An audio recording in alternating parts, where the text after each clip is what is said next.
or off-track betting parlors is authorized by Supreme Ventures Racing and Entertainment Limited for the sole use of our licensees. Any reception, interception, retransmission, redistribution, or other use of the signal without the express written consent of Supreme Ventures Racing and Entertainment Limited is strictly prohibited and will be the subject of criminal prosecution and civil action. Any equipment or apparatus involved in such a use is subject to seizure and forfeiture under the law.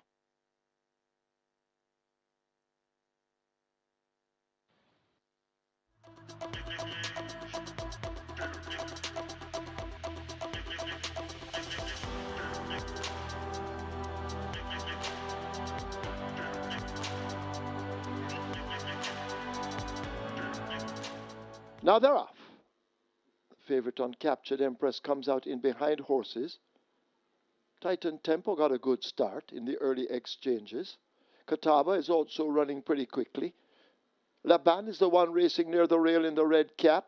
Uncaptured Empress now finding good stride in the center. Great Wayne racing over toward the far side, just in big time, tacking across more toward the middle of the track as they've covered just about the first 2 furlongs. Catawba has speed and shows it, being chased all the while by Laban. The favorite Uncaptured Empress now asked to do more running. Great Wayne is right there. These are the main ones, just in big time in the blue cap, racing in behind them.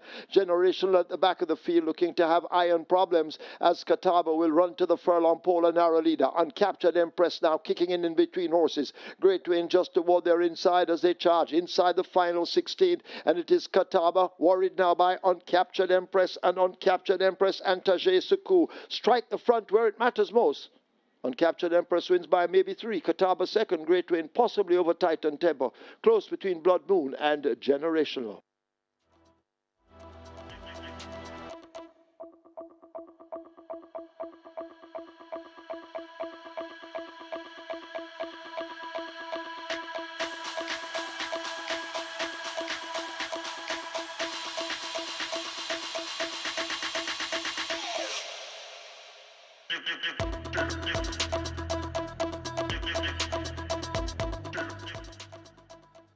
They're off. Purasangwe just a shade slowly out. Unbelievable Power came off quickly with that lead. Hendricks begins an early challenge. Purasangwe now recovering in between horses. Comuna Trece is racing down against the rail. Toward the outside, that's Prosperity Sen in between horses. Brody's Unity. The field compacted as they go past the 6, maybe 7 lengths separates the entire bunch, with Purasangwe now in a battle with Unbelievable Power and Hendricks. These 3 in a tight group as they head toward the 5. A gap of 5 or more to Comune Trece. Racing down near the rail, that's Brody's Unity, about to be overtaken by stablemate Prosperity Sen. They trail. They've left the 5. They run toward the half mile in the second event. They're there now, and Purasangwe now asked to kick. The rider adding a teaspoon of power to that one, and Purasangwe now goes on. Purasangwe with the lead by a length and a long tail. Unbelievable Power trying to stick to the task as they leave the 3. A gap of 5 or more to Comune Trece, maybe 8 or 9 to Prosperity Sen, now beginning to make some progress. Hendricks has faded badly, about to be overtaken by a Brody's Unity as the leaders will come thundering into the top of the lane. It is Purasangwe with that lead. Unbelievable Power needs to find 3, maybe more. Comune Trece is best of the rest, but Purasangwe, the power switched on, and Purasangwe and Terrific Tevin Foster are holding a good-looking lead, maybe 4 lengths. Unbelievable Power continues the chase under the right-hand stick, but Purasangwe is not for stopping. Inside the final 16th, it is Purasangwe coming away to take it under Terrific Tevin Foster. Purasangwe by maybe 6 or more. Unbelievable Power is second. Comune Trece will finish in third. Pouncing in 4th, that's Prosperity Sen.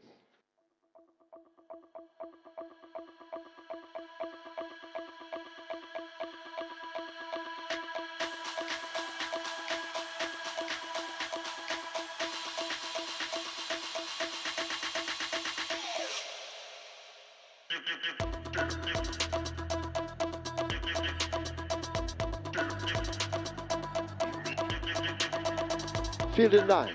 1 mile. They're off immediately, and Prince Kazir comes out awkwardly and gives the rest a huge jump. Brompton Boy and Joyful Surprise hook upon that lead. They're 2 lengths in front of Costa Living, moving a length and a half in front of Great Magnum as they leave the 7, and Prince Kazir last of the 5. Down the back stretch they go. They're about to arrive at the 6. A Brompton boy right against the rail, just on the outside. Joyful Surprise, and Joyful Surprise is the one who has that lead narrowly as these two play cat and mouse for it. Costa Living is some 4 lengths back and rated in third. A gap opens up to Great Magnum, and Prince Kazir continues to run at the back. They're on the run toward the half-mile marker, and Brompton boy just the leader. Continuing to shadow. That's Joyful Surprise as they leave the half-mile and go running into the turn. Costa Living needs to find some 6 or more lengths. A break back to Great Magnum, and Prince Kazir continues to struggle as the war up front continues with Brompton boy a narrow leader over Joyful Surprise. A long neck separates them as they drive now past the 5/16th, about to come into the lane, and a Brompton boy in easy hands comes into it, the rider peeping between his legs. Brompton boy with that lead at the top of the lane. Joyful Surprise now found wanting as Brompton boy has quickened up and being punched out by the rider inside the final 3/16th. It is Brompton boy Radish Roman rolling this one over and beginning to power right away from the field. Brompton boy in complete control. Joyful Surprise running on the spot. In behind them, that's Costa Living and the rest, but it's all Brompton boy. This will be the second win for trainer Anthony Nunes. Anthony Nunes and Brompton boy along with Radish Roman take it by double digits. Joyful Surprise is second. Costa Living is third. Great Magnum is fourth.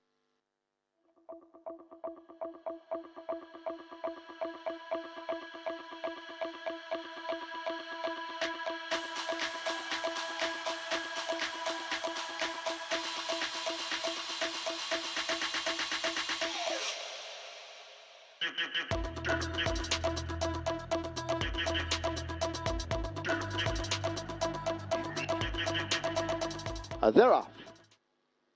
Fair start. Oh my gosh, just lagging behind runners in the early exchanges as they make their way down the backstretch. So Wang Don gets that lead, an early one, opening up almost 3 lengths. Himaya and Prince Marshall in pursuit, and Prince Marshall now moves to chase the leader. Himaya is back in third, joined by Spragger moving on the inside. A gap of some 5 lengths to Oh My Gosh. Money Box right there on the rail, now moving ahead of Oh My Gosh as they leave the 5, and Sweet Victory trails the field. They're dashing toward the half-mile. They're almost there now. And up front, Prince Marshall is on the outside, so Wang Don on the rail, and so Wang Don goes on again by a neck over Prince Marshall. A gap of maybe 8 lengths to Spragger racing up. Money Box a length in behind. A break of some 3 lengths to Oh My Gosh. 2 more to Himaya, and a 1.5 to the trailer Sweet Victory.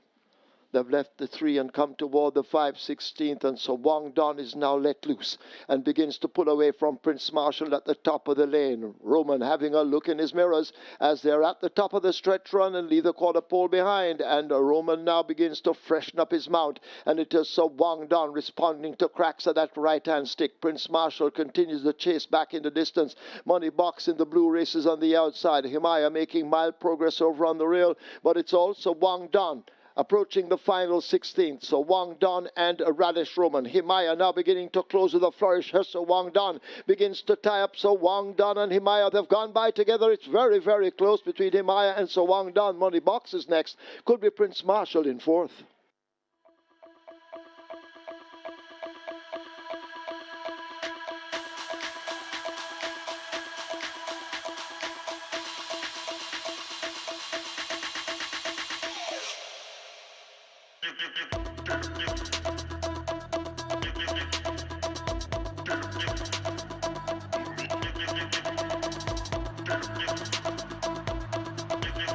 And they're off. Mulligan Man just a shade slowly out with Miss Brayton. Star Quest took off quickly along with the favourite Fred the Master, and Fred the Master goes for that lead. Summer Palace racing out wide of Star Quest. Mulligan Man in behind them, 4.5 off that lead. Miss Brayton races second from the back, and last of all it's a Midnight Traveller as the field charges toward the half-mile. Fred the Master in control at this stage, leading up by some 3.5 lengths, being chased by a Star Quest. Right there, Summer Palace pulling alongside. Mulligan Man is racing next, possibly 6 off that lead, a gap of 6 or more to Miss Brayton. line, and a further 3 to the trailer. That's Midnight Traveler as they're arriving at the 5/16th. Fred the Master out in front and under a smooth hand ride as they come to the top of the lane. It's Fred the Master in the All Red who leads up. Stablemate Starquest chasing near the rail. Mulligan Man making some ground toward the outside, but it is Fred the Master up in front and running away from them at the moment. A furlong to catch Fred the Master. Can they do it? Mulligan Man trying to do it along with Stablemate Starquest, but Fred the Master is in complete control and is running away with the event from Mulligan Man. Fred the Master wins with ease. Da Costa has a triple. Mulligan Man is second. Starquest third. Tight. Could be Midnight Traveler fourth.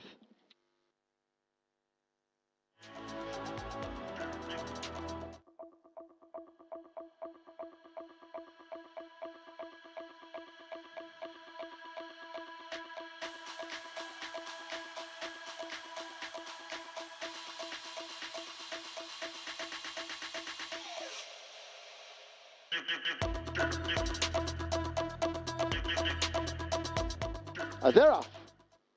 Favorite Silent American comes away running with Chinita Estrella as they begin to sort themselves out. Crypto Girl showing some speed in the center. Cherry Blossom also has dash. Dark Matter racing toward the far side as they race down, covering the first furlong and a half. Right against the stand fence all alone, that's Social Mischief. Silent American right up with those leaders. Crypto Girl is challenging for it. Just in behind them, Chinita Estrella, Dark Matter in the green on the far side and nearest to us, Social Mischief. These are the main contenders as the favorite Silent American charts the course, leaving the quarter pole behind. Silent American out in front and running strong. Crypto Girl on the far side getting cracks of that right-hand stick and now looks to be threatening as they race away toward the final furlong. Silent American and a Crypto Girl going at it, and Crypto Girl now gets that lead. Dark Matter has been switched to the near side, but it is Crypto Girl out in front under Jahim Anderson. They won't catch. Crypto Girl winning by almost 3 over Silent American, the favorite. Then Dark Matter, Solace. Chinita Estrella is back in fifth.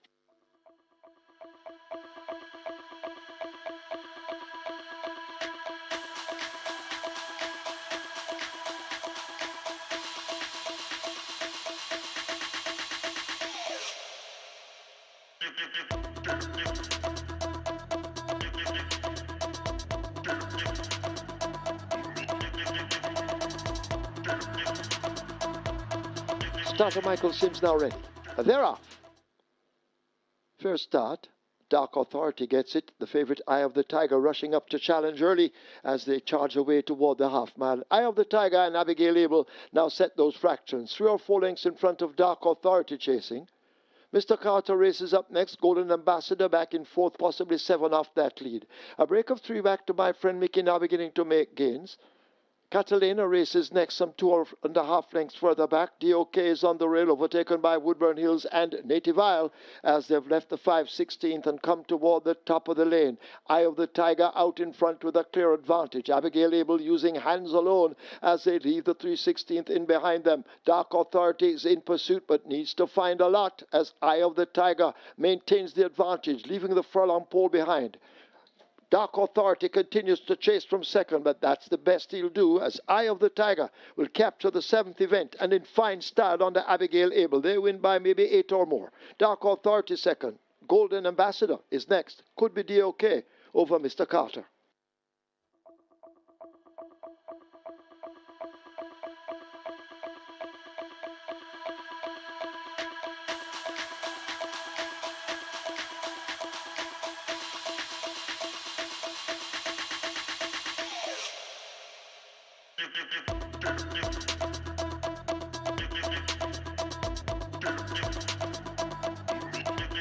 The Monday Morning Trophy, 7 furlongs.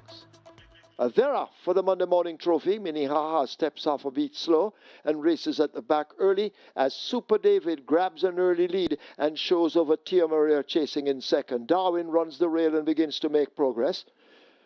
Toward the outside, Strong Avino is racing there. Charming Chatterbox now begins to make ground on those leaders. Minnehaha races next against the rail, possibly 8 off that lead. Fidelity is a further 2 lengths back, second from the back. And last of all, it is London Spirit as they've left the 5 and approached the half mile.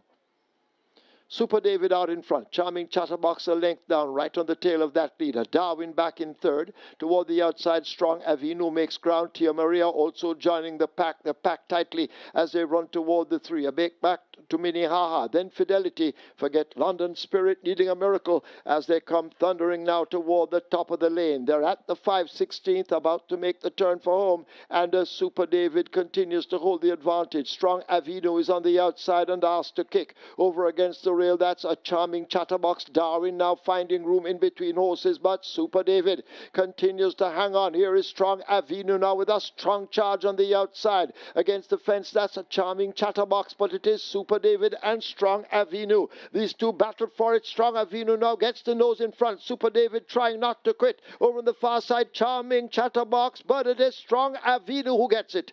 Over Super David, then Charming Chatterbox. Minnehaha, Darwin is fifth.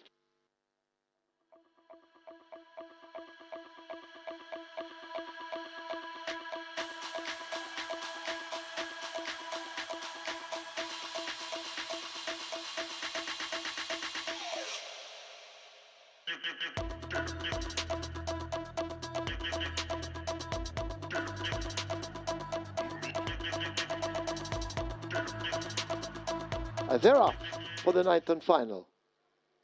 Monaco, Prince Daniel, they get off slow with a Jet Ski Girl and Atomic Energy. Genealogy also races with the back markers in the early stages as the leaders arrive at the half mile. Newland Lynx is racing right there on the rail. John P. attached to the outside.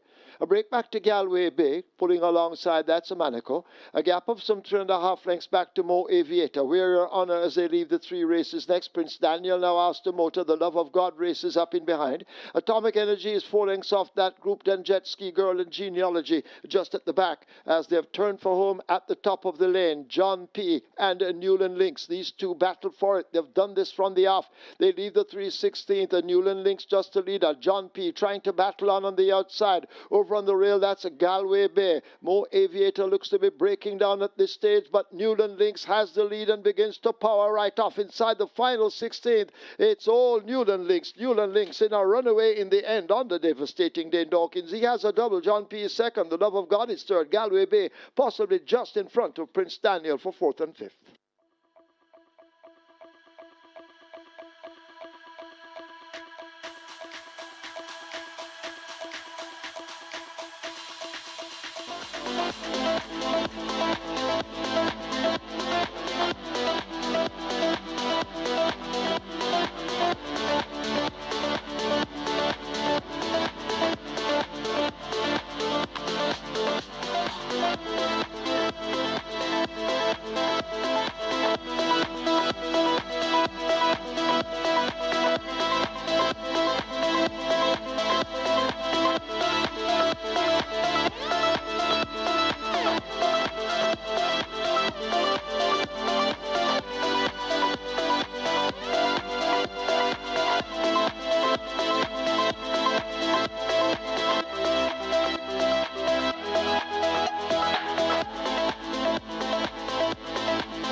Once again, a very good morning, racing fans. As Supreme Ventures Racing and Entertainment Limited welcome you to the Caymanas Park Racetrack and our off-track betting parlors. Second day of a weekend of racing. Race 1 has high five wagering. The mandatory payout in the Reggae 6 begins here with a single winner bonus now becoming a carryover of over $20 million.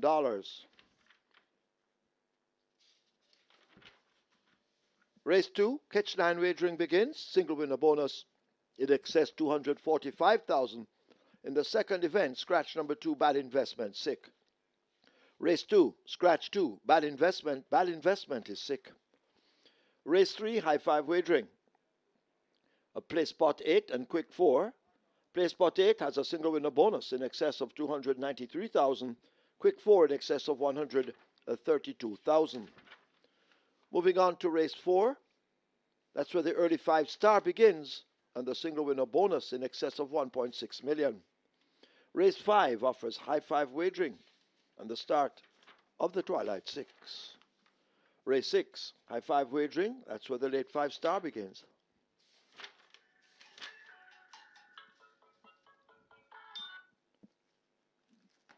Race 7 is the Labor Day Trophy, high 5 wagering, and the Strike Force starts race 7.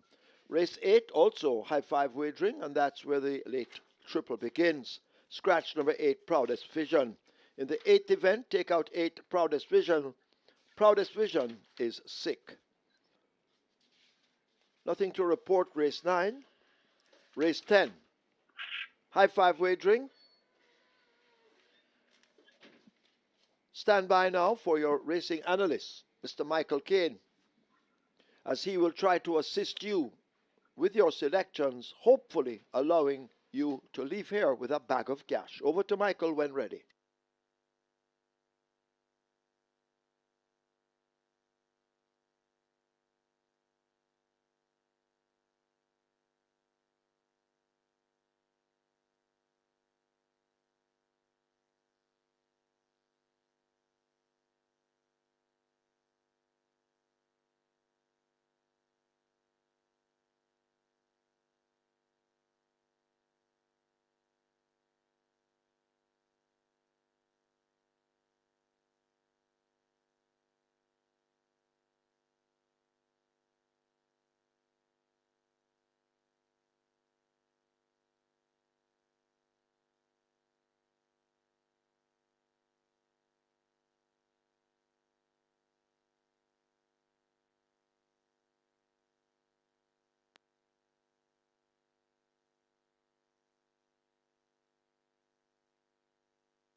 A very good day to you, Thorber Racing fans, and welcome once again to Caymanas Park, home of the Caribbean's #1 derby, home of the Caribbean's finest thoroughbreds, and home of the Moute Mile. We have 10 races in store for you today on the Labor Day card, and the Labor Day Trophy, that's going to be a feature race. That's race number 7, and Owen to the allowance contest of 3 years up the purse 1.25 million, and we have a field of 9 assembled to go posters there. They go 1,400 meters or 7 furlongs. It's a mandatory period to the regular 6, and well over $20 million is in that jackpot, converted to a carryover.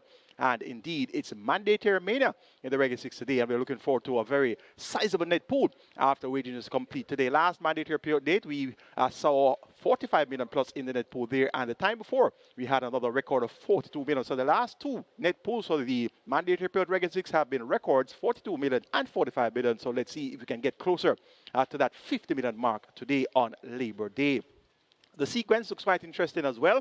And when you have interesting sequences, you have exciting finishes. And of course, you also have some very attractive dividends at the back end of that. The first event, we are 46 minutes to go to post for the opening contest. It's a bright and sunny Labor Day, Monday here at Caymanas Park. And indeed, the track is in superb condition. And of course, our public holidays are celebrated with thoroughbred racing. Most of our public holidays are celebrated with thoroughbred racing from Caymanas Park. The only two holidays that we don't celebrate at Caymanas Park are Good Friday and Christmas Day, but every other public holiday we are here at Caymanas Park giving you live thoroughbred racing. First event to kick off the regular 6 is a field of 14 maidens, and they go a distance here of 800 meters straight or 4 furlongs straight. The purse is $1,50,000, and opening up as favorite at 3 to 5 is number 13. Wagwan, followed by 2 to 1 for number 11, Joe Boxer. Then you get 4 to 1 for number 2, the debutant Lawrence, followed by 9 to 1 for number 7, Civic Illusion. And thereafter, you're into double-digit odds, 11 to 1, number 5, Gulfstream Cat, 13 to 1 for horse number 12, and that's Queen Majesty.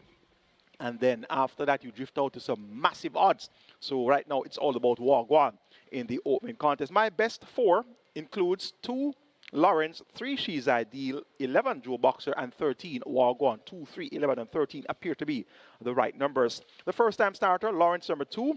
This one is the 3-year-old Bay Coat by Speed out of the Bob and John Dam, Allison Trixie. And if my records are right, that makes Lawrence a full brother to Jay Speed.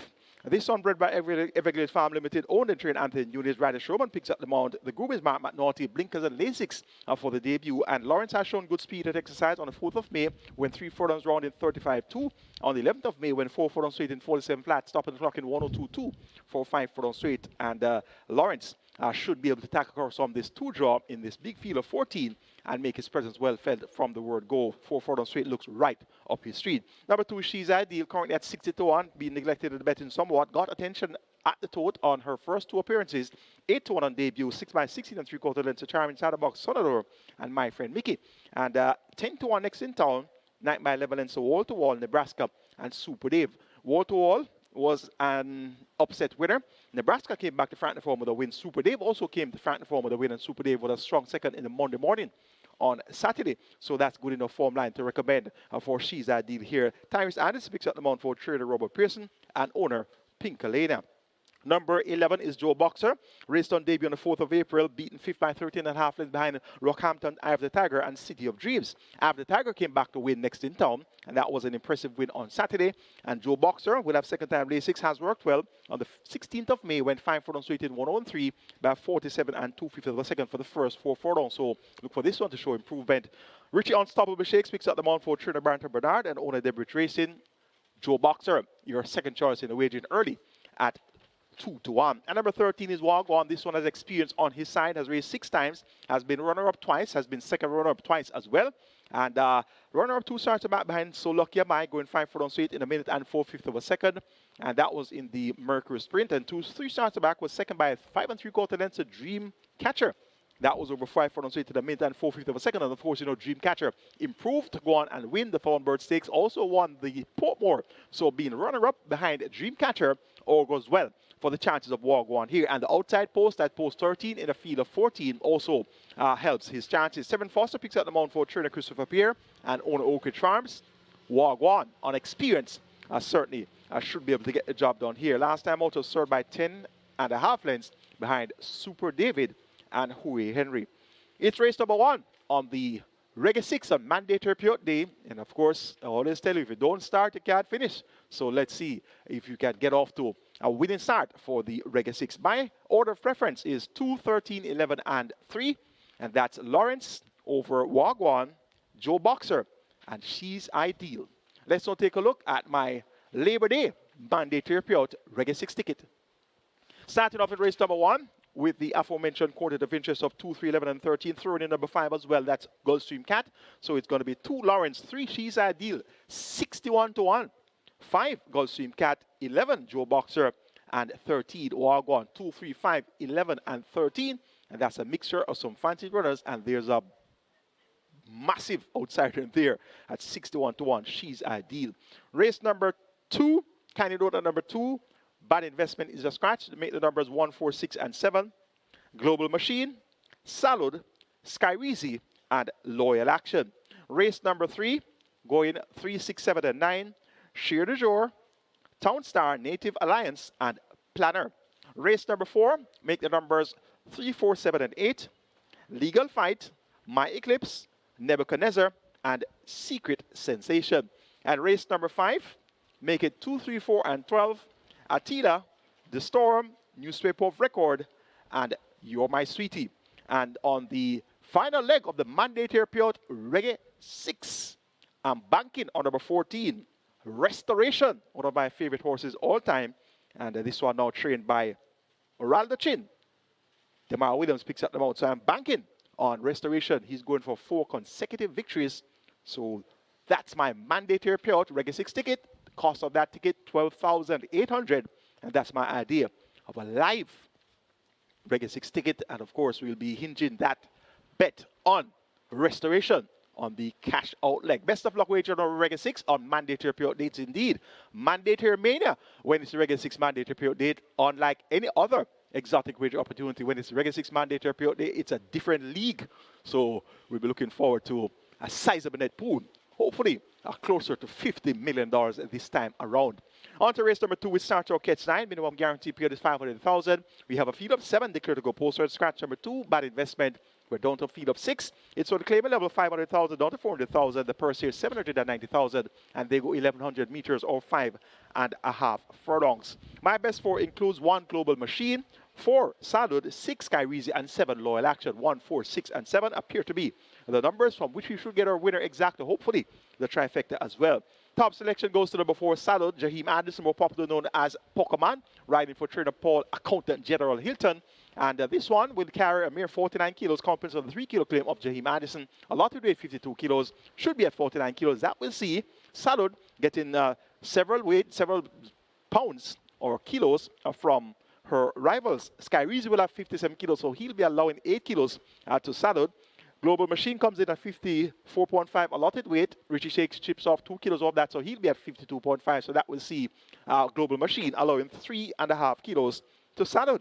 And the outside horse is Loyal Action, comes in at 54.5 allotted weight. Ramon Pierre should be able to tip off 2 of that, so that's going to be 52.5 kilos. So that will see Loyal Action allowing 3.5 kilos to Salud. So the race looks handicapped in favor of Salud here. Third by 4 tenants last time out to Prince Marshall and Muddy Box. Prince Marshall and Muddy Box ran on Saturday. They ran fairly pleasing races. And the 2 starts back was third by 10 3/4 behind Buttercup and Sweet Victory. So now cutting back in distance from 7.5 furlongs and 6 furlongs to 5.5 furlongs with her fine speed. Once she gets over the starting gate in good order, I'm expecting Salud to make the lead. And with this weight allotment and the 3 kilo claim, Salud should very well hold the advantage right down to the line. Number 6, Skyreezy has pace as well, should be the one going in tow of Salud, but 8 kilo differential at the scale. That's going to be hard to overcome. But Salud is quite fit, has won 2 of his last 4 races. And Tevin Foster, he's riding quite well also, so we'll keep Salud on the right side.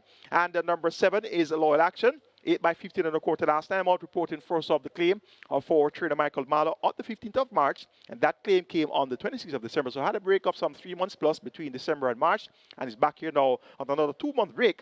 Ramon Pierre picks up the mount. And from this outside post and from a positive effort, we could very well see Loyal Action fight it out the finish as well. And Global Machine number 1, this one has good speed. Richie Unstoppable Shakes. He's in the side of trainer Carlton Cunningham. And this one steps in among 500,000 claimers without a tag, of course, being eligible to do so as a 5-year-old non-winner of 3 races lifetime. And the last time that Global Machine won, Global Machine beat Captain Fantastic at 5.5 furlongs with 1:11.3. That was on the 15th of November, and came back, and it was in a rematch with Captain Fantastic on the 19th of April, and Captain Fantastic won in upset fashion. And this Global Machine was fifth by 10.5 lengths in the end. So look for Global Machine to be comfortable in this spot, and this one should also be quite forwardly placed. I'm going for 4, 6, 7, and 1 as my order of preference, and that's Salud to get the better of Skyreezy, Lowell Action, and Global Machine. Catch 9 kicks off in the second. Minimum guarantee paid $500,000. Recently we had a Catch 9 mandatory payout, and we had 2 winners of the Catch 9 that shared over $6.7 million. Let's all take a look at my Labor Day Catch 9 ticket. Started off in race number 2 with numbers 4, 6, and 7. And as I always tell you, the Catch 9, you have to narrow down the selections. Can't go as wide on any particular leg so as to be able to beat the budget. It's 3 additional races, so the challenge is there to get these numbers in right order with lesser selection. So 4, 6, 7 in race number 2 to kick off the Catch 9. Salud, Skyreezy, and Loyal Action. Race number 3, make it 3, 6, and 7. Sheer de Jour, Town Star, and Native Alliance. Race number 4, make it 3, 4, and 7. Legal Fight, My Eclipse, and Nebuchadnezzar. Race number 5, taking a chance and singling number 12, You're My Sweetie. Race number 6, taking a chance and singling number 14, Restoration. And race number 7, this is the Labor Day Trophy of feature race today.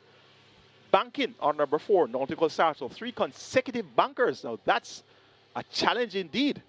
3 races in a row with a banker. So let's see how lucky we can get today. Race number 8, scratch number 8, Proudest Vision. Make the numbers here 2, 3, 9, and 10.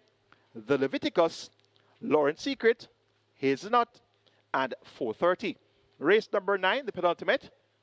Going 6, 7, and 8, Rockola, Princess Fiani, and Hickory Slim. And race number 10, the catch-out leg of the Catch 9. We're going 2, 3, 8, and 11.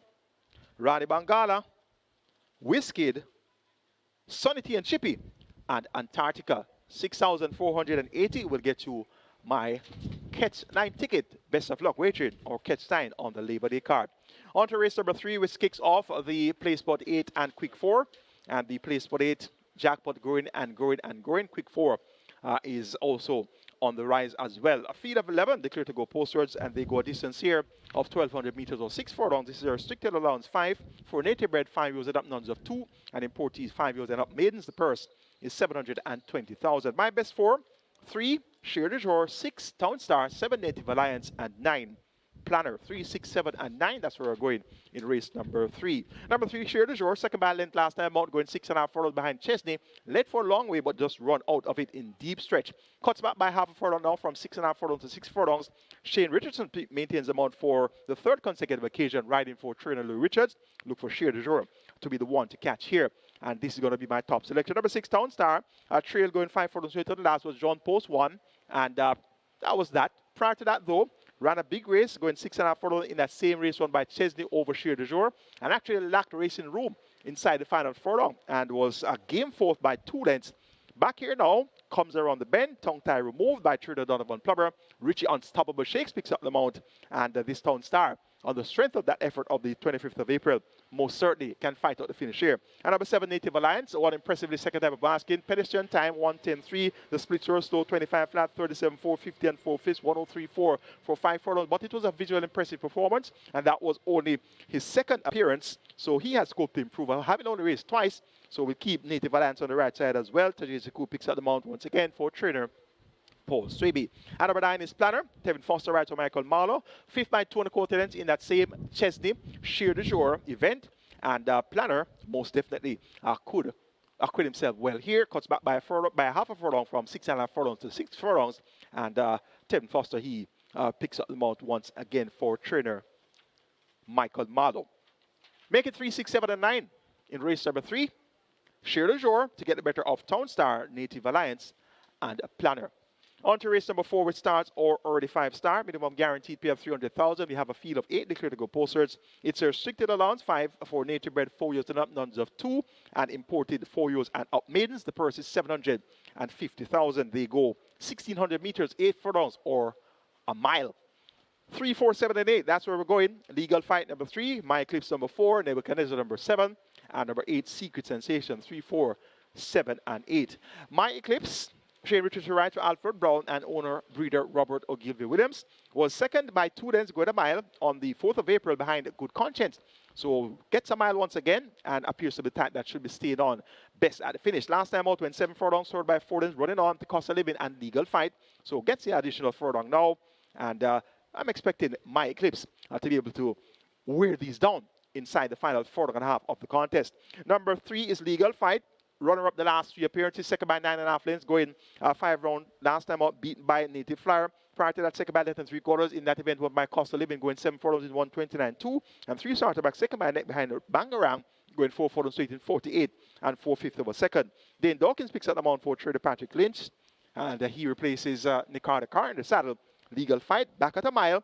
Last time at a mile was served by length and 1/4 to Benison and Papi Uso. So that's going to be a good enough form line to recommend here. So Legal Fight should definitely be able to fight out the finish. Nebuchadnezzar number 7 has been quite expensive to follow. Sent off short price favorite in his last 3 appearances, 4-5 twice, 6-5 once. And when he goes as far as 4 starter back, went over 3-1, 5 starter back, 7-5, 6 starter back, 2-1. So he has been quite expensive to follow. Radish Roman maintains the mount for this is now going to be the 7th or 8th consecutive occasion. So Radish Roman sticking this one as if glued. And Nebuchadnezzar should definitely deliver sometime. Will it be today or will it be another day? That's yet to be seen. But as I said, he has been quite expensive to follow. But look for him to be prominent throughout. And number 8 is Secret Sensation. This one is quite inconsistent. Comes with a big run now, then takes a while and comes back with a big run a while after. If he's decided to come with that big run today, he most definitely can fight out the finish. Jamar Jackson, more popularly known as Back Juice, picks up the mount for owner, trainer, breeder Carl Anderson. And this combination of Jamar Jackson and Carl Anderson have been quite potent. They have won 2 races so far this season. They won in first offense early in the season, and they won with wall-to-wall. So that is a good enough strike rate for this combination. And as such, I'm expecting Secret Sensation to at least turn up and make his presence well felt here. And he should be one of those horses that will be staying on better towards the back end of the contest. Quite interesting is race number 4. I'm going for number 4 in the 4th. My Eclipse to get the better of number 3, Legal Fight, then 7, Nebuchadnezzar, and 8, Secret Sensation. On to race number 5, which starts out Twilight 6. Minimum guarantee payout is 3 million, and we have a field of 12. Going 1,300 meters or 6.5 furlongs. It's a restricted allowance 5 for native bred 4 years and up, nuns of 2, and importees 4 years and up. Maidens, it's for fillies and mares only. The purse is 750,000. My best 4 for the 5th includes 2 Attila, 3 D-Storm, 4 Newspaper of Record, and 12 You're My Sweetie. 2, 3, 4, 12. That's where I'm going in race number 5. And the one that comes out on top is number 12. You're My Sweetie has caught the pace of this level for some time now. And notably, Dane Dawkins, who has been aboard for at least the last 10 outings, he's off today, and it's Carlton Malcolm that picks up the mount for trainer Gary Sabati. And Carlton Malcolm does a lot of work for trainer Gary Sabati. So it appears as if You're My Sweetie is going to be that payday now for Carlton Malcolm. Carlton Malcolm so far this season has had 3 mounts and no placings as yet. And went as far as check on Equibase.com for the statistics on record for Carlton Malcolm. And he has some fairly decent statistics. You can go and check Equibase.com, type in the surname Malcolm, and you'll see 3 jockey names come up. And Carlton Malcolm is at the head of that list. And he rode at Marquis Downs overseas. That was in Canada. And he has a fairly decent strike rate. Won a few races well from quite a few mounts. So he's quite capable, given the mount. And he last won a race, according to Equibase.com, in 2018. So that's going to be some 8 years ago. So that's a big gap between now and then. So 8 years plus last taste of victory, last visit to the within enclosure by Carlton Malcolm, based on the Equibase.com statistics shown. So he will definitely want to get a win today. And this You're My Sweetie has caught the pace of the level. Look at the past performance here. Second by 2 lengths last time out to Sparkling Fire, going 5 furlongs straight. 2 starts back, third by 2 1/4 to Lauren Secret, and Native Flyer going 6 furlongs. Native Flyer was just ahead in front of this You're My Sweetie, and Native Flyer came back to win off the TV next in town. 3 starts back, second by 3 3/4 to 2 Blue, going 5.5 furlongs, 108.4, and that was after breaking slow. 4 starts back, third by 4 1/4, another breaking slow from the gate there. That was going a mile behind Papi Uso and Nebuchadnezzar. And You're My Sweetie at best appears to be a decent run-on sprinter. Doesn't appear to want a mile. And earlier was second by 6 3/4 lengths to Star Aurora, going 6 furlongs with 116 flat. Star Aurora has improved since and has come back to win again. So this You're My Sweetie most definitely has to be respected here. The form line suggests that she has the beating of several of these runners. Now, the likes of numbers 1, Simple Enchanting, was well behind You're My Sweetie last out. Attila, well behind You're My Sweetie. The Storm has been beaten by You're My Sweetie on multiple occasions. We have the likes of Newspaper of Record, beaten by You're My Sweetie on multiple occasions. There's also Jody's Fun, beaten by You're My Sweetie. We also have the likes of Dark Swan, who has been beaten by You're My Sweetie, but also has a distinction of actually beating You're My Sweetie. That was at 5 rounds when releasing the main certificate. Dark Swan made all the running, but Dark Swan doesn't appear to be suited to the additional real estate here to go 6.5 furlongs. Total Velocity number 10 has also been beaten by You're My Sweetie on multiple occasions. And we also have, well, that's about it. So most of the horses in this race have been beaten by You're My Sweetie. And I'm asking myself, why didn't I bank on You're My Sweetie? Well, I explained. 2018, the last time Carlton Malcolm won a race. We're at 2026. I know he wants to win.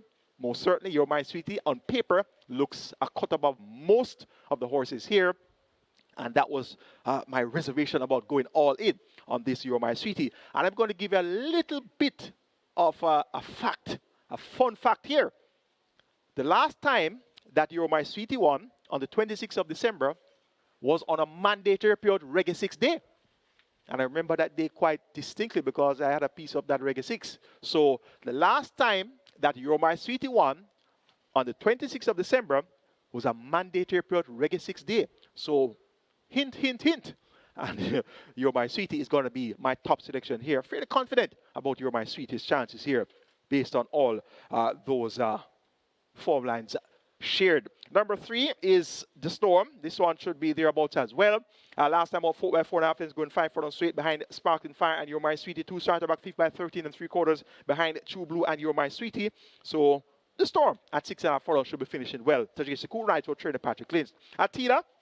This one was a winner, upset fashion at 7-1. In February, we released the maiden tag in a slow 1:17.2 for 6 furlongs, beating Reportable Fence and Casual Yours. Well, that's still maidens, so we're going to keep this one at the right side. Nevertheless, Tevin Foster picks up the mount for trainer. Fitzner William Tevin Foster was aboard on that mild upset win in February. And another horse of interest, Newspaper of Record, UV Pinnock rider Errol Burke, was a 9 1/4 length winner, beating Reportable Fence and Shan Shan. Those are still maidens, but should be able to at least make her presence felt here. Newspaper of Record, want to keep on the right side. I'm going 12-3-4-2 in race number 5. You're My Sweetie to get the better of The Storm, Newspaper of Record, and Attila. Twilight 6 kicks off in the 5th. Let's now take a look at my Labor Day card. Twilight 6 ticket. Starting off in race number 5 with 3, 4, and 12. And that's The Storm, Newspaper of Record, and You're My Sweetie. Race number 6, banking number 14, Restoration. Race number 7, the Labor Day Trophy. Banking number 4, Nautical Star. Race number 8, Kindly Road at number 8, Proudest Vision is Scratch. Going 2, 3, 4, 9, and 10. The Leviticus, Lawrence Secret, Duchess, Hazelnut, and 4:30. Race number 9, make it 1, 3, 6, 7, and 8. Adira, Radam, Rakola, Princess Fiani, and Hickory Slim. And race number 10, the cash out leg of the Twilight 6. Make it 2, 3, 4, 6, 8, and 11. Rani Bangala, Wizkid, Super Alex, Kweku, Sonny and Shippy, and Antarctica. 4,500 will get you my Twilight 6 ticket. Remember, the minimum guarantee period is 3 million. Best of luck wagering, or Twilight 6 on the Labor Day card. Reggae 6 pool is at 8.7 million. New money wagered. And remember, the jackpot is well over 20 million. So 23 minutes to go to the post. And we are approaching 9 million already. On to race number 6, which is the cash out leg of the Reggae 6. Here's where you want to get with 5 of 5. And you look at the net pool, you look at the live ticket count, and you start do your calculations and say, well, if all these tickets stand after the run of the cash out leg, I will be able to get this amount of money. So let's see. Here's where we want to get with 5 of 5. And we have a maximum field of 16 declared to go postwards. It's over 800 meters straight or 4 furlong straight. It's a 300 and up optional claimant event, $350, $250,000. 600 up nuns of 4 can run without a tag, and so can native bred 500 up nuns of 2, and so can imported 5-year-old and up maidens. Off the field of 16, my favorite horse all time, of course, as a trainer, Restoration, apart from Home Alone, which was my first winner in 2023. My favorite horse all time is Restoration, given the fact that I've won 3 races with Restoration. Restoration is very productive. I claimed Restoration from Anthony Baba Nunes November 2024 for $550,000 and came back, ran among 700,000 claimers, served behind Eagle One Matuso, then came back and returned among restricted nuns of 3 and won the Grooms Association of the Jamaica Trophy at 21-1 with Omar Hot Walker, beating a Breath of Fresh Air and Hot Bread Scammer. Useful field there, a field of 14. And then the next win with Restoration under my care came on the 21st of December, down to 350, won by 2.5 lengths, beating Undisclosed Occasion and Hero Fire. And as I said on that day, Restoration is better than any of those horses that were being hyped, particularly on Undisclosed Location. And he beat Undisclosed Location quite convincing with Jaheim Madison at 4 straight. Came back on the 7th of February and won again going 4 straight, beating Phoenix Risen and the Gifted One. That was my last outing with Restoration, claimed from me on the 7th of February by trainer Patrick Taylor. Patrick Taylor came back a month later and got the job done with Restoration. Won by 3 1/4 lengths, going 5 straight at 102 1/5 of a second with 57 kilos, beating Phoenix Risen again. So Restoration has always beaten Phoenix Risen. Now, Restoration returns. First off the claim for trainer Eraldo Chain and owner Dean Cooper. And this one last race on the 7th of March, so that's more than 60 days ago. And as such, Restoration is eligible to run without attack. So the waiver claim option engaged by the connections, the new connections of Restoration. Champion apprentice DeMar Williams picks up the mount. And Restoration is going for 4 consecutive wins. He has been at 4 furlong straight on 5 occasions so far. He has been at 4 straight on 5 prior occasions, and he has won 4 of those races. The only time he didn't win was on debut, and he was second by a short head. Just beaten in that final draft to the wire. And if my memory serves me right, it was beaten by a very useful horse. Was it She's That Girl? Yes, a very useful horse had beaten Restoration on debut, going 4 furlong straight. He was second by a short head. So he's a straight specialist, has been over the straight all 11 career starts, and he has won 6 times. Of course, he won 4 furlong straight on 4 occasions, and he has won 5 furlong straight twice. So back at 4 furlong straight now with this 14 draw in a field of 16. Once Restoration is brought back to the races in good nick, he is going to take an awful lot of beating. Number 16, Undisclosed Occasion. This one also reports first of the claim, and that's always one of the key variables that attributes to the outcome of claiming races, the change of barn. And I've told you that many times before. So, change of barn, very significant. Undisclosed Occasion, chase the pace, actually led, going 5.5 furlongs on last. The 3-1 lukewarm favorite, led at the half mile by a head, led at the quarter pole by a neck, came to the quarter pole just in front, and then was second by 2 1/4 at the furlong pole, finished off 5th behind Principal Tiffany, and Bad Investment. 2 starter back, beaten out of sight by Restoration, 13th by 12.5 lengths, and 3 starter back was runner-up to Restoration, allowing Restoration 4 kilos. This time around, in this rematch, we're seeing Undisclosed Occasion when you draw a line through the 21st of December race. Undisclosed Occasion comes down from 57 kilos with what will be 51.5, given the 2 kilo claim of Tajay Sekou. The allotted weight is 53.5, and Tajay Sekou chips off 2 of that. So it's going to be 51.5 kilos for Undisclosed Occasion. And drawing a line through that, we're doing the addition. He's now 5.5 kilos lighter than he raced on the 21st of December, whilst Restoration goes up from 53 to 55, and that complements of 2 kilo claim of DeMar Williams. The allotted weight for Restoration, 57. DeMar Williams chips up 2, so it's going to be 55 for Restoration. So taking that into account, that sees on this occasion, 7.5 kilos better off to Restoration. So given the fact that he was so much hyped up to win on the 21st of December on this occasion and beat Restoration, which I told you that would not have happened, he has a much better chance of turning the tables now, given the 7.5 kilo swing in his favor, and 7.5 kilos works out to be about 15 pounds. So gets the outside post at 16, gets Tajay Saku, gets a 15 plus pound swing at the scale.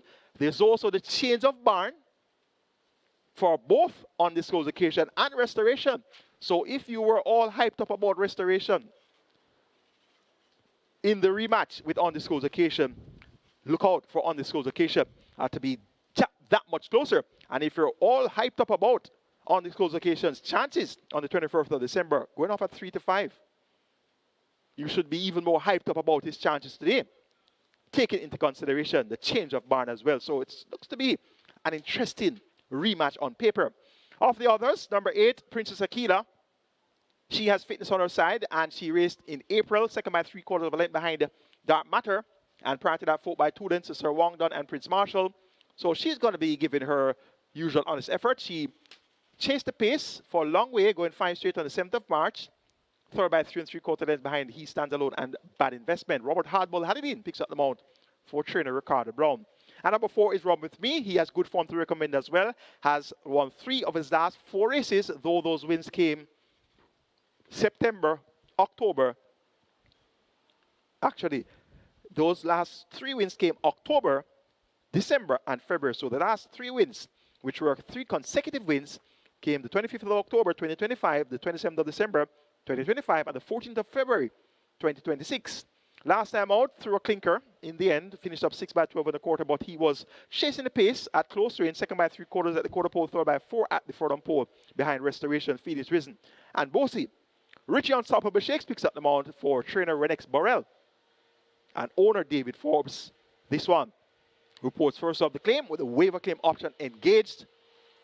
Run With Me, if able to tap into that hat-trick form of October, December, and February, he can certainly fight out the finish as well. An interesting look in 6th event, the cash-out leg of the mandatory period, Reggae 6. Restoration, number 14, to get the better of number 16 on this close occasion. Then 8, Princess Akila, and 4, Run With Me. On to race number 7, which starts to strike 4, minimum guarantee bid $500 million. We have a field of 9. It's the Labor Day Trophy or feature race on the card. It's an overnight allowance contest, so 3 and up. The purse is $1.25 million. Nautical Star is back. This one was sent off the favorite at 2-1 on his local debut in the Rich Mute Mile. So that was a lot of hype around Nautical Star's exercise reports. He hadn't won a race in maybe 2 years, but the way he was working, the Railbirds really escaped and got away with this one. Touted him left, right, and center. But come race day, that win was not forthcoming. 9 by 15 1/4 lengths to Ride All Day, Legacy Isle, and Fun Candle. However, Nautical Star came back on the 17th of January on his seasonal debut, and he really trounced the opposition. Won by 9 lengths in 1:11.2, going 6 furlong, beating champion Bubbler and Mark My Identity. Has had a break since, so he's sparing the race so far. He has worked well on the 11th of May when 5 rode in 59.1, so he's sharp. Came back on the 18th of May and went easy, 101.4. So Nautical Star with 57 kilos and all Riders Roman Riders, Anthony Nudis and one guy in the racing. Looks to be in a class by himself and eligible for overnight again. So clearly he sat out that time period to be eligible once again for overnight allowance. So it should be a matter of how far Nautical Star would win. And based on the hype that he came to the races with here at Caymanas Park, I expect that he's going to be gingerly prepared to be in the Mute Mile this year again. And based on his high expectations, he most certainly should be able to do a better job in the Mute Mile, all things being well, in December. Mark My Identity appears the one likely to chase him home. The pace and speed of Nautical Star, that's going to take care of any other horse that wants to lead here. So all of the pace horses and the speed horses, they're going to be burnt at some point. American Aviator could be the first one to suffer the blunt of Nautical Star's pace. We have Supremacy as well. So that's gonna pave the way for a horse coming from off the pace. And that horse for me is going to be Mark My Identity, completely exactly behind Nautical Star. American Aviator for third and Supremacy for fourth. So 4-3-8-2 in the Labor Day Trophy. That's race number 7. Race number 8 is the start of the late triple. Minimum guarantee of 400,000. We have a field of 10, and they go a distance here of 1,200 meters or 6 furlong. It's a restricted allowance for native bred, 4 years and up, nuns of 3, and importees 4 years and up, non-widows of 2. The purse is 780,000. Post time for race number 8 is 4:30.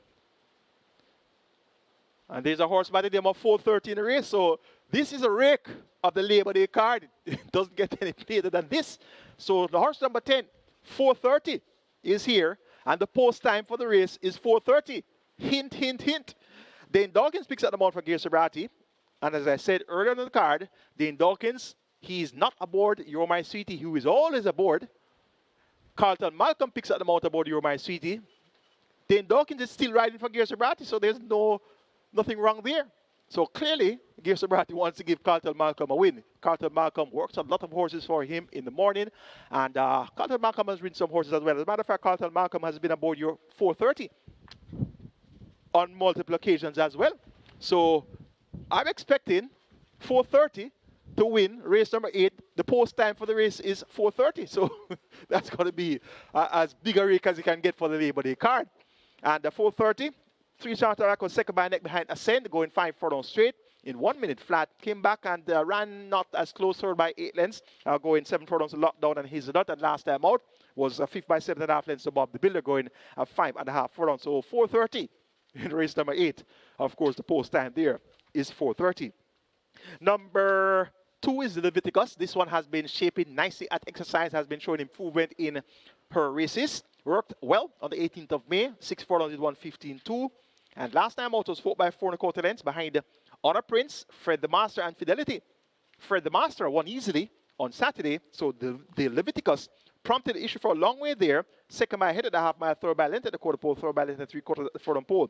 So the Leviticus most certainly should have quit herself well here.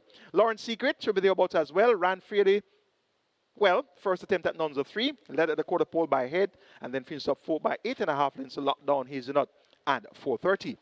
And the other horse of interest is going to be number 9, Hazelnut. Finished 6th in that same Bob the Builder event. Well, actually, yes, that was over 5.5 furlongs, 108 flat. And was second by 6 1/4 lengths to Lockdown. That same event where 4:30 was third by 7 3/4. So look for Hazelnut to run a fairly pleasing race here as well. Babita Harvey picks up the mount for Hall of Fame trainer Richard Azan and owner Naya. Race 8 goes 10-2-3-9 for me. 4:30. To get the better of the Leviticus, Lauren's Secret, and Hazelnut. The 9-time penultimate is the start of a late double. Field of 8, declared to go posters. It's a restricted allowance, 3 for native bred, 5 years and up, nuns of 4, and importees 5 years and up, nuns of 3. The purse here is 800,000. My best 4 in this field of 8 includes 3 Radam, 6 Racola, 7 Princess Fiani, and 8 Hickory Sim. 3, 6, 7, and 8. That's where we'll go in race number 9. Number 8 is Hickory Slim. Robert Hallidine rides with Donovan Phillips, and this one has caught the pace of the level for some time now.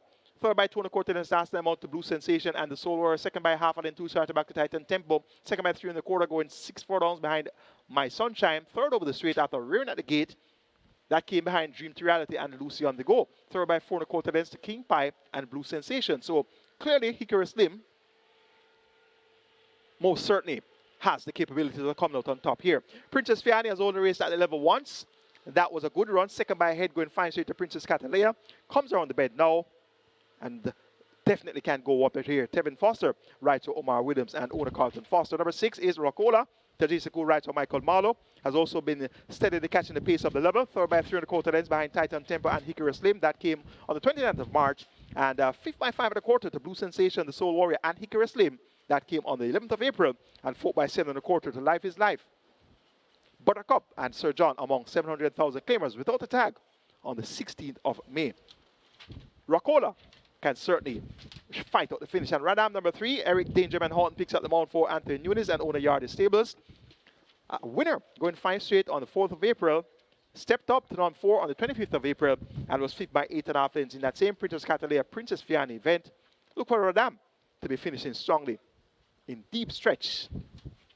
Going here for 8 Hickory Slim to get a better of 7 Princess Fiani, then 6 Racola, and 3 Radam. 8, 7, 6, 3 in race number 9. The 10th and final will bring the curtains down with 1.5 million down to 1.2 million claimers. The purse is $110,000.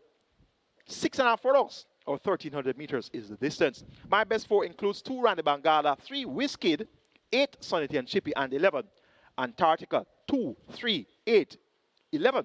That's where we're going in race number 10. Randy Bangala has been a model of consistency, having finished second on 7 of her last 10 races. Won on 1 occasion, beating Smart Trick and the head cornerstone going 6.5 furlongs. The trip of this assignment is 6.5 furlongs. So the last time she won was at this distance. Robert Hardball Hallidine picks up the mount for trainer Jason Acosta and owner Tamar Heath. Randy Bangala worked well on the 18th of May. 6 furlongs in 1:15 flat. So runner-up, 2 of the last 3. Second by a length to Shooting Star. Second by a half behind Wizkid. And Wizkid is here, drawn post 3. Wizkid was a winner that day at 67 to 1, ridden by Robert Hallidine. Tyrese Anderson picks up the mount aboard Wizkid, riding for trainer Alfred Brown and owner Colin Elcock. Wizkid has raced among Overton Talon's horses 3 of his last 4, and his last attempt at claiming was fought by 10 3/4 to Sonity and Chippy, Crown Chaser, and the head cornerstone. So back among claimers now, after finishing 6 by 15.5 lengths to Is That a Fact, Blue Vinyl, and Inspire Force on Dast. Wizkid can certainly bounce back to competitive ways here and fight out the finish. Number 8, Sonity and Chippy, made all the running to win, going 7 furlongs on last in an impressive 1:25.4. Reports first off the claim, now trained by Byron Davis. Tevin Foster picks up the mount. Sonity and Chippy has worked fairly well on the 16th of May, went 5.5 in 1:10.2. So he is still as fit and most certainly should be able to deliver on expectations for new connections. And number 11 is Antarctica. Led for a long way in that 7 furlong contest, won by Shooting Star over Randy Bangala. Passed a half-mile first by 4.5. Came to the quarter pole first by a neck. And then weakened to finish 4 by 6.5 lengths. We'd appreciate the reduction in journey from 7 furlongs to 6.5 furlongs. And based on that strong signaling of a return to form prior to that last outing, Antarctica was 16 by 32.25 lengths. 3 starter back, 7 by 17. 4 starter back, 11 by 24. Prior to that, 12 by 29.25. Prior to that, 6 by 15. And prior to that, 12 by 26 lengths. So having indicated that he's nearing peak fitness once again, having shown surprise speed when leading for the first 5 furlongs in that 7 furlong contest on Dast, Antarctica most certainly can make all the running here. Demar Williams picks up the mount, replacing Shane Richardson. And notably, Shane Richardson has been aboard Antarctica for the last 10 outings at least. So a change of jockey. Antarctica, trained by Errol Waugh for owner Connecticut. This one can bound away from rivals from in front. It's an interesting looking 10th and final on the Labor Day card. I'm taking number 2, Randy Bangala, over number 8, Sonity and Chippy, then 11, Antarctica, and 3, Wizkid. That's the handicapping seminar for you today on Labor Day. And I sincerely hope that that analysis would have been a fairly decent guide for you when making your decisions. You saw my tickets, my Reggae 6 mandatory Reggae 6 ticket, $12,800 the cost. That should be worth your wager. Right now we're at 15 million in new money wagered. And you saw, of course, my Catchline ticket, also my Twilight 6 ticket, and you can extract all other exotics from those tickets. And of course, you know that the Reggae 6 and the Twilight 6, they encompass most, if not all, of my choices there. While the Catch9, I have to narrow down the choices a little bit more to be able to meet that additional 3 races on that sequence. But work with the Reggae 6 and the Twilight 6 ticket, and those are the numbers that you can spread on all your other exotics. Have a great day, a great Labor Day. Wagering Caymanas Park Racing right here at Caymanas Park, all the OTBs island-wide, and also on the SV Games app, wagering through MBet. And if you're overseas based, on Express Bet, Narrow Bets, the Woodbine mobile betting platform, and also on FanDuel.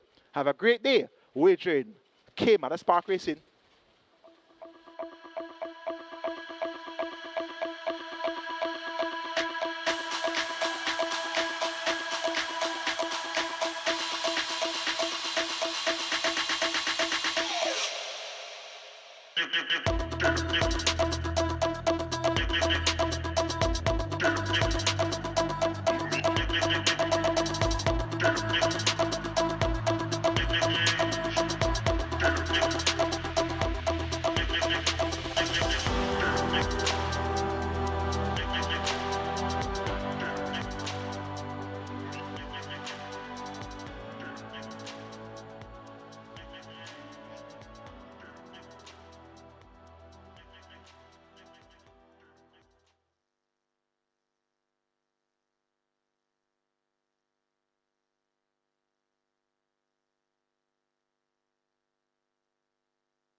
Your attention, please. Your attention, please. In today's 10th event, number 6, Queco.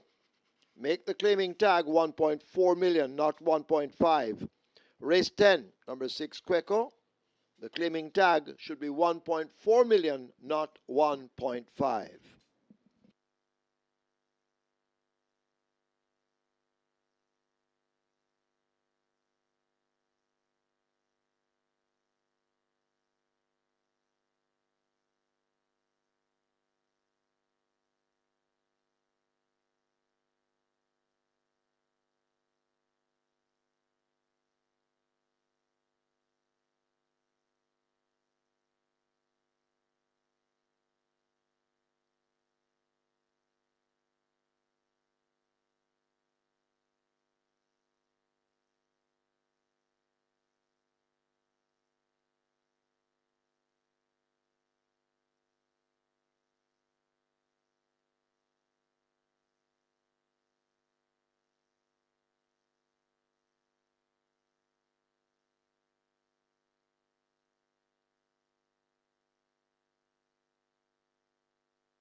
Reggae 6 pool approaching $20 million. Reggae 6 approaching $20 million.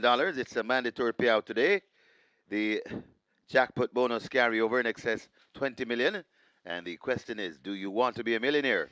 Now is a very good chance for that. If you have a Reggae 6 ticket in hand, all you have to do, find the 6 winners.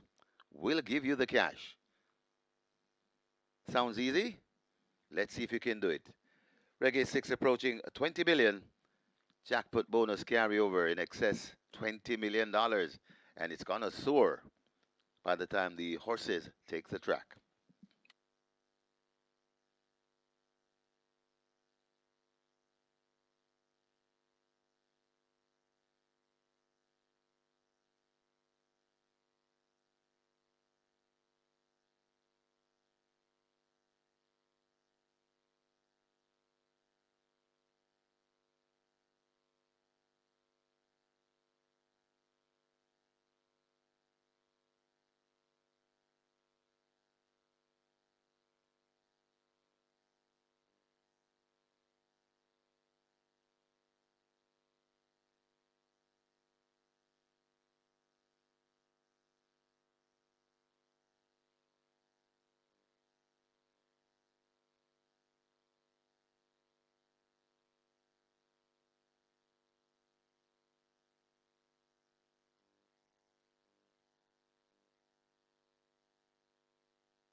Horses take the track for the first, a maiden special weight for native bred 3-year-olds, a distance 800 meters or 4 furlongs straight. Number 5, Gulfstream Cat, make the weight 54 kilos or 119 pounds. 9, No Chaser, 54, 119. 10, Captain's Bad Gal, 52 or 115. 11, Joe Boxer, 53.5 or 118. Wagering on double event, exacta, quinella, trifecta, superfecta, high five, rolling triple.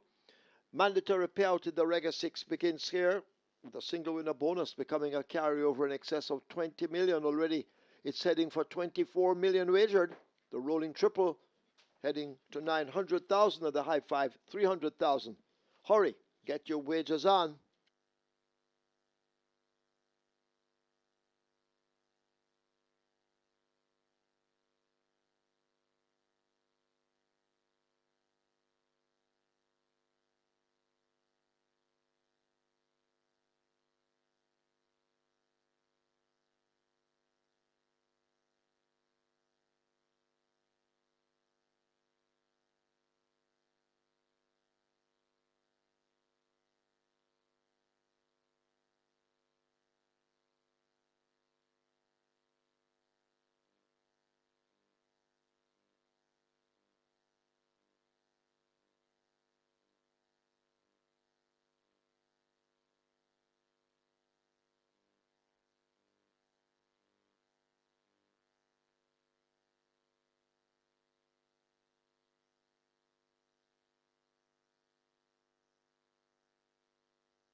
So the runners are making the way to post. This is race number 1. This is where the Reggae 6 begins, and it's a mandatory payout today.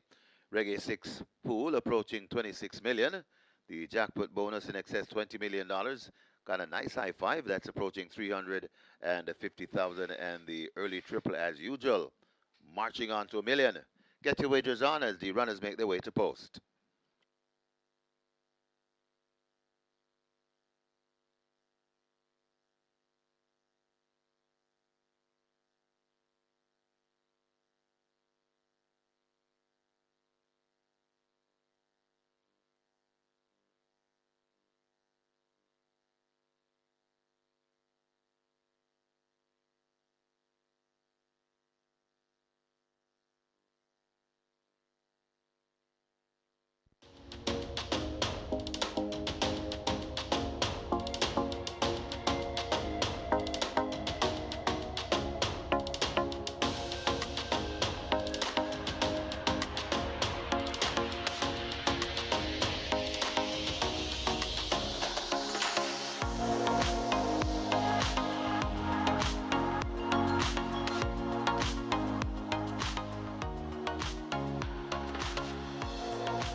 Hello again, Thorby Racing fans, and welcome to Caymanas Park, home of the Caribbean's number one derby, home of the Caribbean's finest thoroughbreds and home of the Mootay Mile. We're here for a 10-race card. It's Labor Day, and the Labor Day trophy is going to be the feature, and that's going to be later on in the card. Owen the horses 3 it up.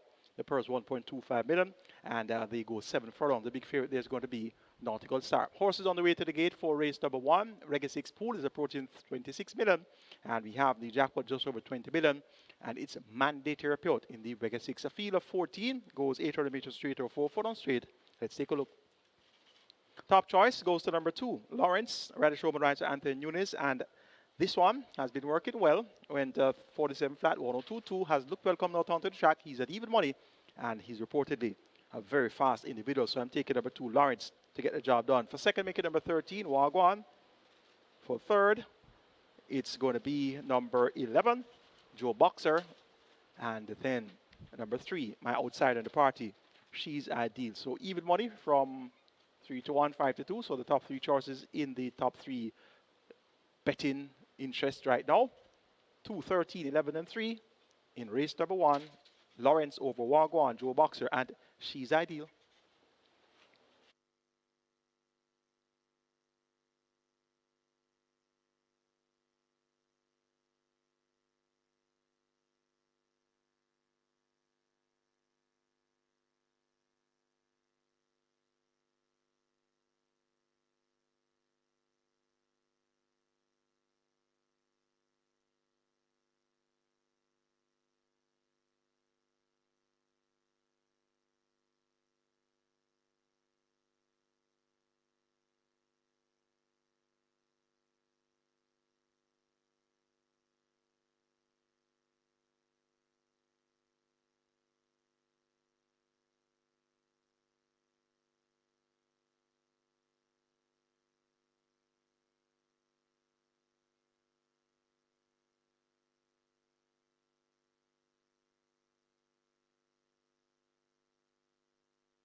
So the runners have arrived at the post, so you're running out of wagering time for sure. And the Reggae 6 closing in on 30 million.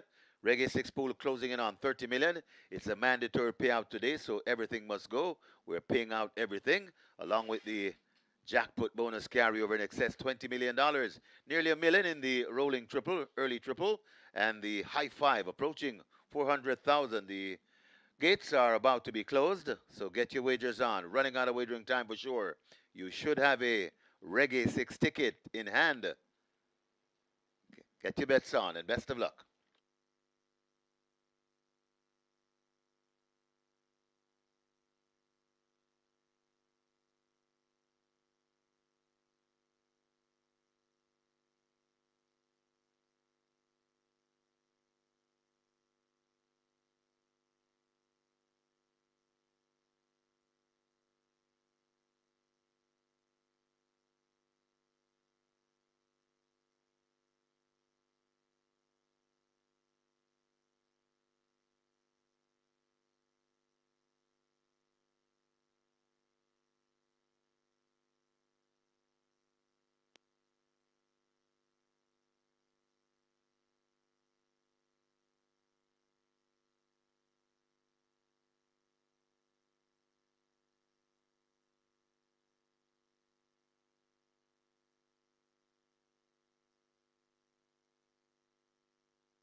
So they've closed up the gates for this, the first event, as the Reggae 6 makes its way toward 30 million. Can we get there? You're running out of time.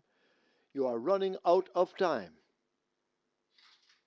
The rolling triple approaching 1 million, and the high five continues to work its way toward 400,000 in the first event.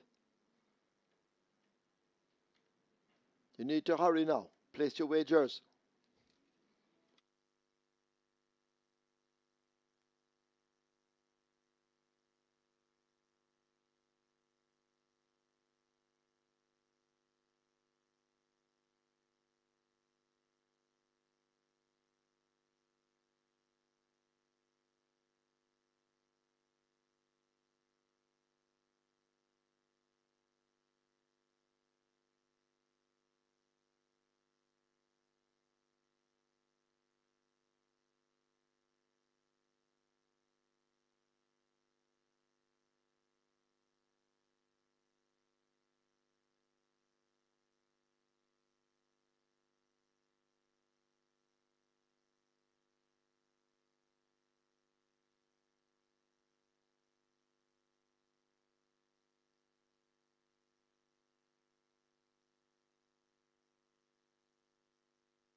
Horses loading. First one in Altair. Gulfstream Cat joins at 5.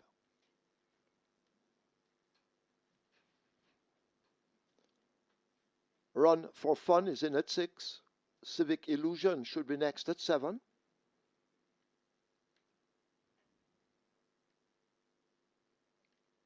So horses loading as the Reggae 6 arrives at 30 million and climbing. Rolling triple finally getting to $1 million. And high five close to 400,000. Civic Illusion coming into 7, backing away. I've opened the front to assist with the loading of Civic Illusion.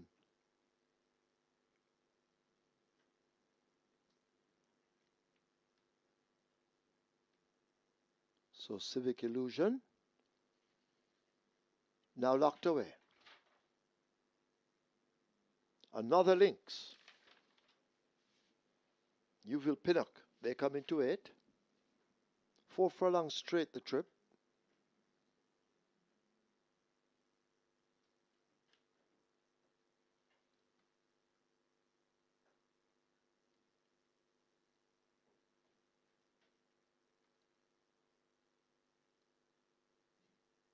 And how I used to like my Scotch, No Chaser, goes in at 9.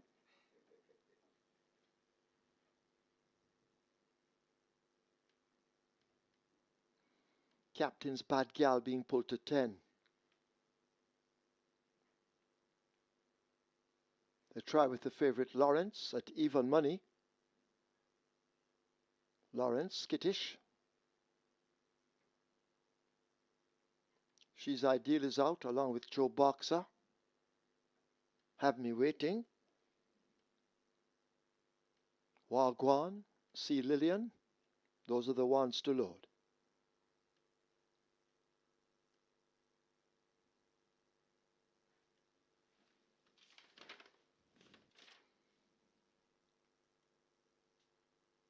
So loading up, slowing down a bit. As Lawrence giving problems to load. Altair has been taken out.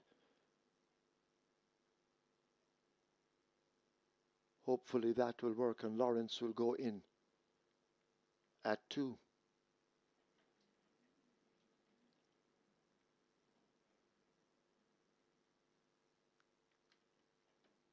Lawrence being led to 2.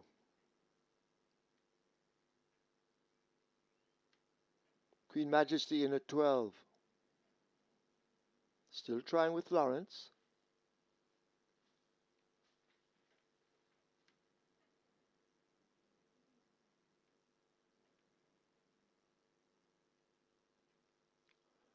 Wagwan in at 13. Still can't get Lawrence into 2. Now Lawrence goes in.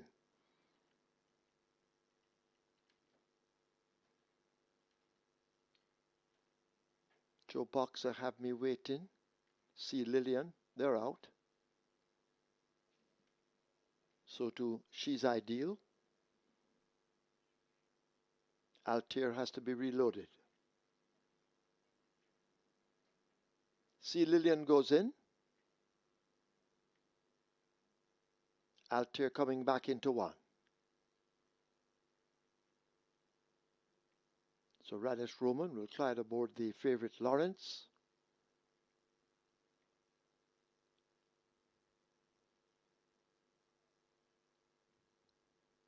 Sea Lillian now in at 14.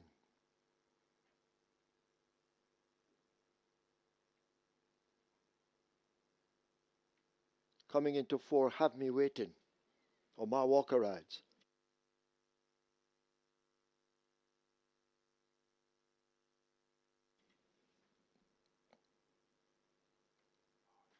Field appears to be in line. 4 furlongs straight. First of 10 thereof.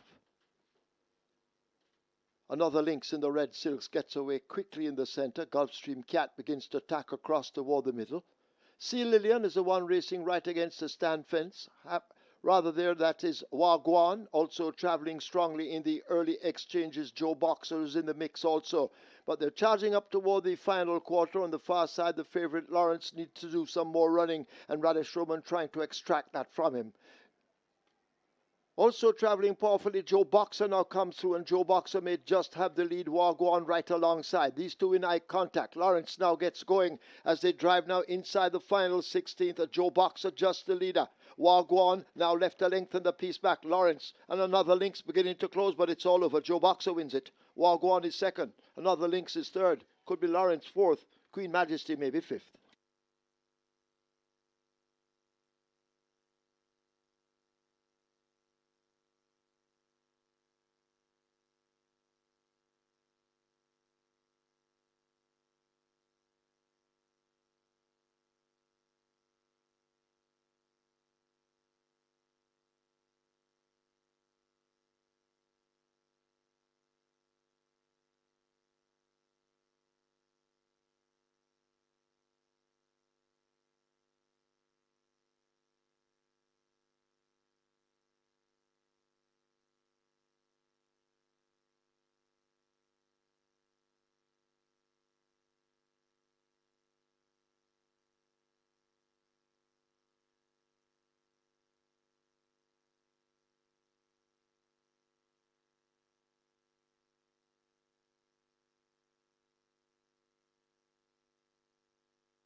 In the winners enclosure, the unofficial winner of race number 1, number 11, Joe Boxer, the 3-year-old bay colt by Casual Trick. Billy Joe by Adore the Gold. Bred Debbie Clark. Owned Deborah Racing. Train Barrington Bernard. The winning rider, Unstoppable, Richie Shakes. The groom, Michael Lawrence, second. Number 13, Wagwan. Third, number 8, Another Lynx. Fourth, number 2, Lawrence. And fifth, number 12, Queen Majesty. Final time for 800 meters or 4 furlong straight, 48 and 4.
First of 10 thereof. Another Lynx in the red silks gets away quickly in the center. Gulfstream Cat begins to tack across toward the middle. Sea Lillian is the one racing right against the stand fence. Rather there, that is Wagwan, also traveling strongly in the early exchanges. Joe Boxer is in the mix also. But they're charging up toward the final quarter. On the far side, the favorite Lawrence needs to do some more running, and Radish Roman trying to extract that from him. Also traveling powerfully, Joe Boxer now comes through, and Joe Boxer may just have the lead. Wagwan right alongside. These two in eye contact. Lawrence now gets going as they drive now inside the final 16th. Joe Boxer just the leader. Wagwan now left a length and the piece back. Lawrence and Another Lynx beginning to close, but it's all over. Joe Boxer wins it. Wagwan is second. Another Lynx is third. Could be Lawrence fourth. Queen Majesty maybe fifth.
Result of the first now official. Horses to the barn, 8, Another Lynx, 11, Joe Boxer. 8 and 11 go to be tested. The split was 24-2. They raced 4 furlongs straight in 48-4. The margin's 2 1/4 by 1.5.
Number 4 Salud takes the track early.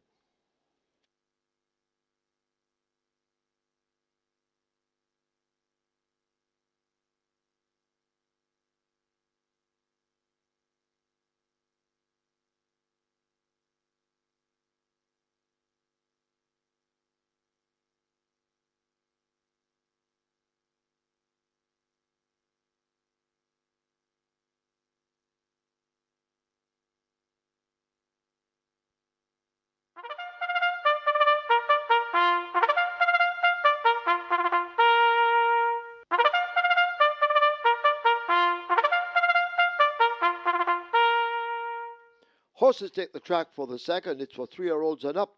It's an optional claiming event, 500,000 to 400,000 the tag. Also native bred 6-year-olds and up, non-winners of 4. Imported 6-year-olds and up, and native bred 5-year-olds, non-winners of 3. The distance 1100 meters or 5.5 furlongs. One global machine, 52.5 or 116. Scratch 2 bad investments, sick. 4 Salud, 49 or 108. 7 Loyal Action, 52.5 or 116.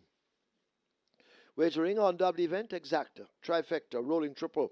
Catch 9 begins here. Single winner bonus in excess $245,000. Rolling triple heading for 300,000. Catch 9 700,000. Get your wagers on. Once again, reminding in the 10th event, number 6 Queco. Make the claiming tag 1.4 million, not 1.5. Number 6 Queco race 10. The claiming tag $1.4 million.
So Joe Boxer gets us off to a winning start on the mandatory period Reggae 6, and that's Richie Unstoppable Shakes riding for Trina Barrington Bernard and owner Deborah Tracy at 3-1.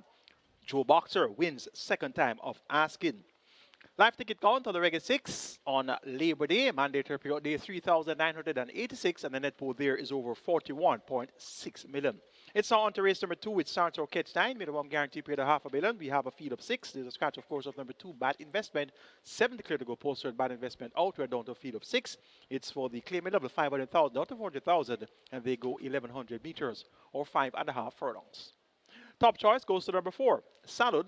Reports first off the claim, now trained by Paul Accountant General Hilton and been ridden by Jaheim Pokémon Anderson.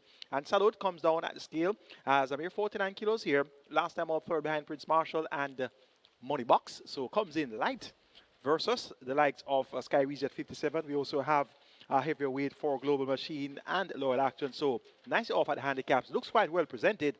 And I'm expecting Salud to make the lead. And Salud should be the one to catch. Sky Weezy, 57 kilos and all, has won 2 of the last 4, so he's fit to fight. Tevin Foster, right to Rudolph Hardiel. Number 7 is Loyal Action. Ramon P, right to Michael Marlowe. This one didn't really run encouragingly on the 15th of March and reporting first off the claim, but could be a lot more focus for the assignment here. Gets 7 to 1. And number 1 is Global Machine. This one has speed.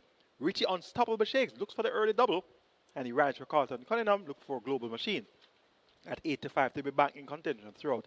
Make it 4, 6, 7, 1.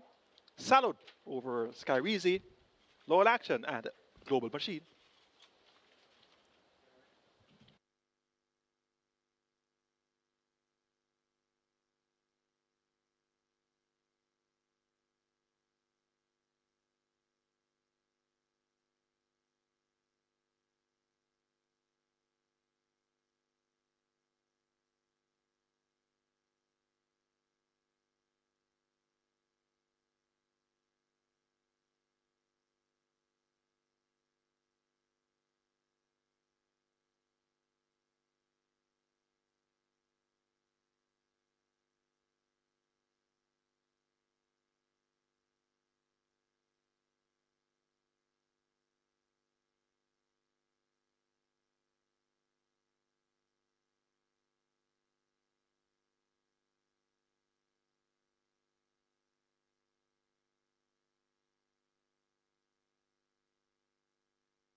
So it's now on to post for race number 2. Catch 9 pool is at 650,000 and climbing. Your trip is at 350,000.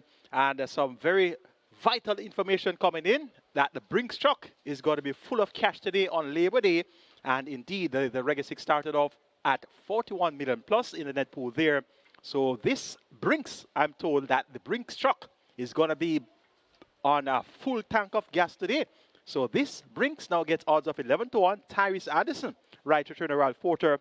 And Brinks, of course, is a former classic placed horse. And indeed, number 3 is now out. So no Brinks truck is going to drive today. So that's a late scratch. Very late scratch. Number 3, Brinks is out. So just about to tell you about Brinks. Well, the information came in that Brinks is going to be on a full tank of gas. Well, Brinks is going to have to go to the garage. So no Brinks. Brinks is a scratch. We are now down to 5 runners for the second event.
So catch nine pool approaching 700,000. The catch nine pool on its way to 700,000 jackpot bonus in excess 245,000.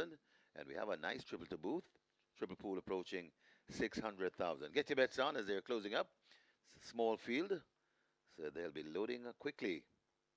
Rush to the windows and place your wagers. Very late scratch, horse number 3, Brinks. The one before that, the earliest scratch, bad investment. Get your wagers on. Loading up, about to start. Looks as though they're working on the one global machine. 3-2 in the betting. Got a favorite in horse number 4, even money on Salud. Working on global machine. Right has come down. That's unstoppable Richie Shakes. He wants the early double. He has one already. Global machine is in. Salud, the next one to come forward. Rider comes down from Salud. That's Jaheim Anderson. Even money, Salud. T. Brady.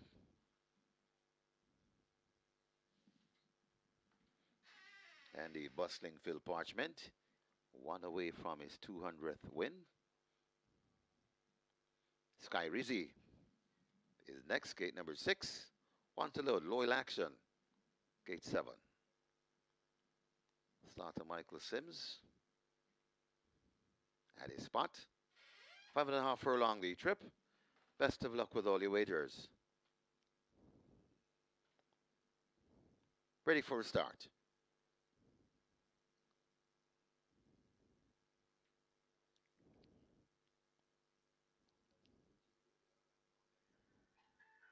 They're off and racing. Came out in a good line as Sky Rizzi and Global Machine. So Global Machine leads them past the 5. Sky Rizzi chasing in second. Right against the rail, that's a Salud. Right between horses, T. Brady on the forming a line of 3. That's Loyal Action.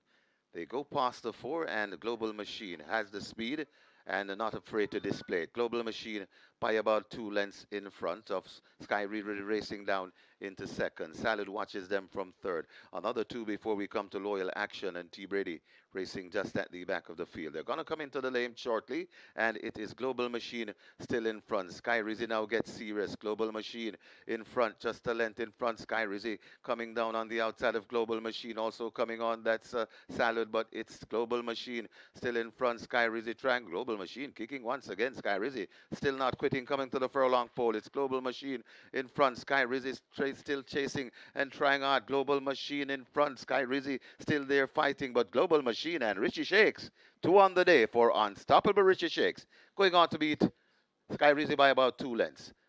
Then comes a Salud back in fourth. That's Loyal Action.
Yeah, the winners enclosure, the unofficial winner of race number 2, number 1, Global Machine, a 5-year-old chestnut horse by Hedge Fund.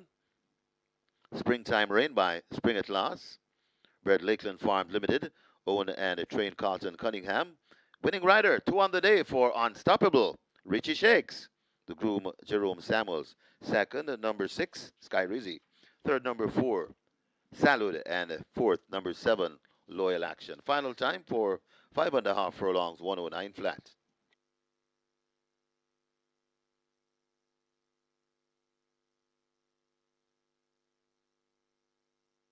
We have claims. We have claims in the second. Number 4, Salud. 3 submitted. Paul Charlton for Equiel Stables.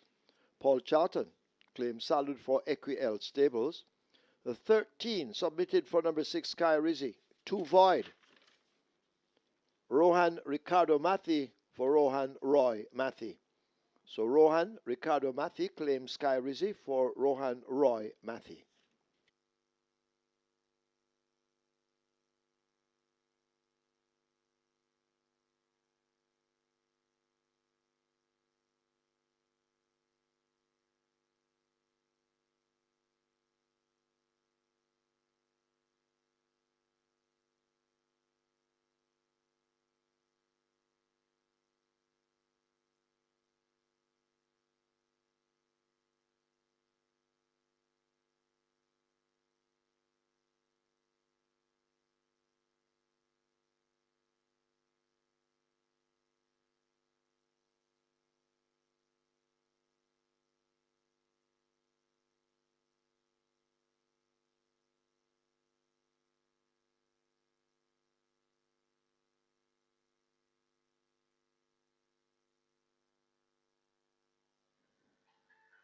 They're off on racing, came out in a good line as Sky Rizzy and Global Machine. So Global Machine leads them past the 5. Sky Rizzy chasing in second. Right against the rail, that's a Salud. Right between horses, T. Brady on the forming a line of 3. That's Loyal Action.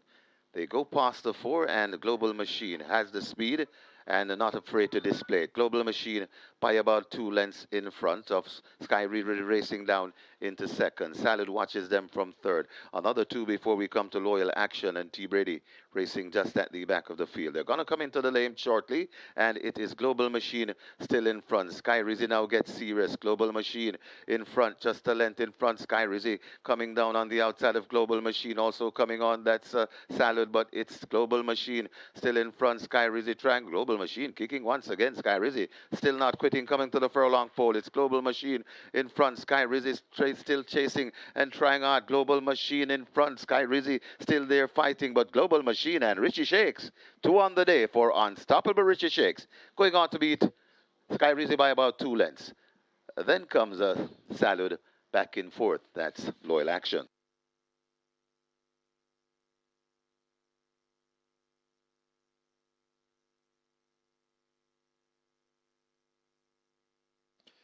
Result of the second now. Official horses to the barn. 1, Global Machine. 6, Sky Rizzy. 1 and 6 go to the testing barn. Splits 24-1, 49. 5.5 furlongs raced in 109. The margins 2 1/4 by 4.5.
On to race number 3 here, and very competitive betting going on for this one.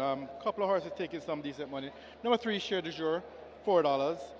Good support for that one now with number 6, Town Star, 350. Our best back runner here, number 7, Native Alliance, currently at 250. Native Alliance is also the 95 favorite in the tote.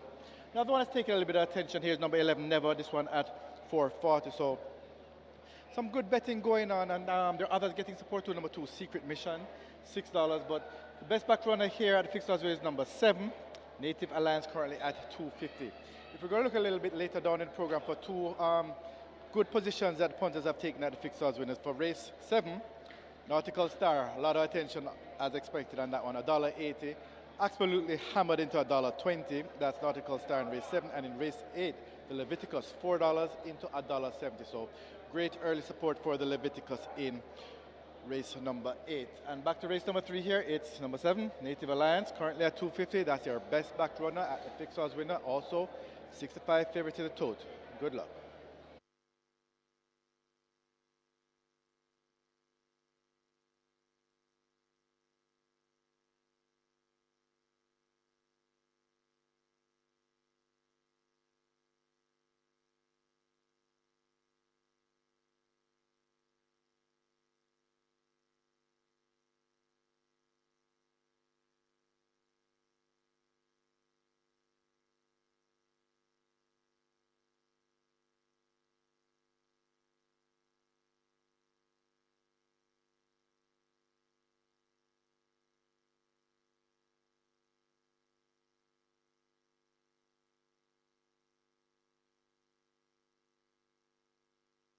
A number 2, Secret Mission, takes the track early.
Horses take the track for the 3rd. It's a restricted allowance 5 for native bred 5-year-olds and up, non-winners of 2.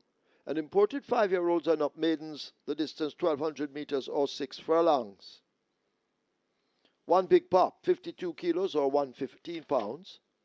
4 Da Queen's Bee, 53.5 or 118. 6 Town Star, 52.5, 116. 7 Native Alliance, 50.5 or 111. 8 Fort Haldane, 53 or 117. 9 Planner, 54 or 119. 10 Undeclared War, 50 or 110. 11 Never, 52.5 or 116. Wagering on double event exacta, Quinella, trifecta, superfecta, high 5, rolling triple. Play spot 8, single winner bonus in excess of 293,000. Quick 4 also wagered here. Single winner bonus in excess of 132,000. High 5 on its way to 200,000. Runners make their way to post. Get your wagers on.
Global Machine gets the job done in race number 2, and that's Richie Unstoppable Shakes on the early double on Labor Day. One race number 1, Joe Boxer wins race number 2 at Global Machine. And the live ticket count on the Reggae 6 now significantly impacted. We started off on 3,986, and we are now down to 1,982. So that looks to be just about 2,004 tickets that went a-begging after Global Machines win in race number 2. Live ticket count on the Catch 9, 192, with just over 430,000 in that net pool. It's now on to race number 3, started with the play spot 8 and quick 4. Both have a minimum guarantee period of a quarter of a minute. We have a field of 11 on the way to the starting gate. It's a restricted allowance, 5 for nature bred, 5 years and up, nuns of 2, and importees 5 years and up. Maidens, the purse here, 720,000. My selection is number 3, Sheer de Jour. Shane Richardson rides for trader Lou Richards, and this one was second by length last time out behind Chesney going 6.5 furlongs, 124.3. Led at the half mile, the quarter pole and furlong pole will just run out of it in deep stretch. A similar effort will see Sheer de Jour being the one to catch here. Number 6 is Town Star. Richie Unstoppable Shakes looks for the natural hat trick. He's riding and he's aboard the Donovan Plummer train Town Star. And this one has a tongue tie taken off. Last time out was outsped over 5 furlongs. John Post one, that's understandable in a field of 12. Prior to that, 4 by 2 lengths behind Chesney and Sheer de Jour. Lacked racing room inside the final furlong there when trying to find a rail run. Once getting a clear path today, look for Town Star to be in the thick of things short. 7-1 is a generous price for the chances of Town Star with Richie Unstoppable Shakes aboard. Number 7 is Native Alliance. Won a visually impressive victory last time out. Didn't beat much Sweetbird and Midnight Storm. Up in class, has scope to improve. Short price though, 6-5. Tajay Saku maintains the mount for Paul Swaby and owner D and A. Let's see how capable this Native Alliance will be. And number 9, Planner, gets odds of 11-1. Tevin Foster rides for Michael Marlowe. Michael Marlowe has a pair for us here in Planner and Fort Haldane. Planner appears to be the inform of the pair, and Planner gets 11-1, while Fort Haldane gets 9-1. Make it 3, 6, 7, and 9 in race number 3. On the Labor Day card, Sheer de Jour to get the better of Town Star, Native Alliance, and Planner. Quick 4 pool, 500,000 and climbing. Place for the pool, 750,000 and climbing. We have quarterly championship updates for you, and it's the Linville Pickens McFarlane quarterly championship update. And Abigail Abel is now off the mark in the Female Jockeys Challenge. She's on 1 win, 1/3 from 7 mounts. We presented 14 top 3, 29%. Joe Haynes, 1/3 from 5 mounts. And we have Angie Powell, no placings from 2 mounts. And Natalie Berger, no placings as yet from 2 mounts. In the trainer section, that in the jockey section, gentleman section, the jockey side of things, Radish Robin, he's on 21 wins, 8 seconds, 11/3 from 70 mounts. We presented 30 top 3, 57%, and 14.9 million earned. Tevin Foster has 14 wins, 14 seconds, 6/3 from 64 mounts. We presented 22 top 3, 53%, and 11.8 million earned. Richie Unstoppable Shakes, 13 wins, 3 seconds, 3/3 from 51 mounts. We presented 25 top 3, 37, and 6.8 million earned. Robert Halliday, 12 wins, 9 seconds, 4/3 on 44 mounts. We percentage 27 top 3, 57, and 10.3 million earned. Dane Dawkins has 11 wins, 12 seconds, 13/3 on 66 mounts. We percentage 17 top 3, 55%, and 10.7 million in purse earnings. In the trainer section, trainers with less than 9 horses. Donovan Bob Russell leads. He's on 2 wins, 2 seconds, 2/3 from 9 starters, representing 22 top 3, 67%, 1.2 million earned. Paul Sleeper Charlton is next. He's on 2 wins, 1 second from 4 starters, 50% in the winner column, top 3, 75%, and 1 million earned. Philip Elliott, more popular known as Jugo, 2 wins from 5 starts, represented 40% in the top 3, and 1 million earned. And yours to the Michael Caine, 2 wins from 5 starters, 40% win and top 3 column. That looks good. 862,000 in purse earnings. And Winchester McIntosh rounds off the group. 1 win, 1 second from 4 starters, 25% in the win, and 50% in the top 3 column. 736,000 in purse earnings. That's your quarterly championship update in select categories. We'll have more for you a little bit later on. Front of the starting gate now closed for race number 3. Horses will begin to load any moment now. Best of luck.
Runners at the post, runners at the post. High five on its way to 300,000. High five heading for 300,000. Runners at the post. They've closed up the gates. Get ready. Hurry. Place your wagers.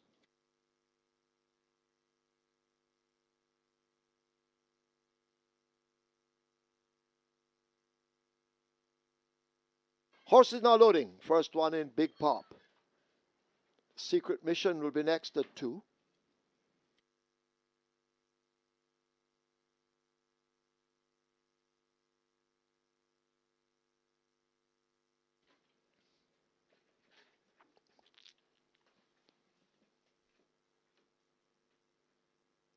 So 2 have loaded.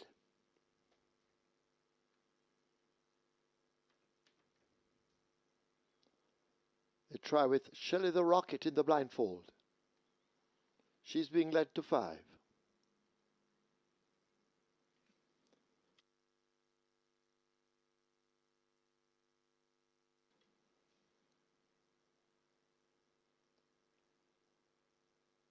Shelley the Rocket is in. Town Star follows. The favorite Native Alliance being led to 7.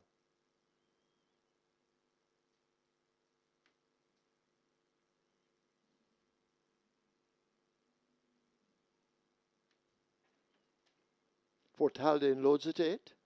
Rider climbing up on Shelley the Rocket. Planner will load at 9.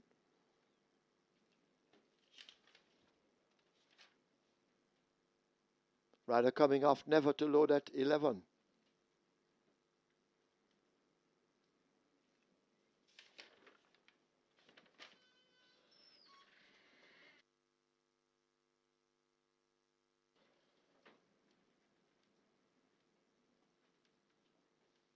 So they try with Never and the Queen's B. The Queen's B is in. Waiting on Never and Cher de Jour.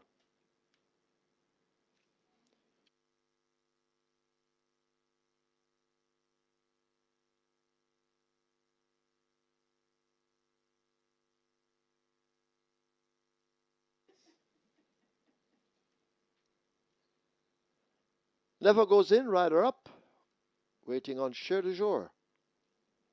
To load at 3 with Shane Richardson.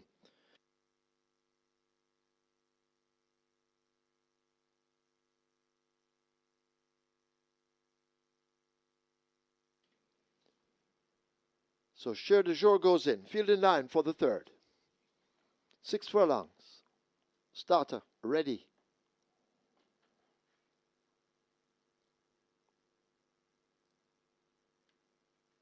They're off. Almost perfect start. Cher de Jour shows speed. Secret Mission rushing up half a length down on the inside. Undeclared War racing out wide. Big Pop is the one running the rail. Shelley the Rocket and the Queen's B race as they flash past the 5. Fort Haldane racing just in behind them with Native Alliance. A break back to Planner. Town Star on the rail and Never at the back. They leave the half mile behind them and make their way now toward the 3 furlong point of the course, and Cher de Jour shows on that lead, adding a bit of speed and now going on by some 2 lengths. Secret Mission chasing. Da Queen's B is there. Undeclared War hidden on the outside of Big Pop. 2 lengths back to Fort Haldane as they flash past the 5/16. They're coming into the top of the lane, and it is Cher de Jour who holds on to the advantage from a Secret Mission. The Queen's B on the outside. Big Pop wound up on the rail now and asked to close the gap, but Cher de Jour continues to battle hard as they run toward the furlong pole. Secret Mission applying pressure with the Queen's B out wide. Big Pop now sneaking up on the rail. It is Cher de Jour being caught by Big Pop, but these two now in a battle for it as they leave the final 16th marker. Cher de Jour, Big Pop determined to get to Cher de Jour. They're bobbing heads, they're making eye contact, they're coming to the line, but Cher de Jour won't be denied, beating Big Pop, Secret Mission, Da Queen's B and Town Star.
In the winners' enclosure, the unofficial winner of race number 3, Sheer de Jour. 5-year-old Bay Mare by Force de Jour. Sheer Madness by Traditional. Bred Roy Williams, owned and trained Louis Richards. Winning rider, very nice ride from Shane Richardson. The groom, Michael Anderson, second. Number 1, Big Pop. Third, number 2, Secret Mission. And fourth, number 4, The Queen's Bee. And fifth, number 6, Town Star. Final time for 6 furlongs, 1:17.4.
They're off. Almost perfect start. Cher de Jour shows speed. Secret Mission rushing up half a length down on the inside. Undeclared War racing out wide. Big Pop is the one running the rail. Shelley the Rocket and the Queen's Bee race as they flash past the 5. Fort Haldane racing just in behind them with Native Alliance. A break back to Planner. Town Star on the rail and a Never at the back. They leave the half mile behind them and make their way now toward the 3 furlong point of the course, and Cher de Jour shows on that lead, adding a bit of speed and now going on by some 2 lengths. Secret Mission chasing. The Queen's Bee is there. Undeclared War hidden on the outside of Big Pop. 2 lengths back to Fort Haldane as they flash past the 5/16. They're coming into the top of the lane, and it is Cher de Jour who holds on to the advantage from a Secret Mission. The Queen's Bee on the outside. Big Pop wound up on the rail now and asked to close the gap, but Cher de Jour continues to battle hard as they run toward the furlong pole. Secret Mission applying pressure with the Queen's Bee out wide. Big Pop now sneaking up on the rail. It is Cher de Jour being caught by Big Pop, but these two now in a battle for it as they leave the final 16th marker. Cher de Jour, Big Pop determined to get to Cher de Jour. They're bobbing heads, they're making eye contact, they're coming to the line, but Cher de Jour won't be denied, beating Big Pop, Secret Mission, the Queen's Bee, and Town Star.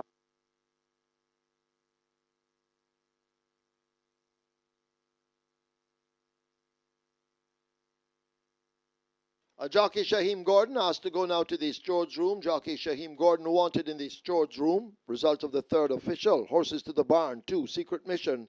3, Cher de Jour. 2 and 3 go to be tested. Splits 24-1 by 49. 6 furlongs raced in 1:17.4. The margins ahead by 3.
On to race number 4, and at the fixed odds windows here, it's a 2-horse betting race. Number 3, Legal Fight, currently at $2, and the other one that's getting bet here is number 7, Nebuchadnezzar at 230, and that is where the betting is here at the fixed odds window. It seems to be where it is in the total as well, because number 3, Legal Fight, is a 3-5 total favorite, and the 2-1 second favorite, number 7, Nebuchadnezzar. So the fixed odds windows are taking the money in the same way that the total seems to be, with number 3, Legal Fight, the best back runner here at $2, and the other one, Nebuchadnezzar, currently at 230. That's the second best back. But outside of those two, not a whole lot of action taking place here at the fixed odds window. So good luck for race number 4.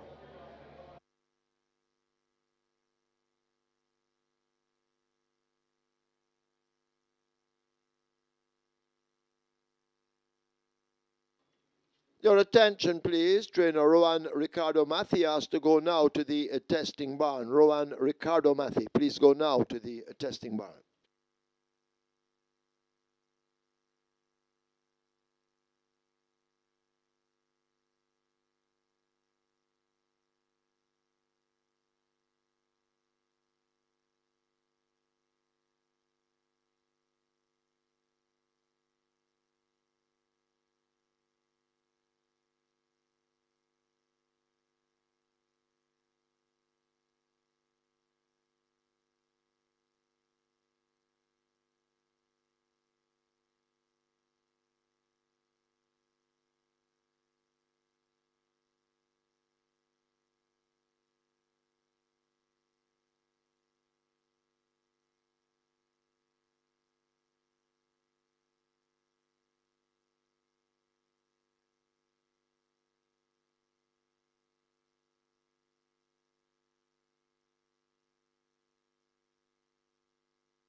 Horses take the track for the fourth. It's a restricted allowance 5 for native bred 4-year-olds and up, non-winners of 2, and imported 4-year-olds and up, maidens the distance 1600 meters or 1 mile. Number 1, he's sensational, make the weight 52 kilos or 115 pounds. 5, Baby Grey, 50.5 or 111. 6, Uncle Harry, 52 or 115. 7, Nebuchadnezzar, 54.5 or 120. Wagering offered on double event exacta, quinella, trifecta, superfecta, rolling triple. This is where the early 5-star begins with a single winner bonus in excess of $1.6 million. Early 5-star heading to 500,000, rolling triple 400,000. Get your wagers on.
Top selection, Share the Show gets the job done at odds of 7 to 2. Fine ride there by Shane Richardson, more popular known as Andy. And he rode there for trainer Louis Richards. And I'm told by a very good source that Louis Richards is Shane Richardson's uncle. And it's the first win by Shane Richardson for his uncle Louis Richards. And indeed, Richards teaming up with Richards. So that would have been a good enough indicator of what to expect. So this Share de Jour gets the job done at a decent price of 7 to 2, making most, if not all, of the running. Big run by a big pop. That one is going to be one to have on a short list. And the live ticket count now on the mandatory period Reggae 6, 1,477 with 41.6 million plus internet pool there. And the Ketstein live ticket count 123 and over 430,000 in that net pool.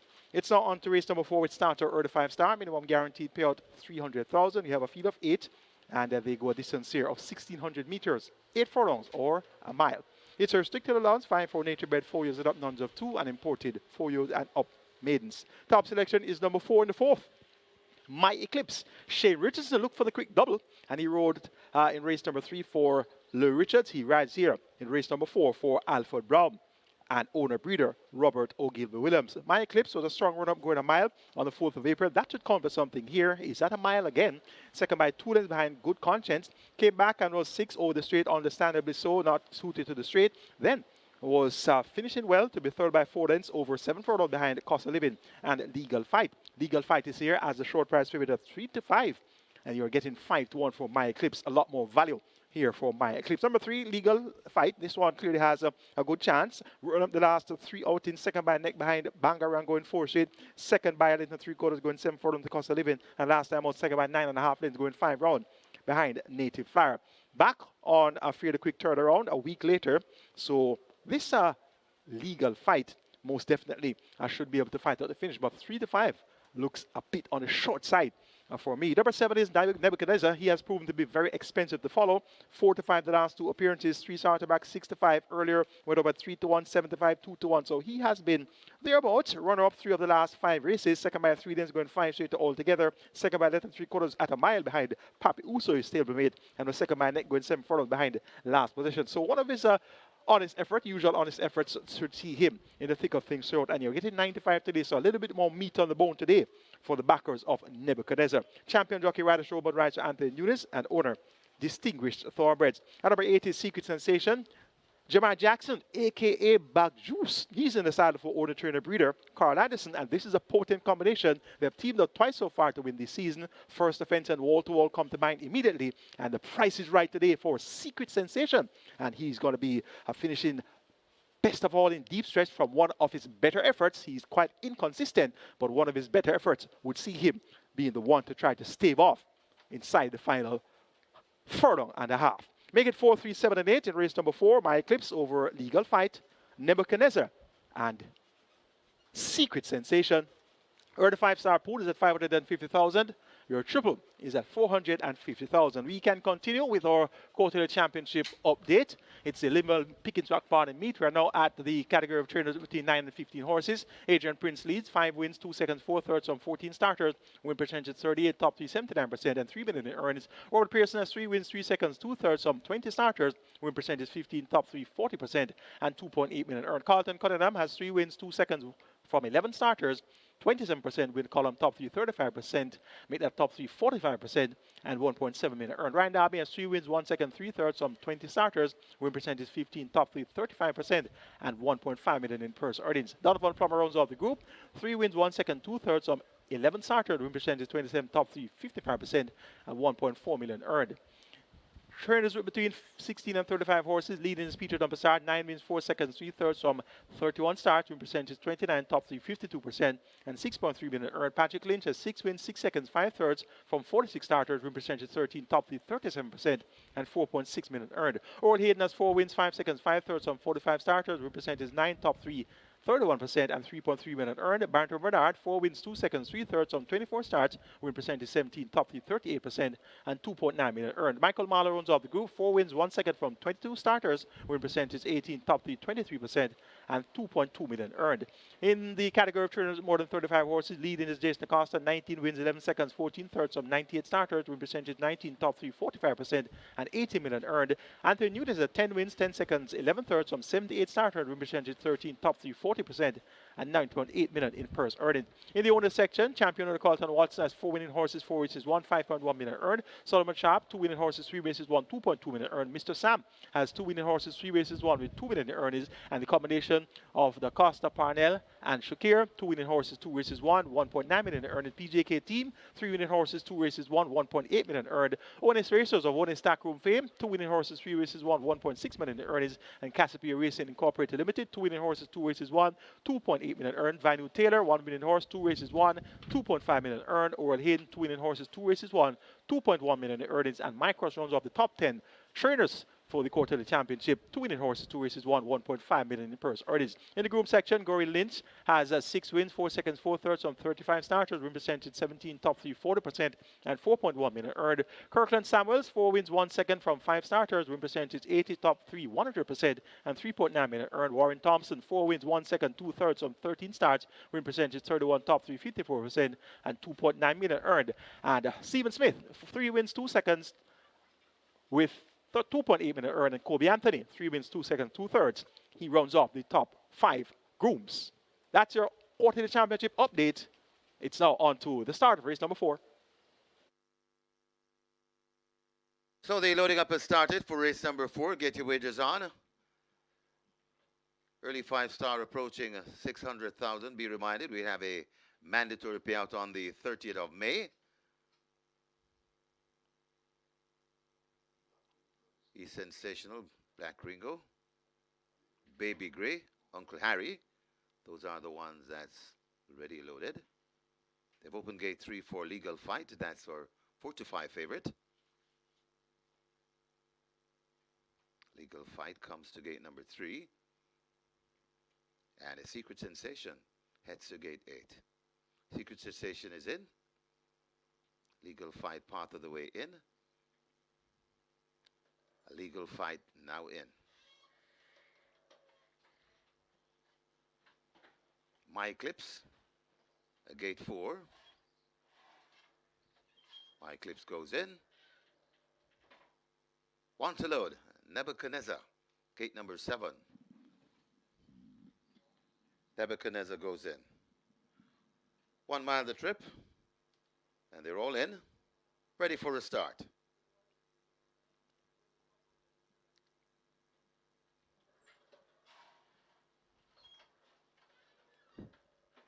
Start holding them, one acting up in one of the gates.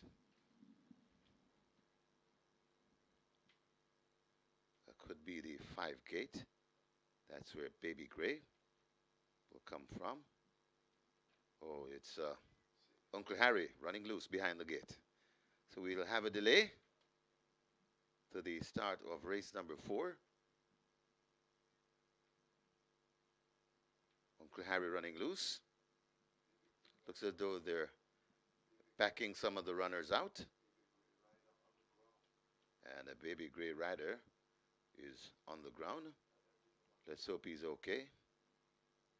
Emilia McLean. So delay to the start of race number 4. Looks as though they're backing out the remaining runners.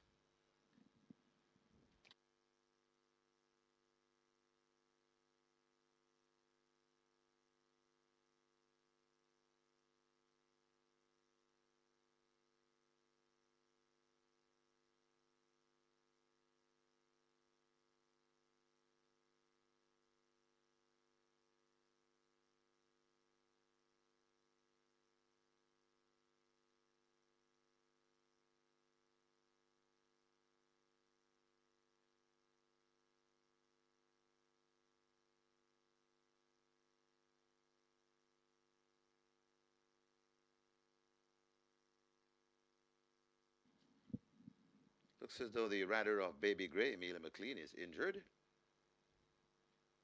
he's being whisked away. So more wagering time added. And we may be looking at a scratch number 5, Baby Gray. No confirmation as yet. Continue to make your wagers.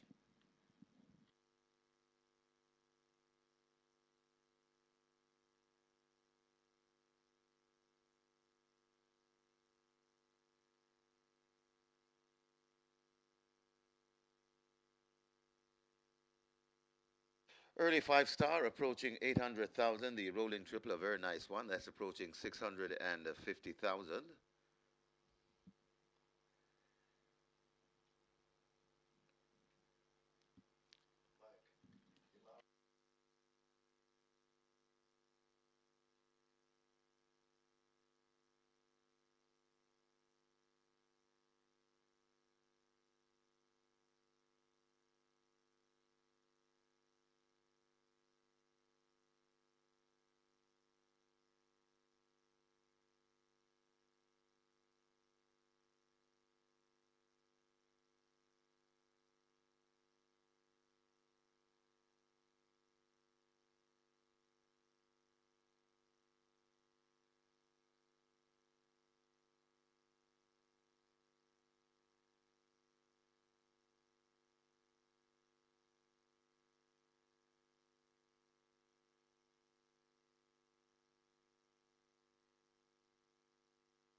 May I have your attention, please? We have two late scratches.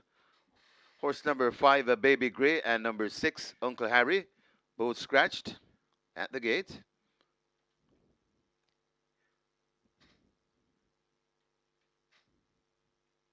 So they're getting the numbers situated on the gate, and the reloading will follow. Get your wagers on. Running out of wagering time.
So the reloading process will start any moment now. Got a 3-5 favorite in horse number 3, Legal Fight, from the Patrick Lynch barn. Devastating Dane Dawkins, the rider. Then we get 9-5 on number 7, Nebuchadnezzar, from the Anthony Babanunes barn. Radish the Sneaky Fox, Roman Rice. So waiting on the reloading process. Get your bets on. Running out of wagering time.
Horses loading once again. He's sensational, the first one to load. Black Ringo in at gate 2. So horse is loading. Last chance to wager.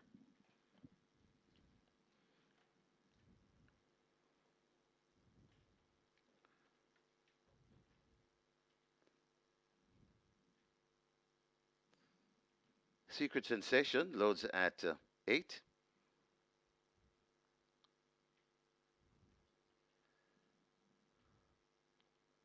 Working on My Eclipse, gate 4. They've opened gate 4. Riderless My Eclipse.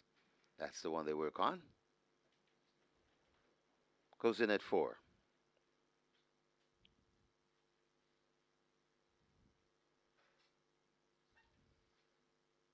A legal fight, the 4-5 favorite. Gate 3. One to load, Nebuchadnezzar. And we'll have a line.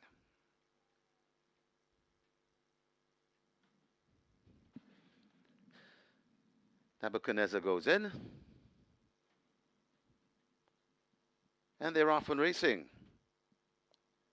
Legal Fight comes away sharply from gate number 3, tracked by My Eclipse. So My Eclipse now assumes the lead from Legal Fight. Coming up on the rail, that's E Sensational as they make their way coming to the 6 furlong point.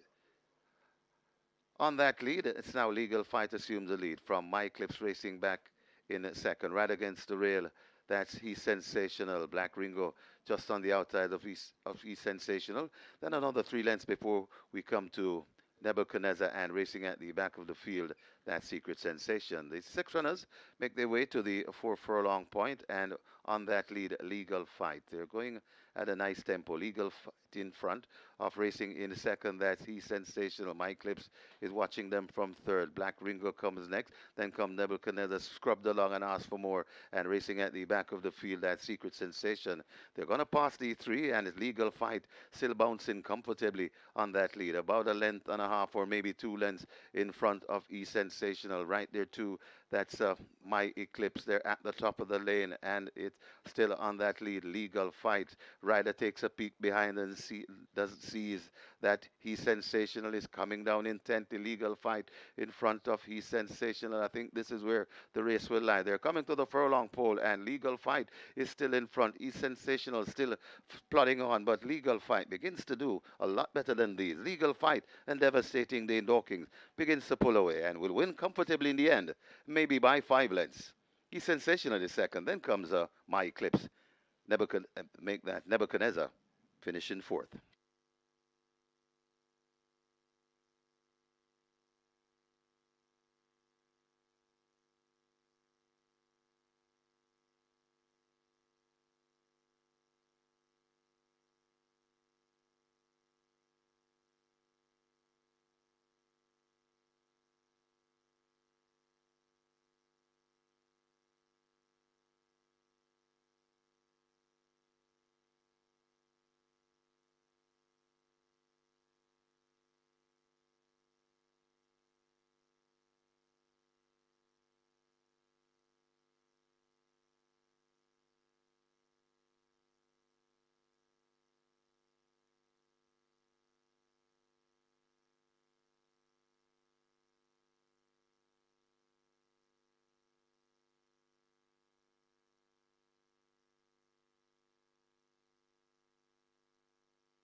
In the winners enclosure, the unofficial winner of race number 4, number 3 Legal Fight, 4-year-old Bay Colt by Buzz Nightmare, Saraceni by Coded Warning, bred Delroy Wallace, owned Jeremy and Davian Lynch, trained Patrick Lynch, the winning rider, Devastating Dane Dawkins, the groom Jaron Lynch. Second, number 1, He's Sensational. Third, number 4, My Eclipse. And fourth, number 7, Nebuchadnezzar. Final time for 1600 meters, 1 mile, 1:40 and 3.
And they're off and racing. Legal Fight comes away sharply from gate number 3, tracked by My Eclipse. So My Eclipse now assumes the lead from Legal Fight. Coming up on the rail, that's E Sensational as they make their way coming to the 6 furlong point. On that lead, it's now Legal Fight assumes the lead from My Eclipse racing back in second, right against the rail. That's He's Sensational, Black Ringo, just on the outside of He's Sensational. Then another 3 lengths before we come to Nebuchadnezzar, and racing at the back of the field, that Secret Sensation. The 6 runners make their way to the 4 furlong point, and on that lead, Legal Fight. They're going at a nice tempo. Legal Fight in front of racing in second. That's He's Sensational. My Eclipse is watching them from third. Black Ringo comes next. Then come Nebuchadnezzar, scrubbed along and asked for more, and racing at the back of the field, that Secret Sensation. They're going to pass the 3, and it's Legal Fight still bouncing comfortably on that lead, about a length and a half or maybe 2 lengths in front of E Sensational. Right there too, that's My Eclipse. They're at the top of the lane, and it's still on that lead. Legal Fight. Rider takes a peek behind and sees that He's Sensational is coming down intently. Legal Fight in front of He's Sensational. I think this is where the race will lie. They're coming to the furlong pole, and Legal Fight is still in front. He's Sensational still plodding on, but Legal Fight begins to do a lot better than these. Legal Fight and Devastating Dane Dawkins begins to pull away and will win comfortably in the end, maybe by 5 lengths. He's Sensational is second. Then comes My Eclipse. Make that Nebuchadnezzar finish in 4th.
Result of the fourth now official. Horses to the barn. 3, Legal Fight. 4, My Eclipse. 3 and 4 go to be tested. Splits 24-4, 47-4, 113-3. Final time for a mile, 140 and 3. The margin's 5.5 by 13 3/4.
Your attention, please. Race 5, number 9, Dark Swan. Now the mount of Ricardo Carr. Emilio McLean in stable condition, but will not be riding for the rest of the day. So Ricardo Carr rides number 9, Dark Swan, in this, the 5th coming up. And just reminding you, in the 10th event, number 6, Kweku, the claiming tag should be 1.4 million, not 1.5. Claiming tag for number 6, Kweku, in the 10th event, 1.4 million.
Horses take the track for the 5th. It's a restricted allowance 5 for native bred 4-year-olds and up, non-winners of 2, and imported 4-year-olds and up maidens, fillies and mares only. The distance 1,300 meters or 6.5 furlongs.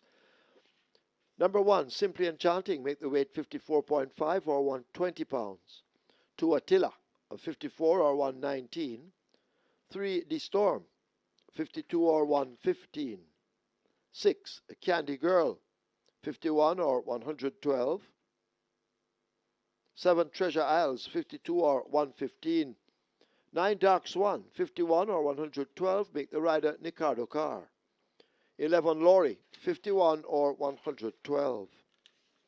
Wagering offered on double event. Exacta, Quinella, Trifecta, Superfecta, High Five, Rolling Triple. This is where the Twilight 6 begins. Twilight 6 heading for 6 million, Rolling Triple 300,000, High Five heading for 250,000. Get your wagers on.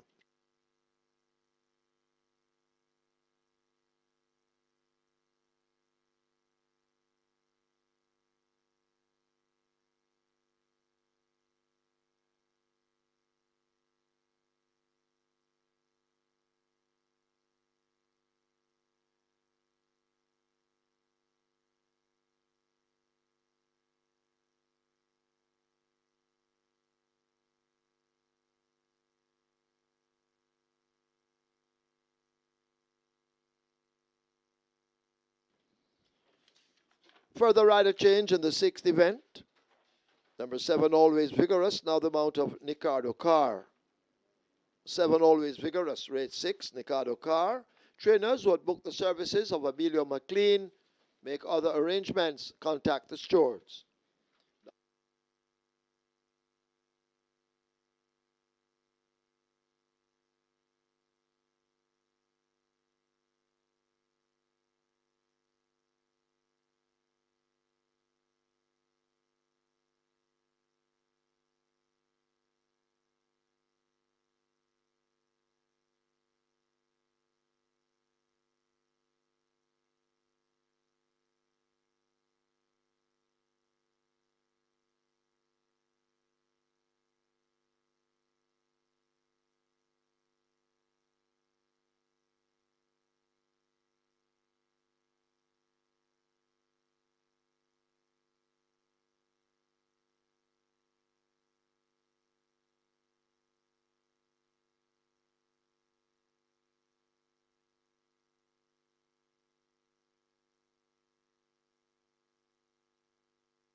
Legal Fight gets the job done in race number 4, quite convincing in 2. Dane Dawkins riding there for trainer Patrick Lynch.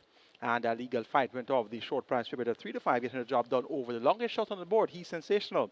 Who checked in second at 26-1. Live ticket count on the mandatory period Reggae 6 coming into the 5th leg, 1,305 with 41.6 million plus internet pool there. And the catch stand live ticket count down to 91 with 430,000 plus in that net pool. It's now time for the start of the Twilight 6 minimum guaranteed pair of 3 million, and we have 6.5 million wagered already. It's a field of 12. A restricted allowance, 5 for native bred 4 years and up, nuns of 2, and imported 4 years and up maidens. It's for fillies and mares only. The purse is 750,000. Top selection is number 12. You're My Sweetie. Cartel Malcolm picks out the mount for trainer Gersubiati and Otterware family. You're My Sweetie has caught the pace of the level, has been sent off short prices or last 3 outings, 85, 45, and 95, and has been Strong, second by 2 lengths behind Sparkling Fire, going 5 straight. On the 9th of May, on the 25th of April, third by 2 1/4 behind Lawrence Secret and Native Flyer, going 6 furlongs at 115.3. Native Flyer came back to win by a wide margin, and Your My City was just ahead behind Native Flyer, allowing Native Flyer 3 kilos. And 3 Sergeant Max, second by 3 3/4 to True Blue, going 5.5 furlongs is 108.4, and in third was 4.5 lengths clear of Native Flyer, and once again allowed Native Flyer weight. So Native Flyer has come back to win convincingly. You're My Sweetie looks well and gets a vote here. Carlton Malcolm looks for his first win in quite a while, and based on the Equibase.com records, he last won a race in 2018, and that was at Marquis Downs over there in Canada. So Carlton Malcolm knows how to get around, and he's likely to be able to get the job done here at 7-5. Your favorite is You're My Sweetie. Number 3 is at 4-1, and that's The Storm. Tajay Saku right through trader Patrick Lynch. Patrick Lynch looks for the quick double, just scored in race 4 with Legal Fight. And The Storm was 4 by 4.5 lengths and last, over 5 straight behind Spark and Fire, You're My Sweetie, and Native Flyer. And 2 starts back 5th by 13 3/4 lengths to True Blue, You're My Sweetie, and Native Flyer. Runner up 3 starts back behind Proudest Vision, going 5 round. So The Storm looks like that should be running on inside the final 2 furlongs. 4-1 represents good value for the chances of The Storm. Number 4 is Newspaper of Record. This one gets a big price of 30-1. You will pin a price of Errol Burke. Should be thereabouts as well. And number 2 is Attila. This one gets 19-1. Big price for Attila. Terry Foster rides for Fitzgerald Williams.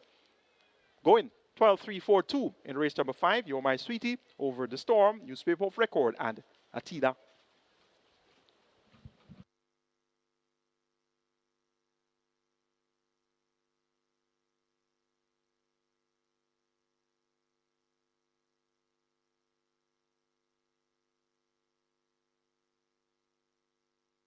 So they've closed up the gates as the high five heads for 300,000 on its way to 300,000. The Twilight Six at 7 million, and the Rolling Triple heading toward 500,000.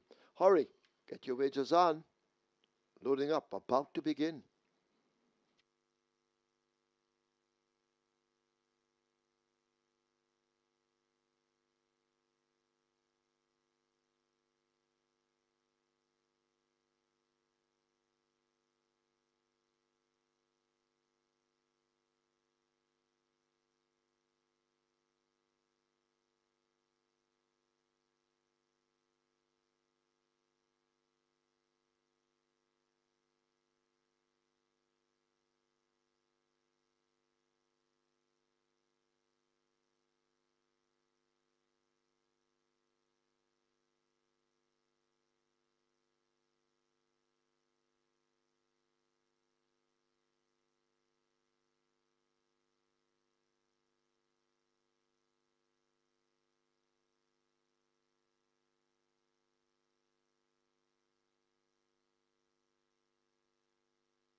Horses now loading.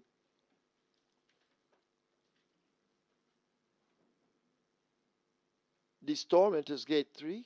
Attila. Tevin Foster riding. In at 2. Jody's Fund loads at 5. Candy Girl coming into 6.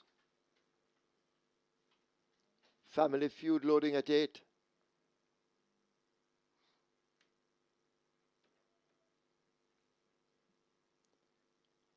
Simply Enchanting in at 1. Dark Swan loads at 9.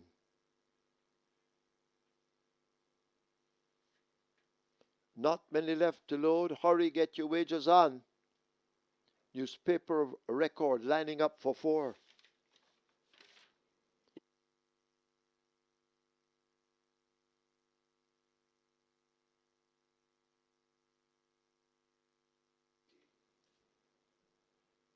The favorite, You're My Sweetie, in at 12. Treasure Isles coming into 7. In at 10, Total Velocity. Tamar Williams will have to be seated.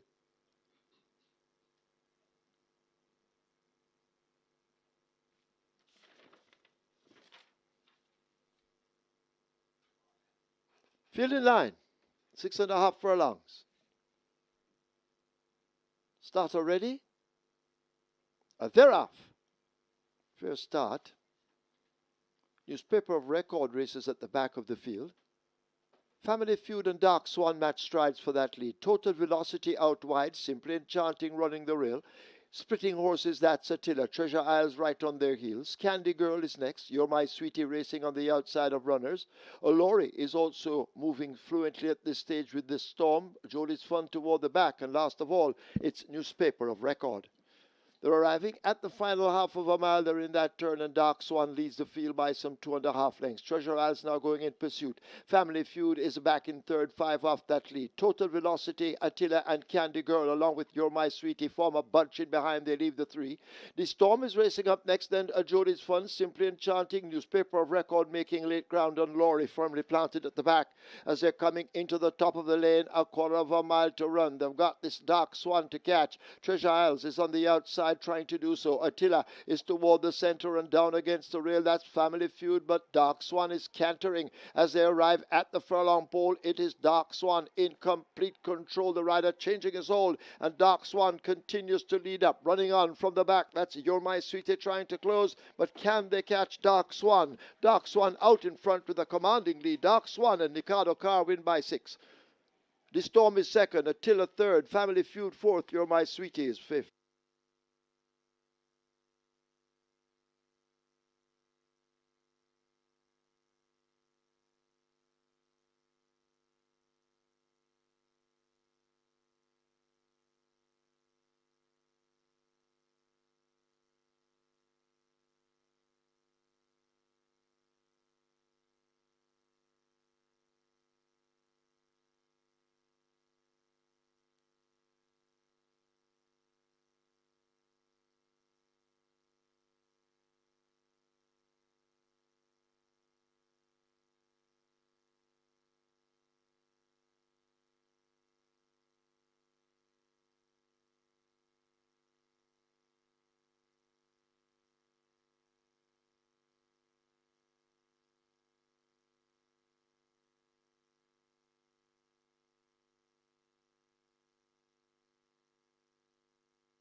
In the winners enclosure, the unofficial winner of race number 5, number 9, Dark Swan, for 4-year-old Bay filly by Midnight Hawk, Oha Light by Rising Moon, bred Christopher Wellington, own Cleveland Lawrence, trained at Greshwood Smith, the winning rider, Nikado Carr on a chance ride, the winning groom, Kenneth Mullings, second.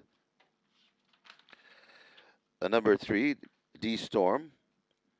Third, number 2, Attila. Fourth, number 8, Family Feud. And fifth, number 12, You're My Sweetie. Final time for 6.5 furlongs, 123 flat.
Starter ready? They're off. First start. Newspaper of record races at the back of the field. Family Feud and Dark Swan match strides for that lead. Total Velocity out wide, Simply Enchanting running the rail. Splitting horses, that's Attila. Treasure Isles right on their heels. Candy Girl is next. You're My Sweetie racing on the outside of runners. Olori is also moving fluently at this stage with this Storm. Jolie's Fun toward the back. And last of all, it's Newspaper of Record. They're arriving at the final half of a mile. They're in that turn, and Dark Swan leads the field by some 2.5 lengths. Treasure Isles now going in pursuit. Family Feud is back in third, 5 off that lead. Total Velocity, Attila, and Candy Girl, along with You're My Sweetie, form a bunch in behind. They leave the 3. The Storm is racing up next, then Jodie's Fun, Simply Enchanting, Newspaper of Record making late ground on Laurie, firmly planted at the back as they're coming into the top of the lane. A quarter of a mile to run. They've got this Dark Swan to catch. Treasure Isles is on the outside trying to do so. Attila is toward the center and down against the rail. That's Family Feud, but Dark Swan is cantering as they arrive at the furlong pole. It is Dark Swan in complete control. The rider changing his hold, and Dark Swan continues to lead up, running on from the back. That's You're My Sweetie trying to close, but can they catch Dark Swan? Dark Swan out in front with a commanding lead. Dark Swan and Nikado Carr win by 6. The Storm is second, Attila third, Family Feud fourth, You're My Sweetie is fifth.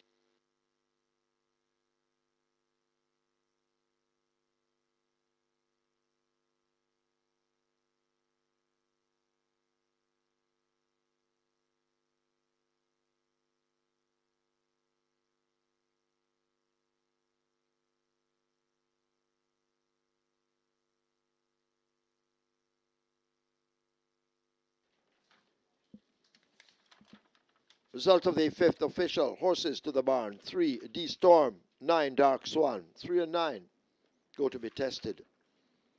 Splits were 24-1, 48-3, 116.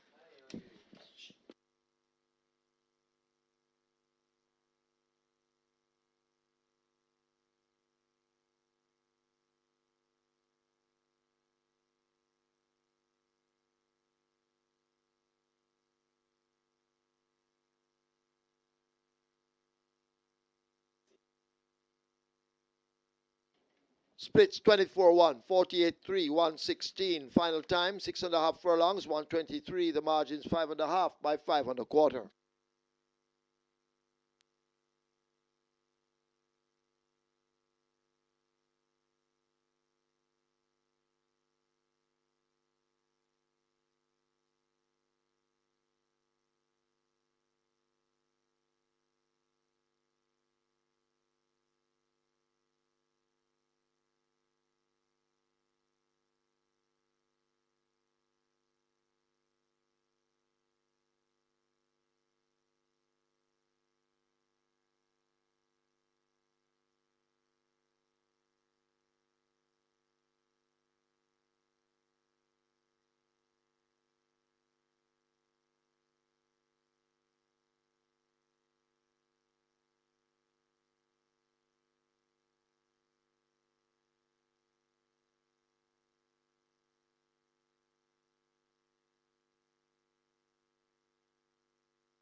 So we have a high five carryover in excess of 394,000. High five carryover race 6 coming up in excess 394,000.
On to race number 6, and despite such a nice big field of 16, it's actually one of the quietest betting races for the day so far at the fixers winners here. But as is typical in races over this course, the outside horses are the ones taking money. So it's number 13, Toots, currently at $3, 14 Restoration at $2.50, and the outside horse, this one 61 in the total, but $4 here at the fixers winner, undisclosed location. So it's 13, 14, and 16 taking the money at the fixers winner. But as I mentioned, it hasn't really been a high volume betting race, especially for such a large field, which is a little bit not the typical situation. But 13 Toots, best back runner, along with 14 Restoration, $3 and $2.50 respectively, and as I mentioned, some other money coming in for undisclosed location, currently at $4.20.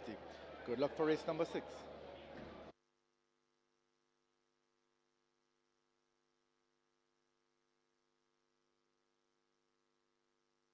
Your attention, please. Your attention, please. In today's 7th event, the Labor Day Trophy. Number 1, Unruly Mo. Now the mount of Tyrese Anderson. Tyrese Anderson rides 1 on Unruly Mo, race 7.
Number 1, the gifted one, takes the track early.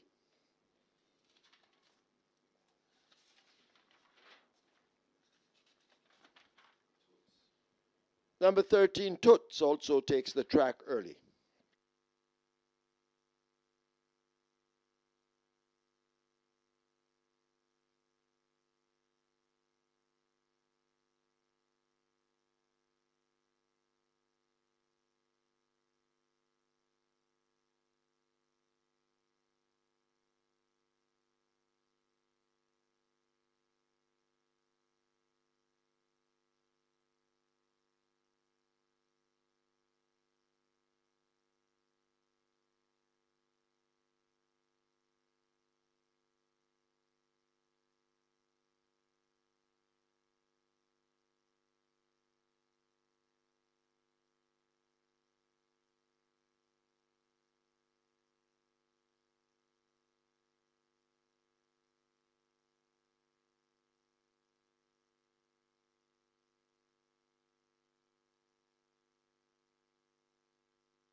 Horses take the track for the 6th. It's for 3-year-olds and up. It's an optional claiming event, 350,000 to 250,000 the tag. Also 6-year-olds and up, non-winners of 4. The distance 800 meters or 4 furlongs straight. Number 2, Lucky Papa. Make the weight 53 kilos or 117 pounds. 3, Speed on Wheels, 50.5 or 111. 4, Rum With Me, 53.5 or 118. 7, Always Vigorous, 53.5, 118, Ricardo Car Rides. 11, Adenosine, 53 or 117. 13, Toots, 54 or 119. 14, Restoration, 55 or 121. 15, Mini Diwac, 51 or 112. 16, Undisclosed Location, 51.5 or 114. Wagering on double event, Exacta, Quinella, Trifecta, Superfecta, High Five, Rolling Triple. The late 5-star begins here. High Five has a carryover just short of $400,000. Late 5-star at $1 million already. Rolling Triple heading to $500,000. Runners make their way to post. Get your wagers on.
Upset win in race number 5 with Dark Swan making all the run in the car on a chance ride. They're replacing Emilio McLean and he rode for trainer Gresham Smith, more popular known as Greasy, and owner Cleveland Lauren. Dark Swan at 10-1 shows rivals a clean pair of heels and a notable impressive performance there. Tongue-tie fitted for the first time, and that clearly did the trick. Live ticket count on the Regular 6 on the mandatory payout day. 303 coming into the cash out leg. 41.6 million to be shared up there. 6 tickets still going on the catch line side of things. 430,000 in that net pool. And the Twilight 6 starts off on 702 live tickets at over 5.2 billion in that net pool. It's now on to race 6, the start of a late 5-star, and it's the cash out leg of the mandatory payout Regular 6. Maximum field of 16 goes 800 meters straight or 4 furlong straight. It's for the claimant level 350 down to 250,000. The purse here is 700,000. Top selection is my favorite horse all time, Restoration. He's going for 4 consecutive wins. Now trained by Oraldo Chin, now owned by Dean Cooper. And Demar Williams, champion apprentice, picks up the mount. Had a close look at him a while ago, and Restoration looks fairly well, but not as well as when I had him. And I'm hoping that everything will be okay. He looks good enough to be able to get the job done here. He's basically better than the average 350 claimer, and he's your 8-5 favorite. Number 16 on this close occasion, 5-1 the price. Tajisiku rides for Gresham Smith. Gresham Smith looks for the quick double, and he just scored with Dark Swan. And on this close occasion, gets a swing at the scale out of 7.5 kilos better off to his recent conqueror Restoration. Was beaten by Restoration twice in his last 3 appearances. But the scales have swung in his favor. He gets an outside post, and he looks quite well also, 5-1. Good price there for undisclosed location. Number 8 is Princess Akila. She's also 4-1. She's fit as well. Second last time out, just 3/4 of a length behind the Dark Matter. That was at 5 furlongs, so it cuts back in distance now by a furlong. We'd appreciate the reduction in journey. Robert Hardwell had it in. Picks up the mount for trainer Ricardo Brown, 4-1. Generous price here for Princess Akila as well. And number 4 is Run With Me. This one gets 12-1, also a generous price. Richard 6 picks up the mount for Renex Burrell. And this one has won 3 of his last 4. Had a Hatchet Cup wins October, December last year, as well as February this year. So Run With Me, though, cutting back a distance of 4 furlongs straight, not necessarily the best trip for him, but he should be able to tap into his good form and make a race of it. Going 14, 16, 8, and 4. Restoration to make it 4 in a row over on this close location. Then Princess Akila and Run With Me. Late 5-star pool is at 1.2 billion. Your triple is at 550,000. Front of the starting gate now being closed. Get your wages on now, and best of luck.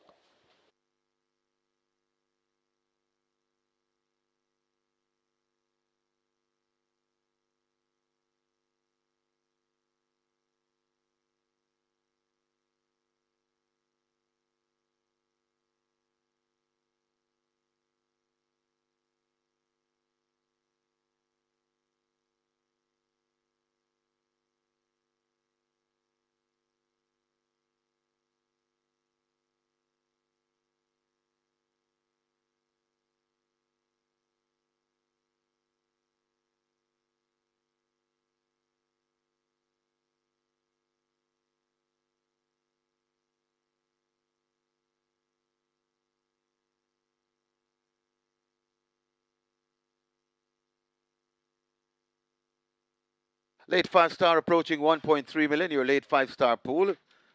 Massive one, approaching 1.3 million, the rolling triple, on its way to 600,000. Don't forget, we have a big high five carryover. High five carryover in excess 394,000. Your high five pool approaching 350,000. So high five carryover in excess 394,000. They've closed up the front of the gate, so the loading up about to start. So hurry and place your wagers.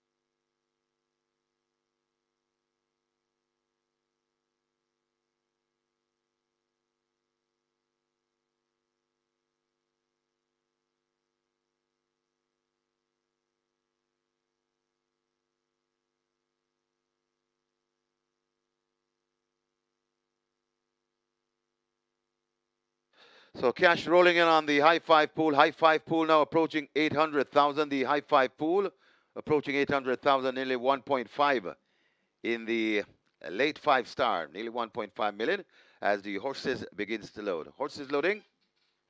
Lucky Papa the first one to load. Got an 8-5 favorite. Number 14, Restoration. The Speedy Gray.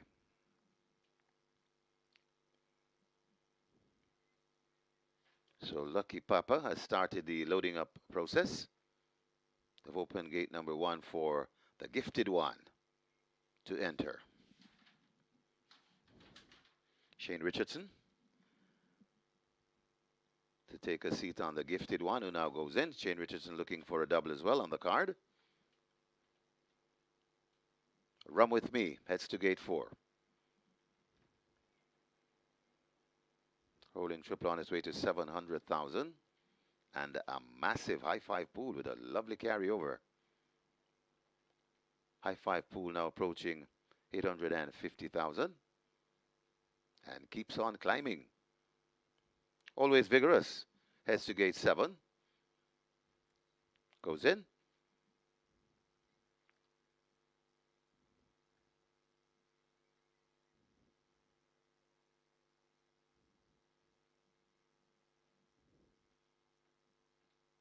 Traditional Boy, gate number 6.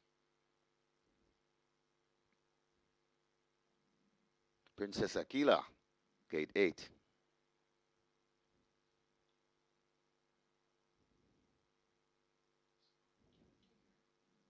King Air heads to gate 10. Up and in. So the loading process, well advanced. Very slim chance for you to get a ticket if you're not in line. Toots load at 13. Undisclosed location, moving into gate number 16. Undisclosed location is in. Mini de Whack at gate 15.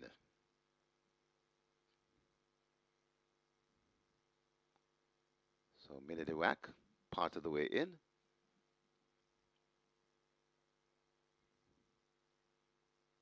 So still working on Mini de Whack. Golden Syrup loads at 12. So not many left to be loaded.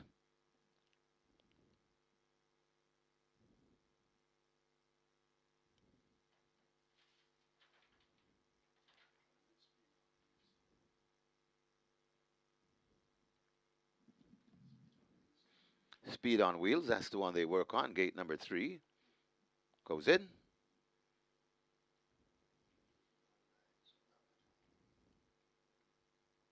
Sir Ganga Jamuna, gate number 9 to complete the line. Restoration already loaded.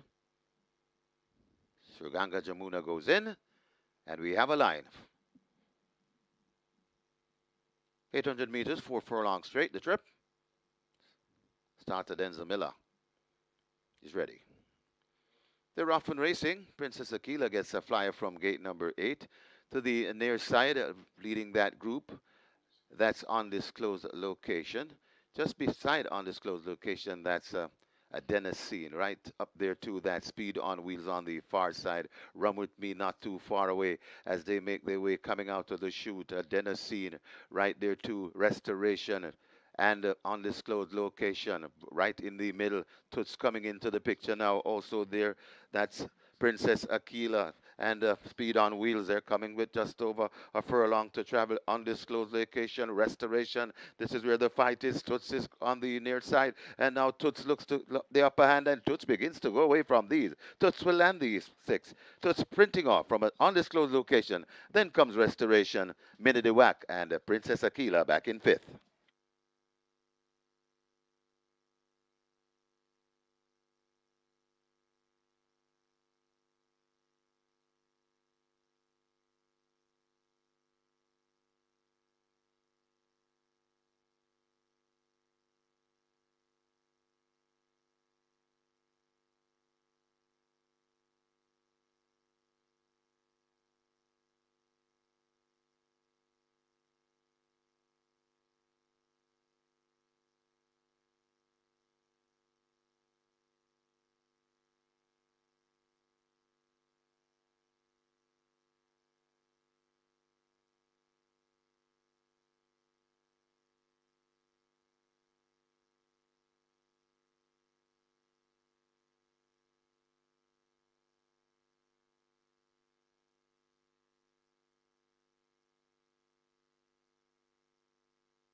And the winners enclosure, the unofficial winner of race number 6, number 13, Toots. A 6-year-old chestnut mare by Berlina the Tiger. For Trixie by Old Forester. Bredham Stables Limited.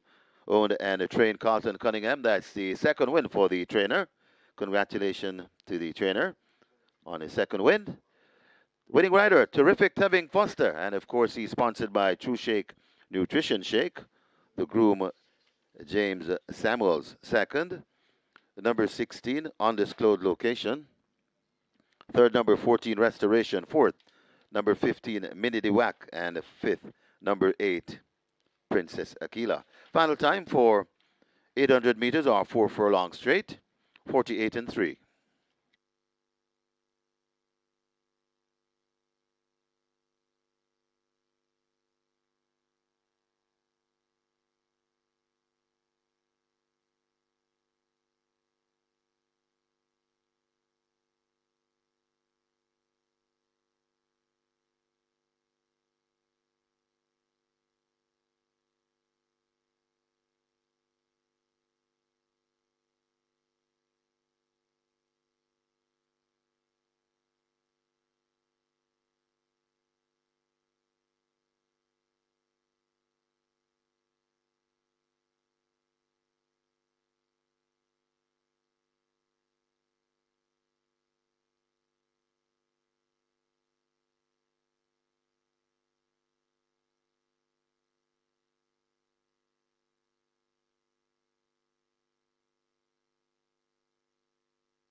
He's ready. They're off and racing. Princess Aquila gets a flyer from gate number 8 to the near side, leading that group. That's undisclosed location.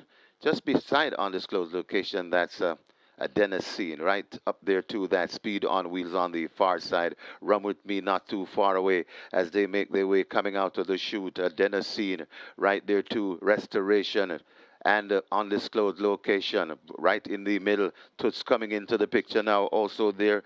That's Princess Aquila and Speed on Wheels. They're coming with just over a furlong to travel. Undisclosed location, Restoration. This is where the fight is. Toots is on the near side, and now Toots looks to the upper hand, and Toots begins to go away from these. Toots will land these 6. Toots printing off from an undisclosed location. Then comes Restoration, Mini Diwak, and Princess Aquila back in 5th.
Reggae 6 information. Reggae 6, 352,965 each. 352,965 each.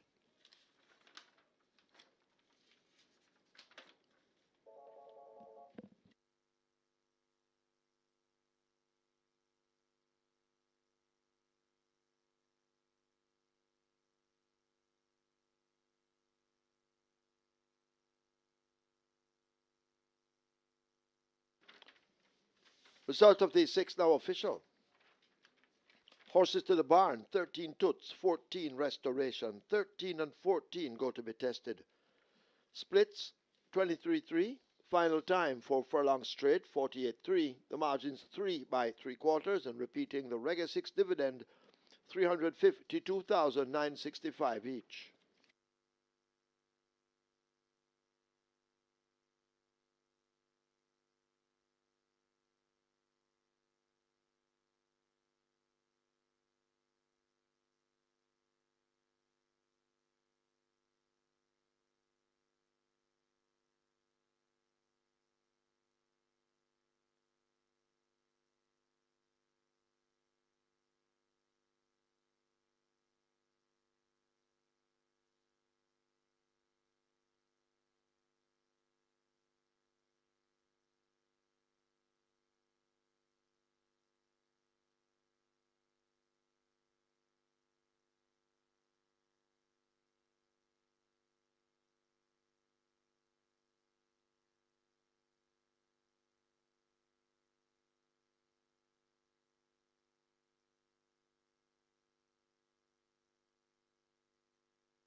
Toots turns up in a good fashion today. Kevin Foster riding there for Carlton Cullendon. A double on the card for Carlton Cullendon. Had a win in Global Machine early in the card in race number 2.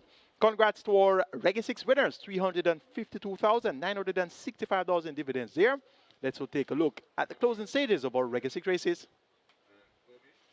When Joe Boxer may just have the lead, war go on right alongside. These two in eye contact. Lawrence now gets going as they drive now inside the final 16th. Joe Boxer just the leader. War go on now left a length and the piece back. Lawrence and another Lynx beginning to close, but it's all over. Joe Boxer wins it. War go on is second. Another Lynx is third. Could be Lawrence fourth. Queen Majesty maybe fifth. But it's Global Machine still in front. Sky Rizzy trying. Global Machine kicking once again. Sky Rizzy still not quitting, coming to the furlong pole. It's Global Machine in front. Sky Rizzy still chasing and trying hard. Global Machine in front. Sky Rizzy still there fighting, but Global Machine and Richie Shakes 2 on the day for unstoppable Richie Shakes, going on to beat Sky Rizzy by about 2 lengths. Then comes a salute back and forth. That's Loyal Action. As they run toward the furlong pole, Secret Mission applying pressure with the Queensby out wide. Big Pop now sneaking up on the rail. It is Cher de Jour being caught by Big Pop, but these two now in a battle for it as they leave the final 16th marker. Cher de Jour, Big Pop determined to get to Cher de Jour. They're bobbing heads, they're making eye contact, they're coming to the line, but Cher de Jour won't be denied, beating Big Pop, Secret Mission, the Queensby and Town Star. The legal fight in front of He's Sensational. I think this is where the race will lie. They're coming to the furlong pole, and Legal Fight is still in front. He's Sensational still plodding on, but Legal Fight begins to do a lot better than these. Legal Fight and Devastating Dane Dawkins begins to pull away and will win comfortably in the end, maybe by 5 lengths. He's Sensational is second. Then comes My Eclipse. Nebuchadnezzar finishing fourth.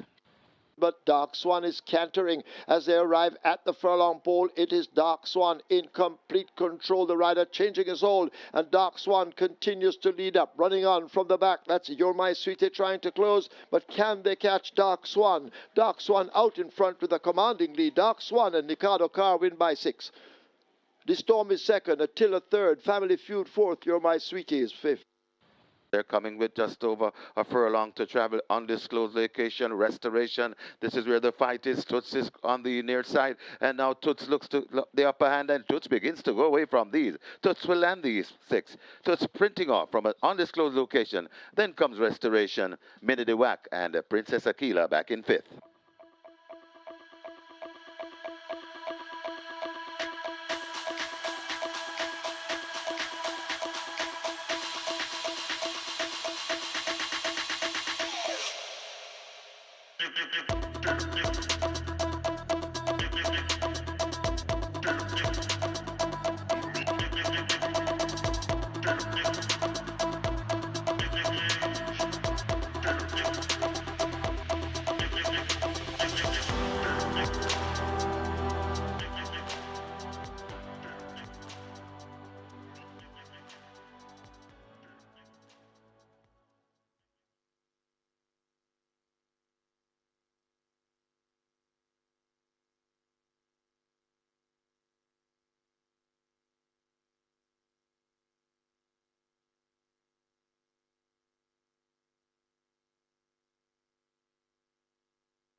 So if you have noticed, the flag is at half-mast. We have lost a trainer, Colin Blair, also known as Pebbles. He has passed away and left us. Condolences to his family, friends, from all of us here at SVREL and Caymanas Track. So condolences to the family and close friends of Colin Blair, Pebbles. He has left us, hopefully for greener pastures.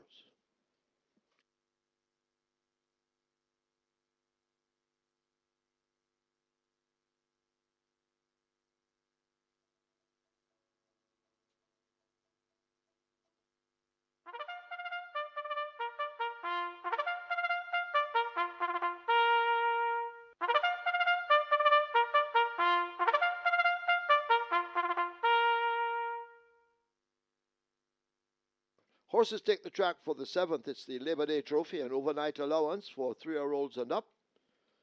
The distance 1,400 meters or 7 furlongs. Number 1, Unruly Mo, 52 kilos or 115 pounds. Make the rider Tyrese Anderson. 5, The Soul Warrior, 53 or 117. Wagering on double event, exacta, quinella, trifecta, superfecta, high 5, rolling triple, strike 4. Begins here, it starts anew. A rolling triple on its way to 400,000, strike 4 heading for a $1 million. High 5 on its way to 250,000. Get your wagers on.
It's now time for a feature. It's a Labor Day Trophy, race number 7 on the card. It's an own net allowance contest, so 3 years and up, the purse 1.25 million.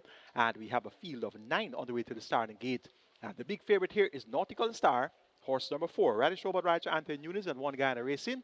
This one had his local debut in the Mute Mile last year, sent off the lukewarm favorite at 2-1, but was not able to deliver on expectations. But won well in January, won by 9 lengths in 111.2 for 6 furlongs, beating Champion Bubbler and Mark My Identity. Has worked well for this on the 11th of May when 5 furlongs round in 59 and a fifth of a second and went easy 5 round in 101.4 on the 18th of May. So Nautical Star looks likely to have these well measured, and he's eligible to run at overnight allowance again after winning at overnight on the 17th of January. So sat out the 3 months and he's back here, and he's going to take an awful lot of beating. Number 3 is Mark My Identity, looks to want to chase him home. This Mark My Identity has late pace, doesn't have the early speed or pace to go with the likes of Nautical Star, but the other pace horses are going to be burnt by the presence of Nautical Star. So there's American Aviator, that one has speed and pace. There's also going to be the possibility of the one horse on Woody Mo to be having some pace, as well as number 2, Supremacy. So when Nautical Star takes care of those pace horses, it should be an easy exacta play here for Mark My Identity to run on and secure the exacta spot. For third, going for number 8, American Aviator, ran big, going 9 furlongs on last, took on the leaders, actually led at the quarter pole and furlong pole before being run down by Sensational. So that was a big run at 9 furlongs, cuts back now to 7 furlongs, has won at 7 furlongs twice, won in 126.3 by 7 lengths over with Jamming, won in 125.4 by 6 and a quarter lengths over Bossman. So 7 furlongs, a perfect trip here. here for American Aviator.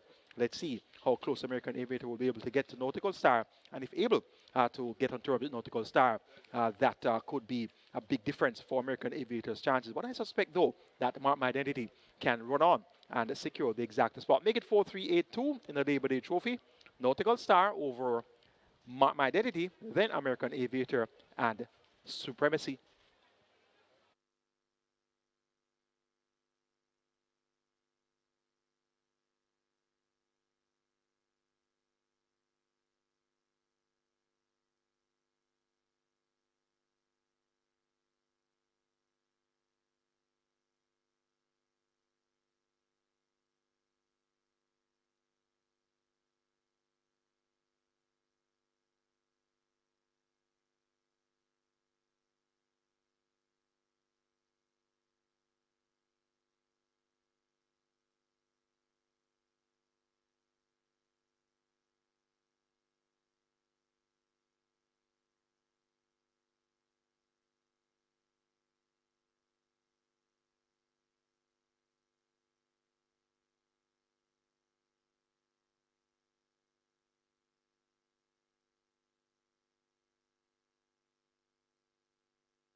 So the runners make their way to post. Race number 7, the Labor Day Trophy.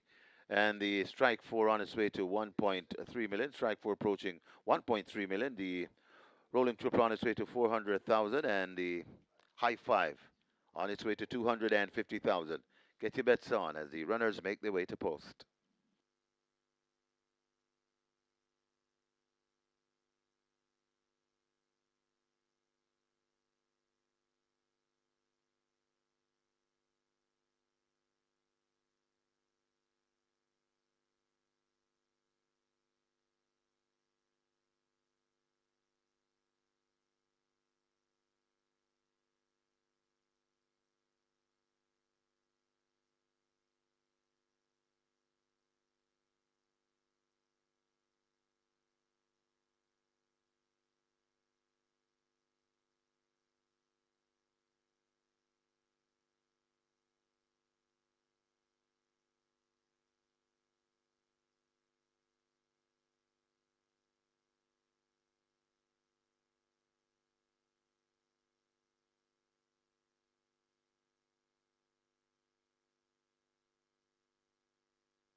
They're closing up the gates for this, the 7th, the Labor Day Trophy.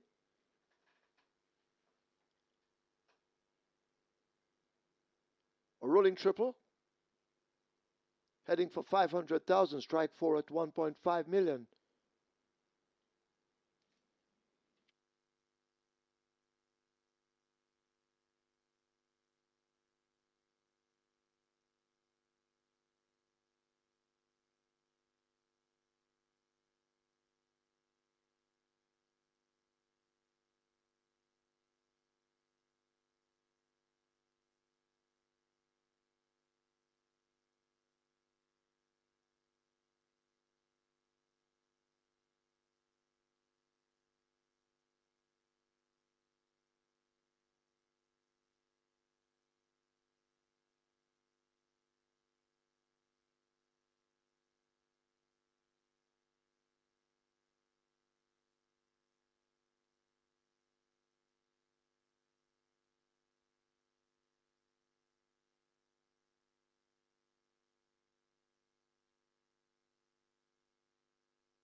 Horses now loading.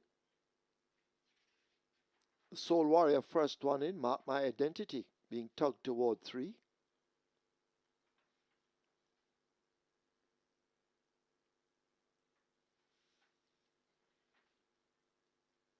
As the high 5 continues to head toward 250,000. Nautical Star, the favorite, goes in at 4.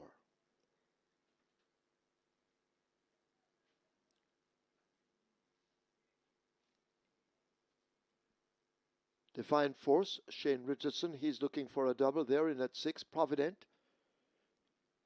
loading at 7.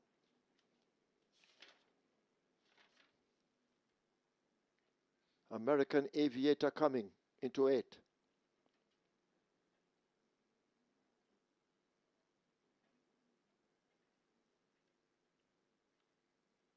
The General will load at 9.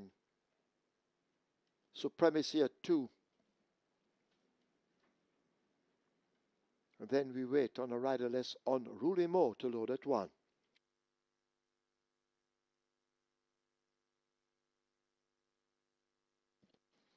Field in line. It's the Labor Day Trophy. 7 furlongs. Michael Sims ready. They're off for the Labor Day Trophy. My Identity misses it. American Aviator took off quickly as they make their way toward the 6. On Rulimo is moving up to challenge for that lead. Supremacy right in between runners. Just about a length and a half separates the first 3 as they race toward the 5. A gap to the favorite Nautical Star cruising at the moment. Divine Force 2.5 lengths in behind that one. Providence is 4 lengths further back. My Identity and the General team up. These 3 tightly grouped. The Soul Warrior left at the back. They're about to arrive at the half mile and go spinning into the turn. American Aviator out in front, trying to slip away from them. Supremacy going in chase.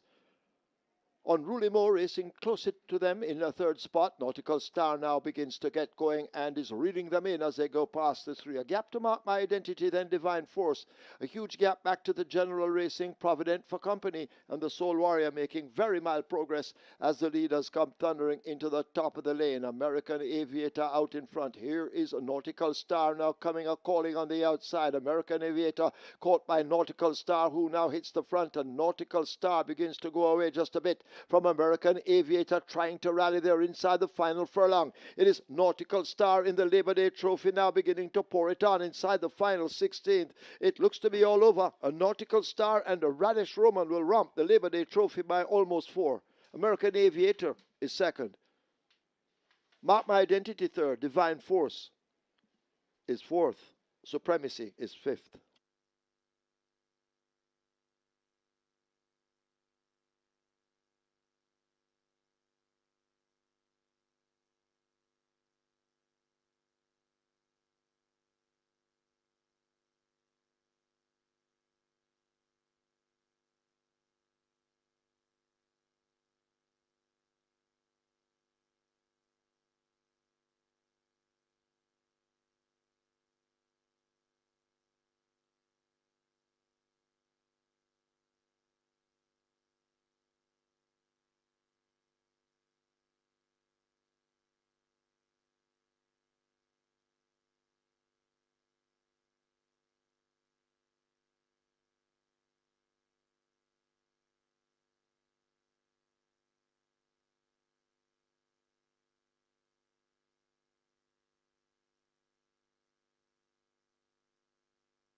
And the winners enclosure, the unofficial winner of race number 7, the Labor Day Trophy, number 4, Nautical Star.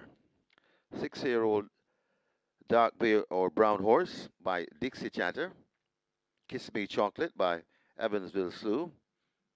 Bred Gedda Quinones. Own 1 Guyana Racing.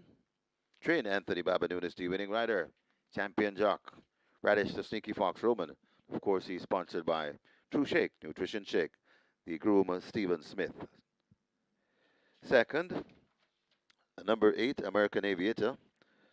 Third, number 3, Mark My Identity. Fourth, number 6, Divine Force. And fifth, number 2, Supremacy. Final time for 7 furlongs, 125 and 1.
They're off for the Labor Day Trophy. Mark My Identity misses it. American Aviator took off quickly as they make their way toward the 6. Unruly Mo is moving up to challenge for that lead. Supremacy right in between runners. Just about a length and a half separates the first 3 as they race toward the 5. A gap to the favorite Nautical Star cruising at the moment. Divine Force 2.5 lengths in behind that one. Providence is 4 lengths further back. Mark My Identity and the General team up. These 3 tightly grouped. The Soul Warrior left at the back. They're about to arrive at the half mile and go spinning into the turn. American Aviator out in front, trying to slip away from them. Supremacy going in chase. Unruly Mo racing closer to them in a third spot. Nautical Star now begins to get going and is reading them in as they go past the 3. A gap to Mark My Identity, then Divine Force. A huge gap back to the General Racing, Provident for Company, and the Soul Warrior making very mild progress as the leaders come thundering into the top of the lane. American Aviator out in front. Here is a Nautical Star now coming a calling on the outside. American Aviator caught by Nautical Star, who now hits the front, and Nautical Star begins to go away just a bit from American Aviator, trying to rally there inside the final furlong. It is Nautical Star in the Labor Day Trophy now beginning to pour it on inside the final 16th. It looks to be all over. A Nautical Star and a Radish Roman will romp the Labor Day Trophy by almost 4. American Aviator is second. Mark My Identity third. Divine Force is fourth. Supremacy is fifth.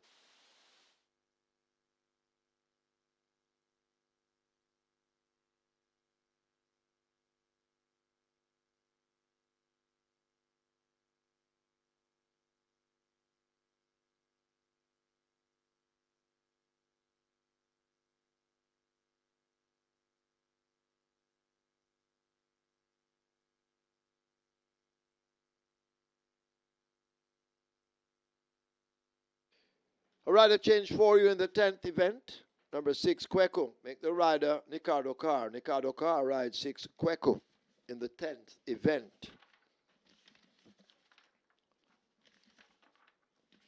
Result of the 7th now official. Horses to the testing barn. 4, Nautical Star. 8, American Aviator. 4 and 8 go to be tested. Splits 23-1, 46-2, 111-3, They raced 7 furlongs in 125.1. The margin's 3.5 by 3 3/4.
Your attention called to the winners enclosure for the presentation of the Labor Day trophy.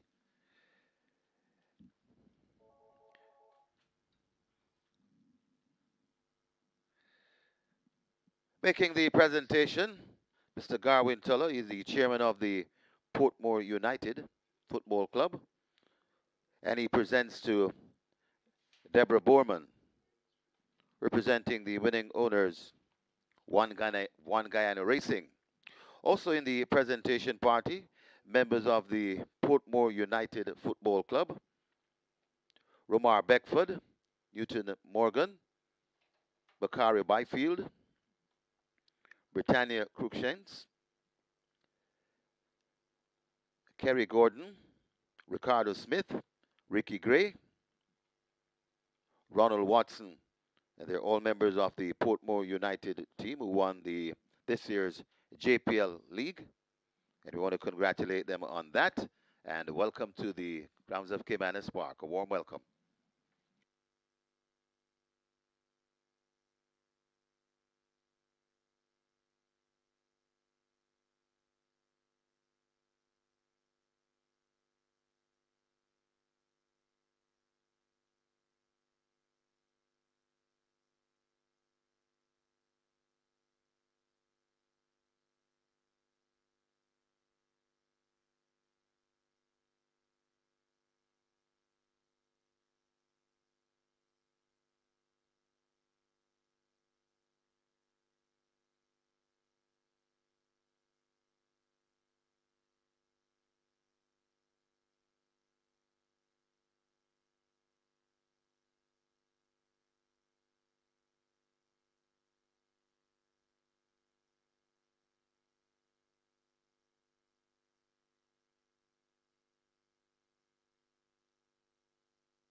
Out to race number 8 here, and as I had mentioned earlier in the program, number 2, the Leviticus, opened at $4 down to $1.70, drifted up a little bit to $1.75 now. The Leviticus, 75 favorite in the tote as well.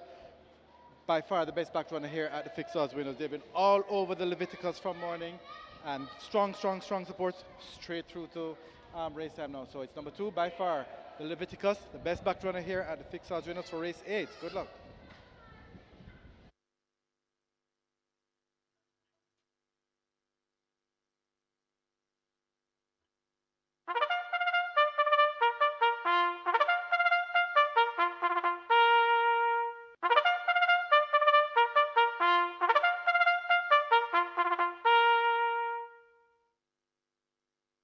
Horses take the track for the 8th. It's a restricted allowance 4 for native bred 4-year-olds and up, non-winners of 3, and imported 4-year-olds and up, non-winners of 2, the distance 1,200 meters or 6 furlongs. Number 1, Quantum Star, make the weight 54.5 kilos or 120 pounds. 2, the Leviticus, 52.5 or 116. 4 Duchess, 53 or 117. 6 Last Possession, 51.5 or 114. 7 Easy Money, 50.5 or 111. 8 Proudest Vision, scratched sick. Wagering on double event. Exacta, Quinella trifecta, superfecta, high five. This is where the late triple begins. The late triple on its way to 800,000. Place your wagers quickly, don't be shut out.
Late triple getting close to a million, so we're almost at a million in the late triple, the high five pool.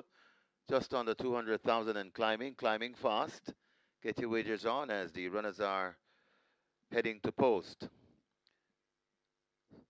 So just reminding you that on the 30th of May, got another mandatory payout for you coming your way. It's the early 5-star, a mandatory payout on the early 5-star coming up next on Saturday.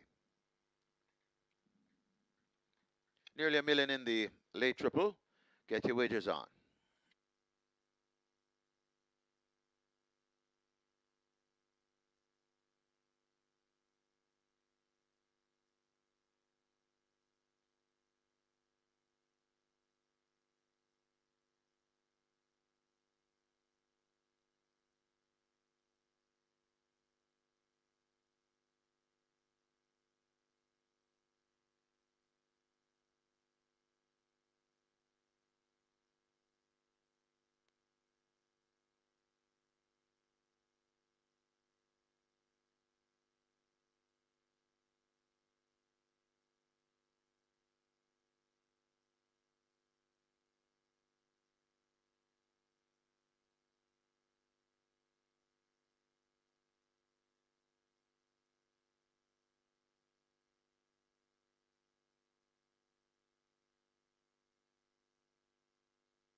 So they have closed up the front of the gates for the loading process. The late triple arriving at 1.2 million, and your high five approaching 250,000. So the front of the gates are closed, so the loading up will start momentarily. Hurry and place your wagers.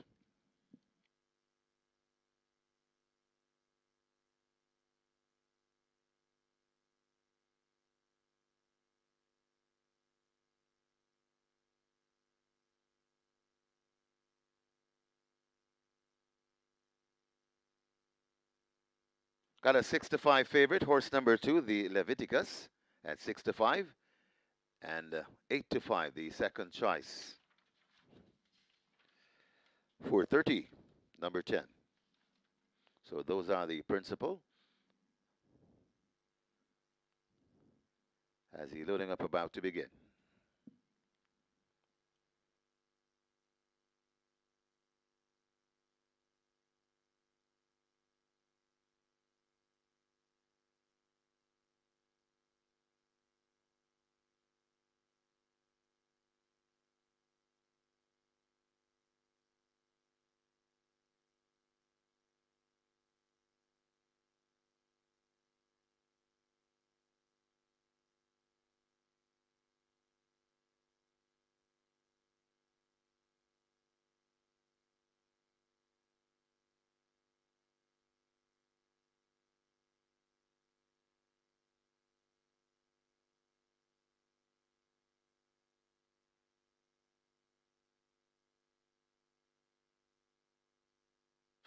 Loading up about to begin. Quantum Star, the first one. Rider coming down, that's Radish Roman. The Sneaky Fox. Quantum Star, hesitating. They've opened gate 1 for Quantum Star, currently at 23-1 in the betting.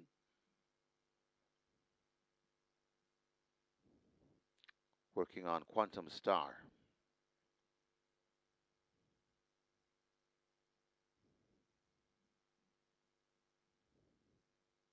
Rider also down from the 5, Brahma Bull, Eric Horton. And they've also opened the front of the gates, gate 5. Quantum Star looks to be in.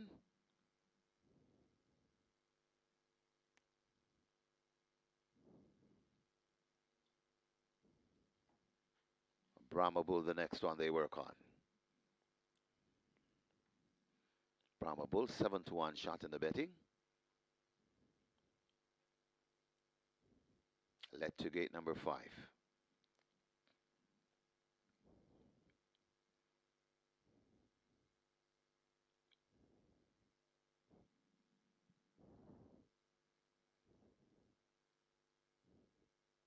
Brahma Bull is in.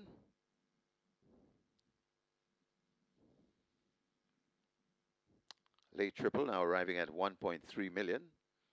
So the loading up process not moving as fast.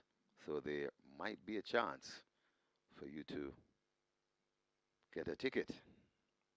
Lauren Secret. Next one coming forward.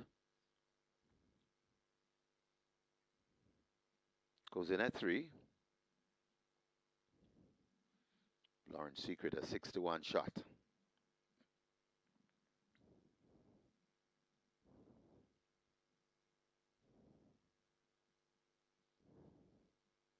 Last possession could be next.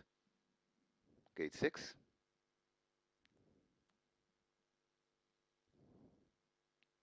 Last possession in at 6.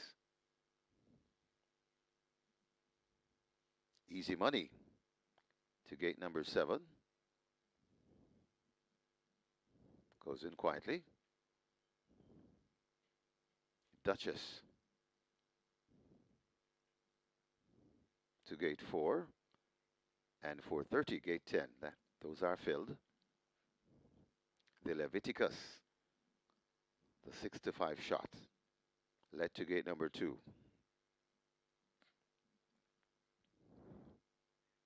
Last one to go in, Hazelnut. Ready for a start. This is race number 8. Best of luck with all your wagers. Starter Timmel doing honors.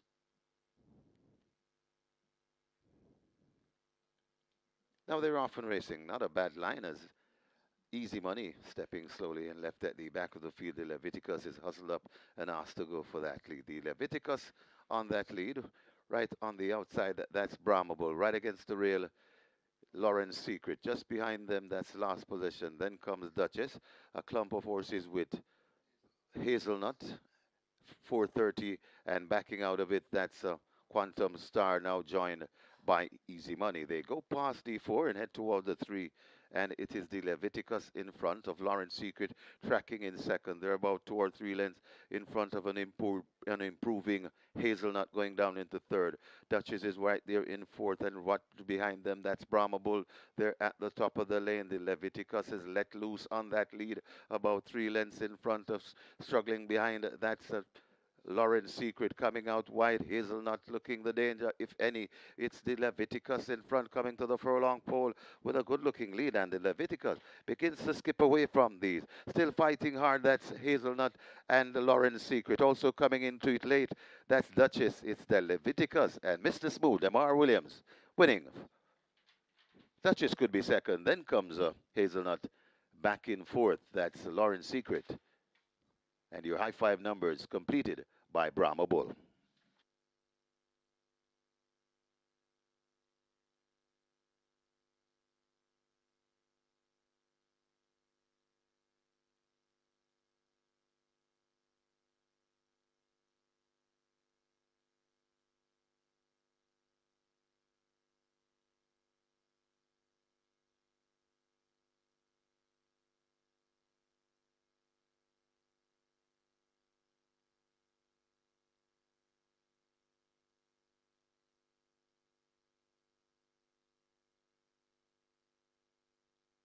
Right away, there's a Stewart's Inquiry looking at the final 400 metres. Please hold all tickets. Stewart's Inquiry.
In the winners enclosure, the unofficial winner of race number 8, number 2, the Leviticus, 4-year-old chestnut filly by Here Comes Ben.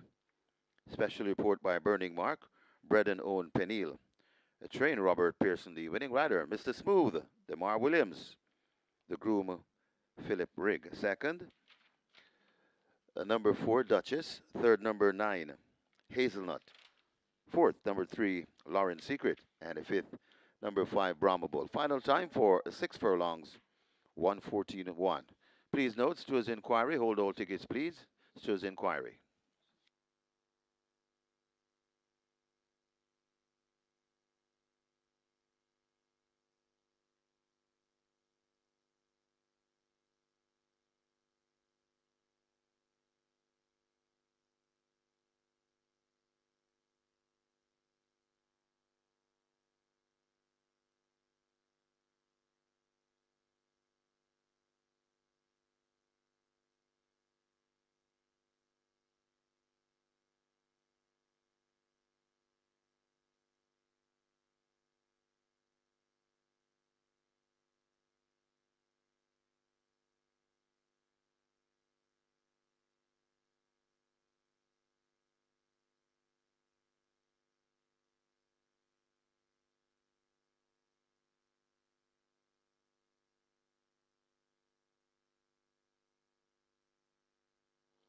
Now they're off and racing. Not a bad line as Easy Money stepping slowly and left at the back of the field. The Leviticus is hustled up and asked to go for that lead. The Leviticus on that lead, right on the outside, that's Brahma Bull, right against the rail.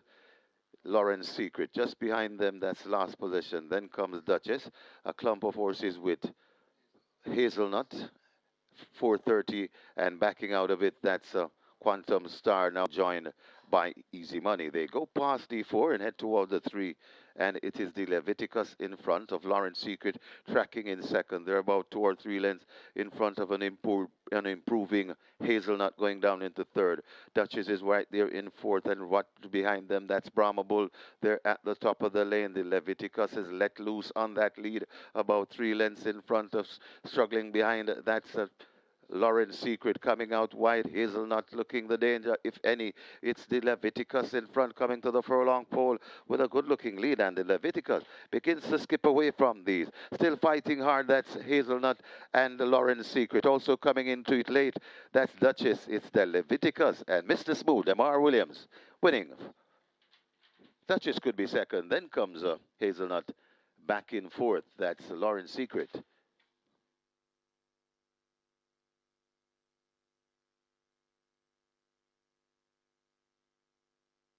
And after this George's inquiry, there will be no change. No change to the order of finish. Result of the 8th official. Horses to the barn. 2, the Leviticus. 9, Hazelnut. 2 and 9, both go to the testing barn. Splits 23-4 by 48. They raced 6 furlongs in 1:14:1. The margins 3 1/4 by 1.5.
Horses take the track for the ninth. It's a restricted allowance 3 for native bred 5-year-olds and up, non-winners of 4, and imported 5-year-olds and up, non-winners of 3.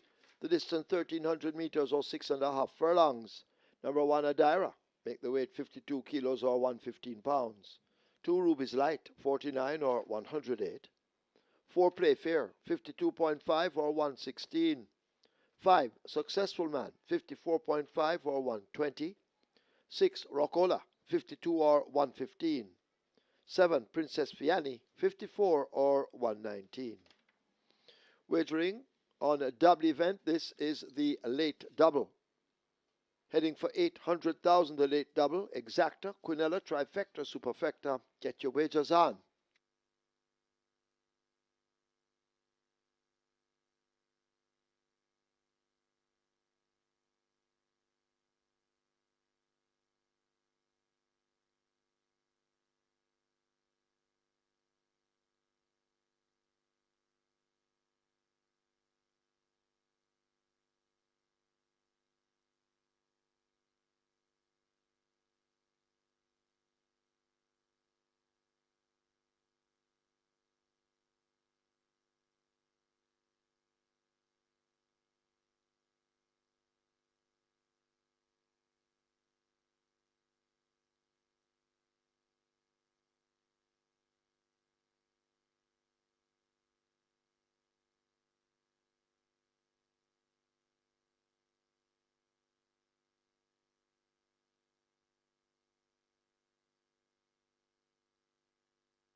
The Leviticus makes all the running in race number 8. DeMar Williams, more popularly known as Struggle, rode there for trainer Robert Pearson and owner Breeder Padil.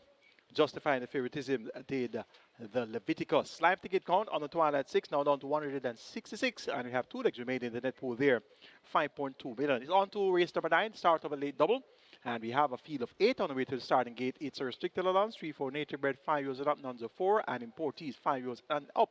Non-winners of 3. The purse is 7. Make that 800,000. Top selection goes to number 8, Hickory Slim. Robert Halladine picks up the mount for Donovan Phillips and owner Barmount Racing. And this Hickory Slim has caught the pace of the level for some time now. Runner-up, 2 starts back behind Titan Temper going 7.5 furlongs on a sloppy track. And 3 starts back, runner-up behind My Sunshine going 6 furlongs. And has been third on 3 of the last 5 outings. Third by 2 1/4 to Blue Sensation and the Soul Warrior. Third by 6.5 lengths after rearing at the gate. Going 5 furlongs straight behind Dream to Reality and Lucy on the go. And third by 4 1/4 lengths to King Pie and Blue Sensation. So all of those efforts look good enough to get the job done here, and this is your 8 to 5 favorite. Hickory Slim gets the vote. Number 7, Princess Fiani. Brave effort, first attempt at nuns of 4. That was second by a head behind Princess Catalay, going 5 straight in a minute and 3/5. Now gets a furlong and a half longer to travel. Tevin Foster maintains the mount for trainer Omar Williams and owner Carlton Foster. Princess Fiani, 3 to 1, represents great value. for her chances after that big effort first time at the level. Number 6, Rakola, Tajituku rides for Michael Marlowe, has also been catching the pace of this group. Third by 3¼ lengths in that same Titan Tempo Hickory Slim event, was 2¼ lengths in arrears to Hickory Slim there. And last time out was 3 lengths behind Hickory Slim when Hickory Slim finished third to Blue Sensation and the Soul Warrior. So Rakola is one to keep on the right side as well. 14-1 could beef up those exactas, quintillas, trifectas, and superfectas. Number 3 is Radam. This one gets 16-1. Nice price for Radam. Eric Dangerman Horton has been really quiet so far this season. 19 mounts, 3 seconds and 3/3. So I'm quite sure that the Dangerman would want to get off the mark sooner than later. And 16-1 would be a great way to do so. Make it 8-7-6-3. Hickory Slim to get the better of Princess Vianney, Rakola, and Radam.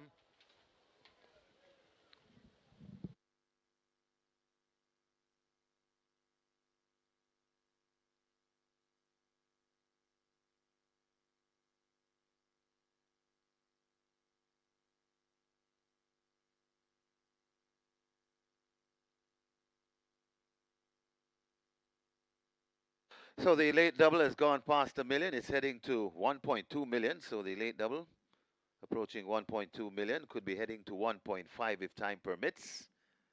So hurry to the windows and place your bet. A hefty pool, the late double, on its way to 1.2 for the moment.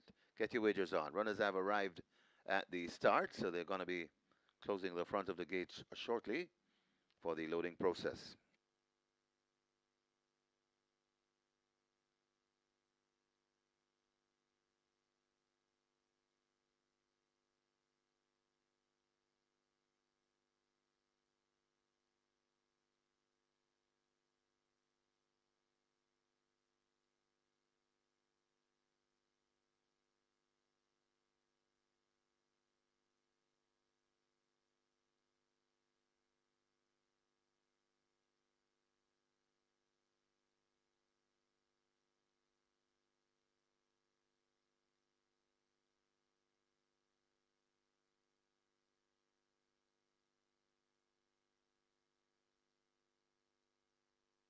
So they're now closing up the front of the gates.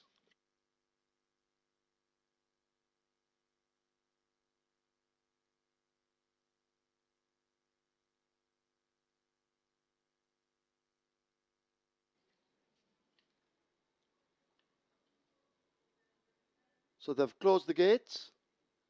Loading up will soon start. Make sure you have a wager on before.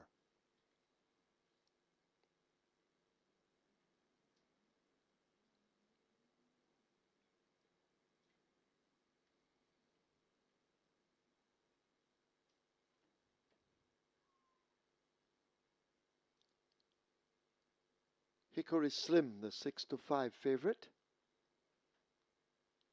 will come from gate 8 when ready. And of course, we have a very healthy late double pool in excess of $1 million.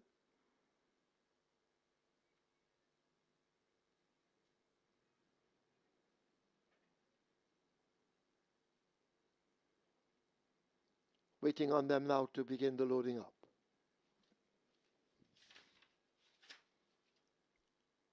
Successful Man starts it. Horses loading. Successful Man in at 5.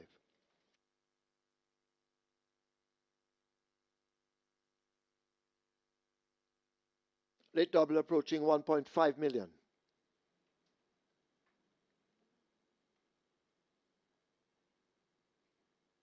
Rather coming off Rakola.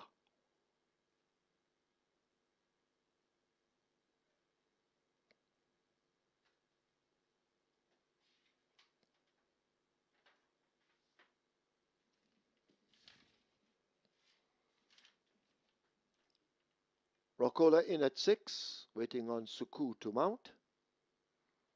Radam comes into 3 with Eric Horton. Princess Vianney, 7-2, will load at 7. Adira being led to 1.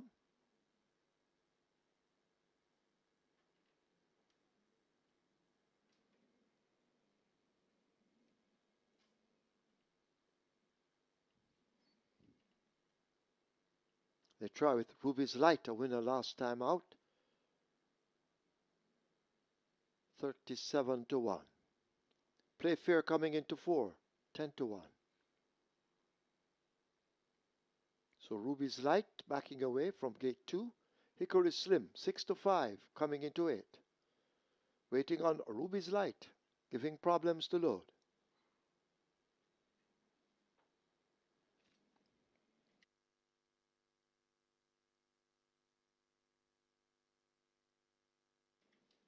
Still waiting on this Ruby's Light.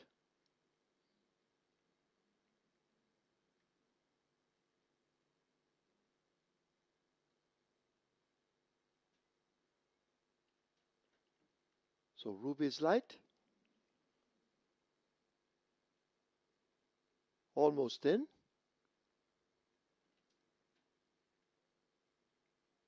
Ruby's Light is in. Field in line. Hickory Slim acting up. Starter ready.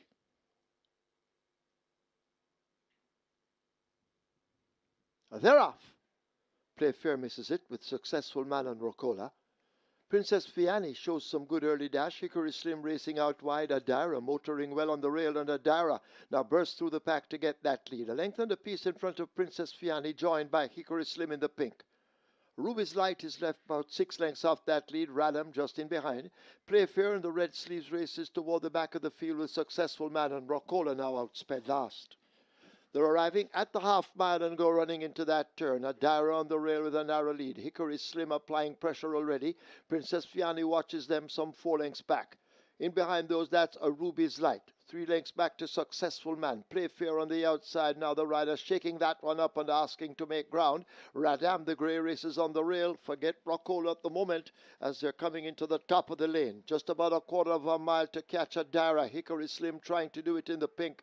Princess Fiani running on the spot at the moment, racing out wide. Ruby's Light is left back on the rail, but Adira is free to foot and approaches the final furlong. Hickory Slim needs to find maybe 3 along with Princess Fiani. Ruby's Light making some gains on the rail. Adira continuing to hold on to the lead inside the final 16th. Princess Fiani now asked to make gains. Adira driven flat to the boards on the Richie Shakes. He'll have a triple. Adira wins it over Princess Fiani. Ruby's Light could be Hickory Slim just over Successful Man.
And a very good ride from Unstoppable Richie Shakes, topping off that triple.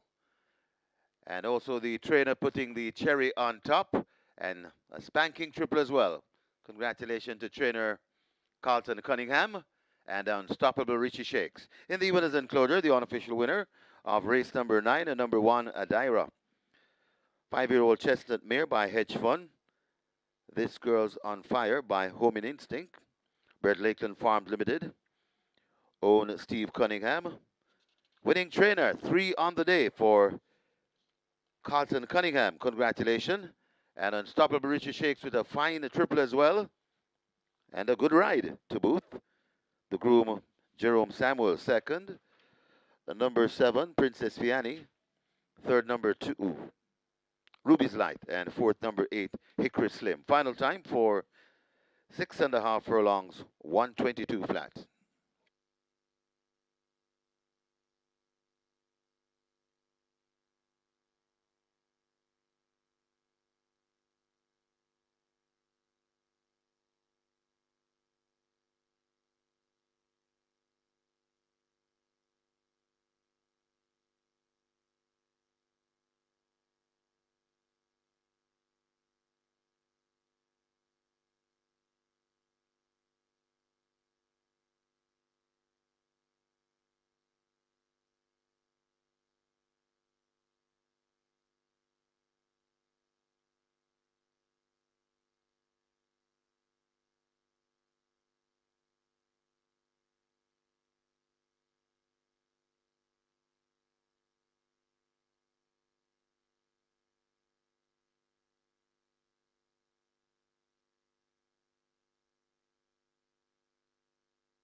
They're off.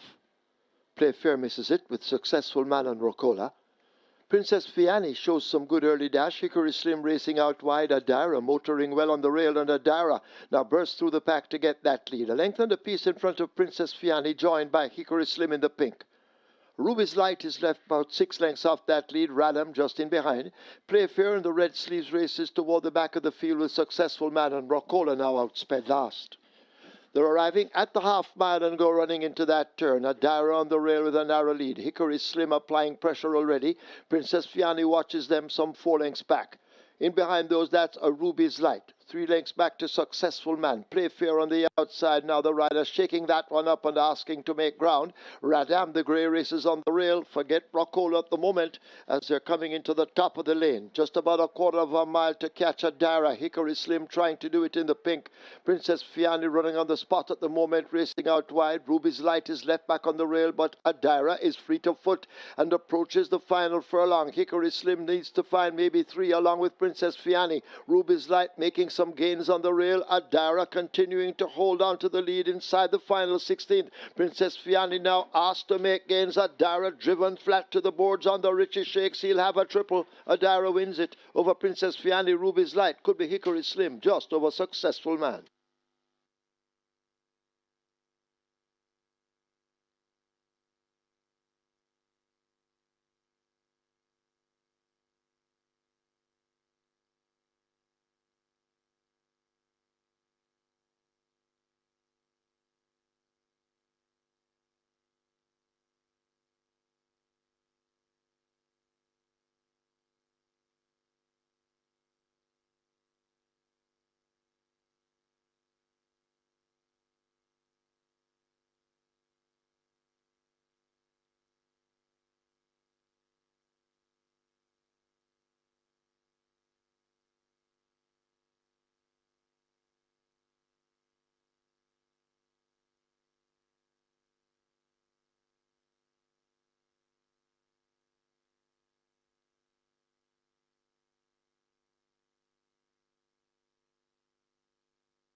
Result of the ninth official. Horses to the barn. 1 Adira, 8 Hickory Slim. 1 and 8 go to be tested.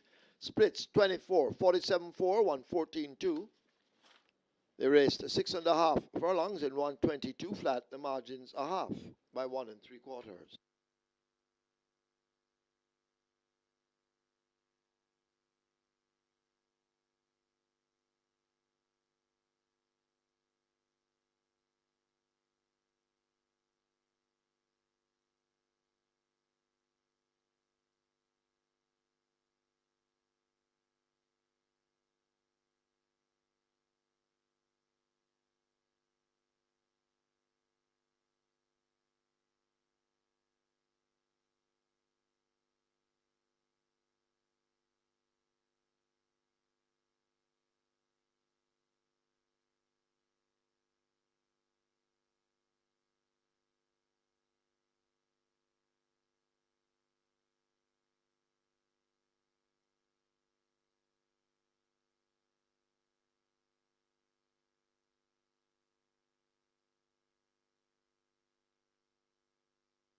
We're here for the 10th and final, and from early in the day, Randy Bangalo was taking a lot of the money, or $3 into 250, then down to $1.80. However, money still coming on it, but a lot of late money is coming in now. Number 8, Sonny T and Chippy, currently at 230, and pretty much forget about the rest in terms of the fixers betting. These are the two that are taking all of the money between them, Randy Bangala and Sonny T and Chippy.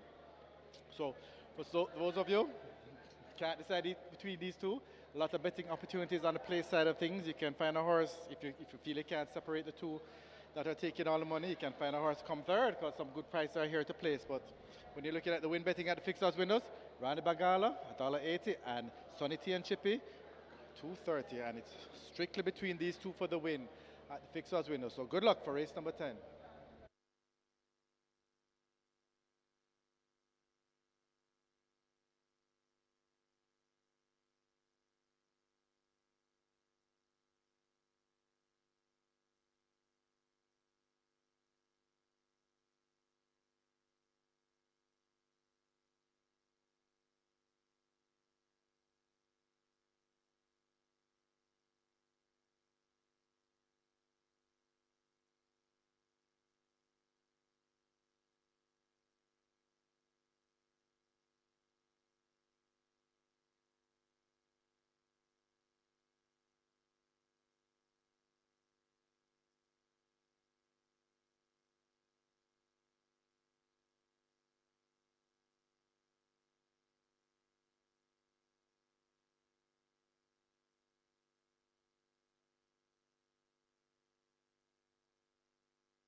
Horses take the track for the 10th. It's for 3-year-olds and up. It's a claiming event. 1.5 million to 1.2 million the tag. The distance 1,300 meters or 6.5 furlongs. Number 1, Taurus Boy, the weight 55 kilos or 121 pounds. 2, Rani Bangala, 54.5 or 120. 3, Whiz Kid, 52.5 or 116. 5, Awesome Anthony, 51.5 or 114. 6, Kweko, 53.5, 118. Make the rider Nikado Carr. 7, Matuso, 52.5 or 116. 10, Wayne's Princess, 53.5 or 118. 11, Antarctica, 52.5 or 116. Wagering on Exacta, Quinella Trifecta, Superfecta, High Five, heading for 200,000. Get your wagers on.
So have a look at your monitors. Congratulations to the 118 skillful punters who had 6 of 6 in the Reggae 6. Amounts wagered between 2,880 and 60,000. USD 192 and 216 each, receiving a winning payout of 352,965. Once again, congratulations to all who were able to negotiate the Reggae 6.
Adaira makes all the running in the race number 9, and that's a triple on the card for Richie Unstoppable Shakes. Also triple on the card for trainer Carlton Cunningham. Congrats are in orders to Richie Shakes and Carlton Cunningham on a spanking triple on the Labor Day card. Live ticket count on the Twilight 6, now 62 with 5.2 million plus in the net pool there. And we're on to the cash out leg of the Twilight 6, also the cash out leg of all of the other major exotics. It's a field of 12, 1.5 million down to 1.2 million dollar claimers. They go 6.5 furlongs or 1,300 meters. The purse, 1,010,000. Let's take a look at the 10th and final. Top selection goes to number 2. Rani Bangala, Robert Hardwood, Haldane Wright, Jason Acosta, and owner Tamara Heath. This one has been runner-up on at least 7 of her last 10 races. So she's quite consistent, though hard winning. Gives a game effort each and every time, and she looks absolutely well. Worked well on the 18th of May, 6 furlongs is 115 flat. So Rani Bangala gets a vote here in the 10th and final. Number 8 is Sonny and Chippy. Impressive in victory Made all the run into winning 125.44, 7 furlongs on the 26th of April. Very sharp effort. And once he can reproduce that type of effort for his new connections, Byron Davis and Donald Plummer, he could very well win again. Tevin Foster looks for another win on the card. Sonny and Chippy is your 9-5 strong second favorite.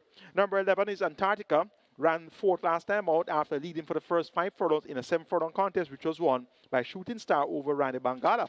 Now, that was Antarctica's first good race in quite some time, dating back to July last year. Really was always running down the track.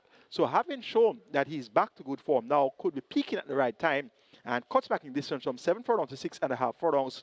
Look for Antarctica to possibly be the one to catch here.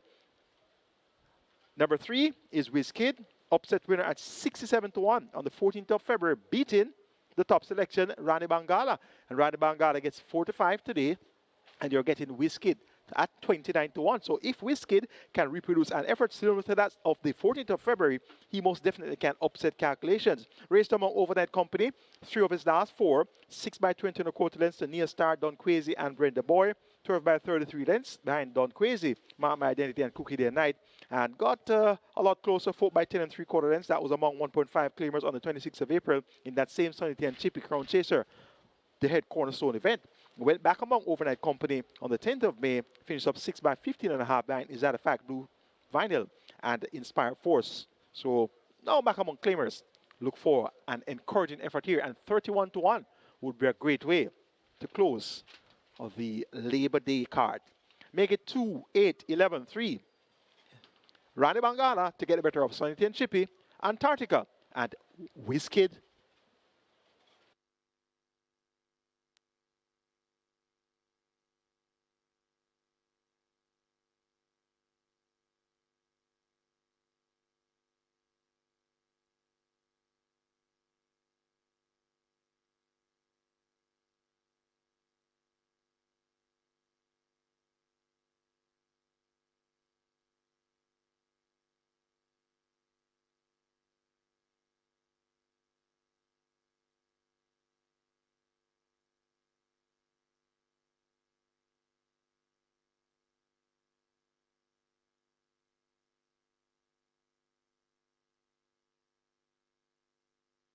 So high five pool approaching 400,000. The high five pool approaching 400,000 as the runners have arrived at the start.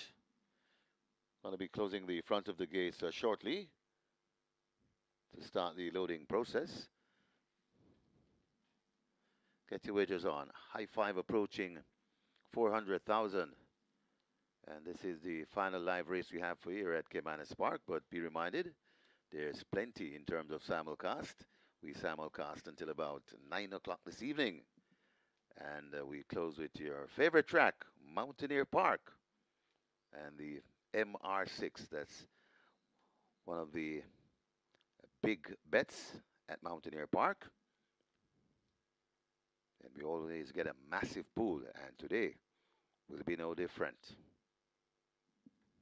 Closing up the front of the gates for the loading process, race number 10, so hurry and get your wagers in.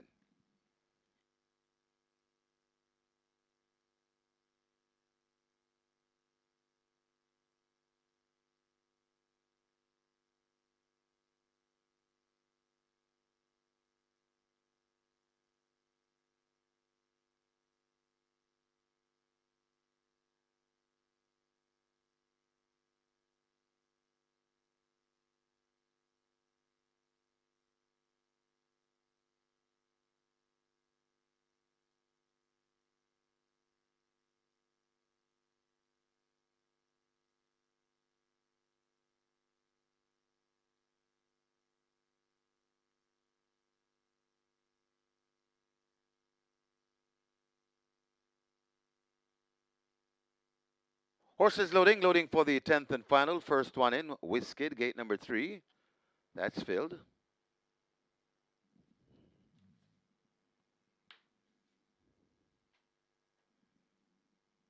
Super Alex joins at 4.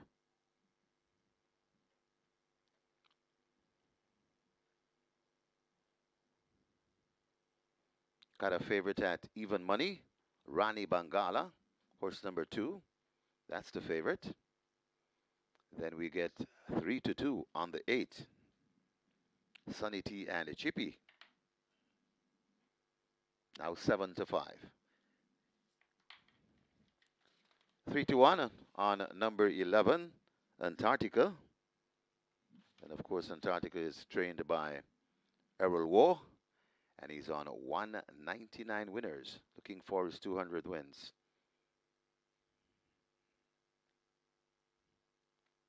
Awesome Anthony is in at 5. Matuso, gate 7. Rani Bangala, gate 2. Milos, gate number 9.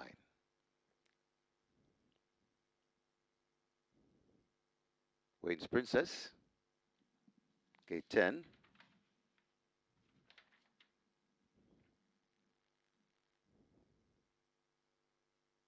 Antarctica, gate 11. So the loading up process well advanced. Just about 3 runners, or maybe 4 to be loaded. Kweku, gate 6. Now we have 3 out.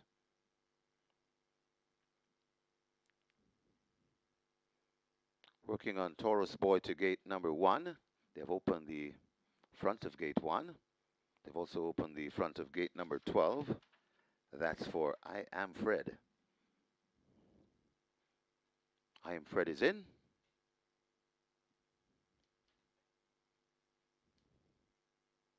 Sunny T and Chippy in as well at 8. 1 to load, Taurus Boy. And then we'll have a line. 6.5 furlong the trip. Still working on Taurus Boy. Part of the way in. Rider waiting patiently. That's the bustling Phil Parchment. He's on 199 winners as well. And now we have a line. 6.5 furlong the trip. Best of luck with all your wagers. Starter Michael Sims is ready. And we are ready for a start. Often racing, Super Alex misses it narrowly, racing at the back of the field as they're really gunning for it up front. And now Antarctica wants that lead from the wide draw. Awesome Anthony is also rushing up there. Matuso in the mix, and they're gunning for the lead as they go toward the 5. Just behind them, that's Rani Bangala. Then another 2 lengths before we come to Taurus Boy. Milos joining him. Another 1 before we come to recovering Super Alex after that break. Then comes on the rail. That's Sunny T and Chippy. Right beside Sunny T and Chippy,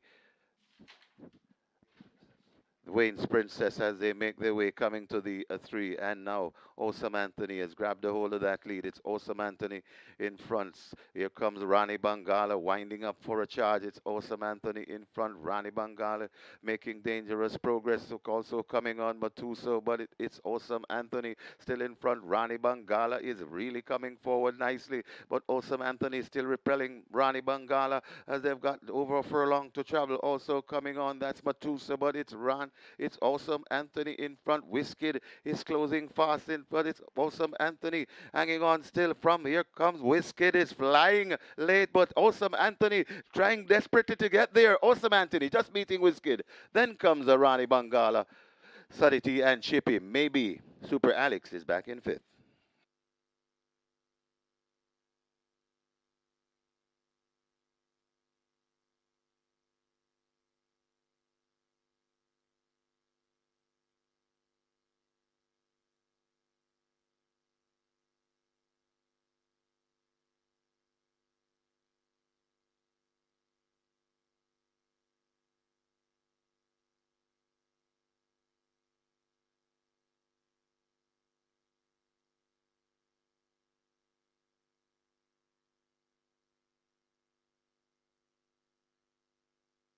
We have claims in the 10th.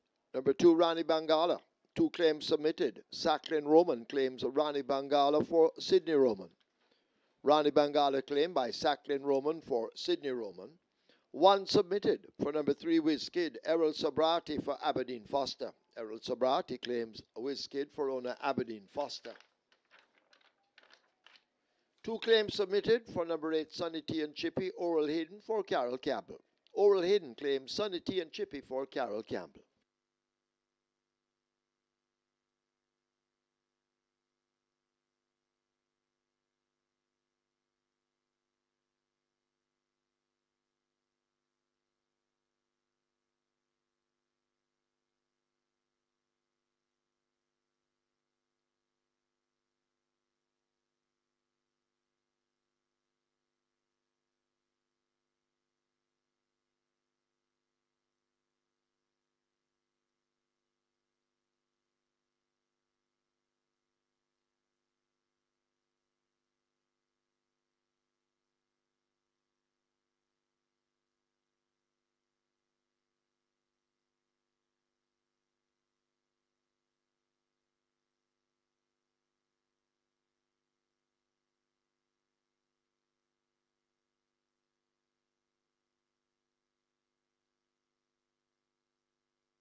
And the winners enclosure, the unofficial winner of race number 10, number 5, Awesome Anthony, 6-year-old chestnut horse by Soul Warrior. Antoinette by He's the Real Thing. Brett Von White, owned Sylvester Subaran. Trainer Jacqueline Roman, the winning rider, Jaim Anderson, and what a fine ride it was. The groom, Dale Wallace, second. Number 3, Wizkid. Third, number 2, Rani Bangala. Fourth, number 8, Sunny T and Chippy. And fifth, number 4, Super Alex. Final time for 6.5 furlongs, 120 and 1.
Often racing, Super Alex misses it narrowly, racing at the back of the field as they're really gunning for it up front. And now Antarctica wants that lead from the wide draw.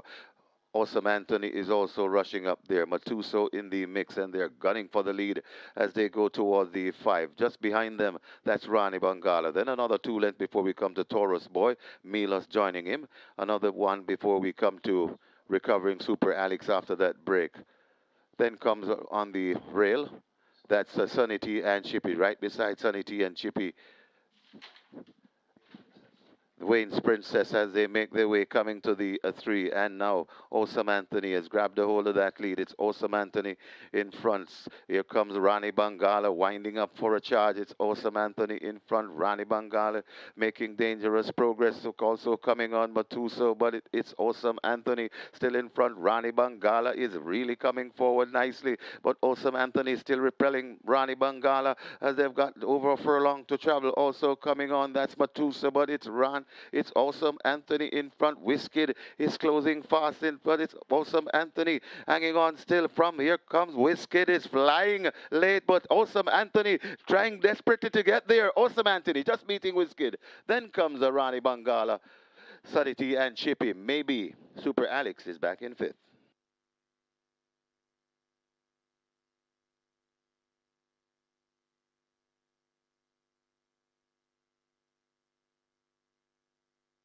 Result of the 10th now official. Horses to the testing barn. 5, Awesome Anthony. 3 with Skid. 3 and 5 go to be tested. The splits are 23-4 by 47, 113, 6.5 furlongs raced, and 120 and 1 the margins are half by 2. Well, we have come to the end of a fantastic weekend of racing here at Caymanas Park. Stand by for your recap. Michael Kane, when ready, will let you have it.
A notable upset to close the Labor Day card, a 39-1 winner. Awesome Anthony, Jaheim Anderson decided for trainer second, Roman and owner Sylvester Subaran, and that one really presented in unbeatable condition and got the job done over another long shot. Whiskey at 22-1 flew home for second, so that was a spanking exact at 26,000 plus, and the Quinella paid well also, and the trifecta. Big dividends there, 49,242. The superfecta and high five also paid really well. And how about the Twilight 6? 520,000 plus in dividends there. And the Place Spot 8, a massive 855,923. So the total board light up here in the 10th and final, lit up by Awesome Anthony and Wiz Kid. Randy Bangal, the favorite, was only able to muster third.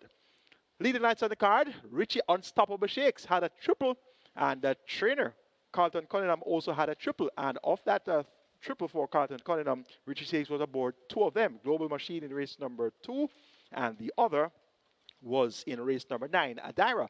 Those are two of the three Carlton Cunningham winners. The other Carlton Cunningham winner was ridden by Tevin Foster, Toots, in race number 6.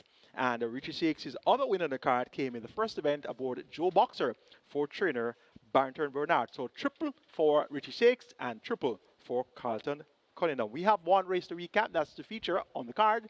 It was the 7th event on the card, the Labor Day Trophy. We had a field of 9, but the big favorite was Nautical Star, making his return since winning in January. He won in January by some 9 lengths in 111 and change for 6 furlongs, and he was really working well for this. And back on overnight company, Nautical Star was expected to brush aside the opposition. As the leaders come thundering into the top of the lane, American Aviator out in front. Here is a Nautical Star now coming a calling on the outside. American Aviator caught by Nautical Star, who now hits the front, and Nautical Star begins to go away just a bit from American Aviator, trying to rally there inside the final furlong. It is Nautical Star in the Labor Day Trophy now beginning to pour it on inside the final 16th. It looks to be all over. A Nautical Star and a Radish Roman will romp the Labor Day Trophy by almost 4. American Aviator is second. Mark My Identity third. Divine Force is fourth.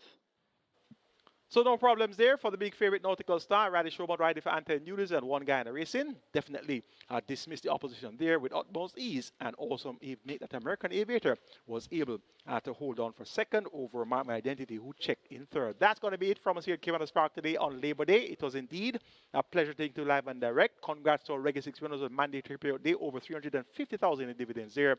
And we had some overseas-based players as well that got in a couple of winning tickets. So congrats all around to all winners. And we have more live racing for you on Saturday, the 30th of May. I'm your race analyst, Michael Kane, on behalf of the production team and also on behalf of our promoters, Supreme Ventures Racing and Entertainment Limited. Have a great week and see you on Saturday for some more live thoroughbred racing.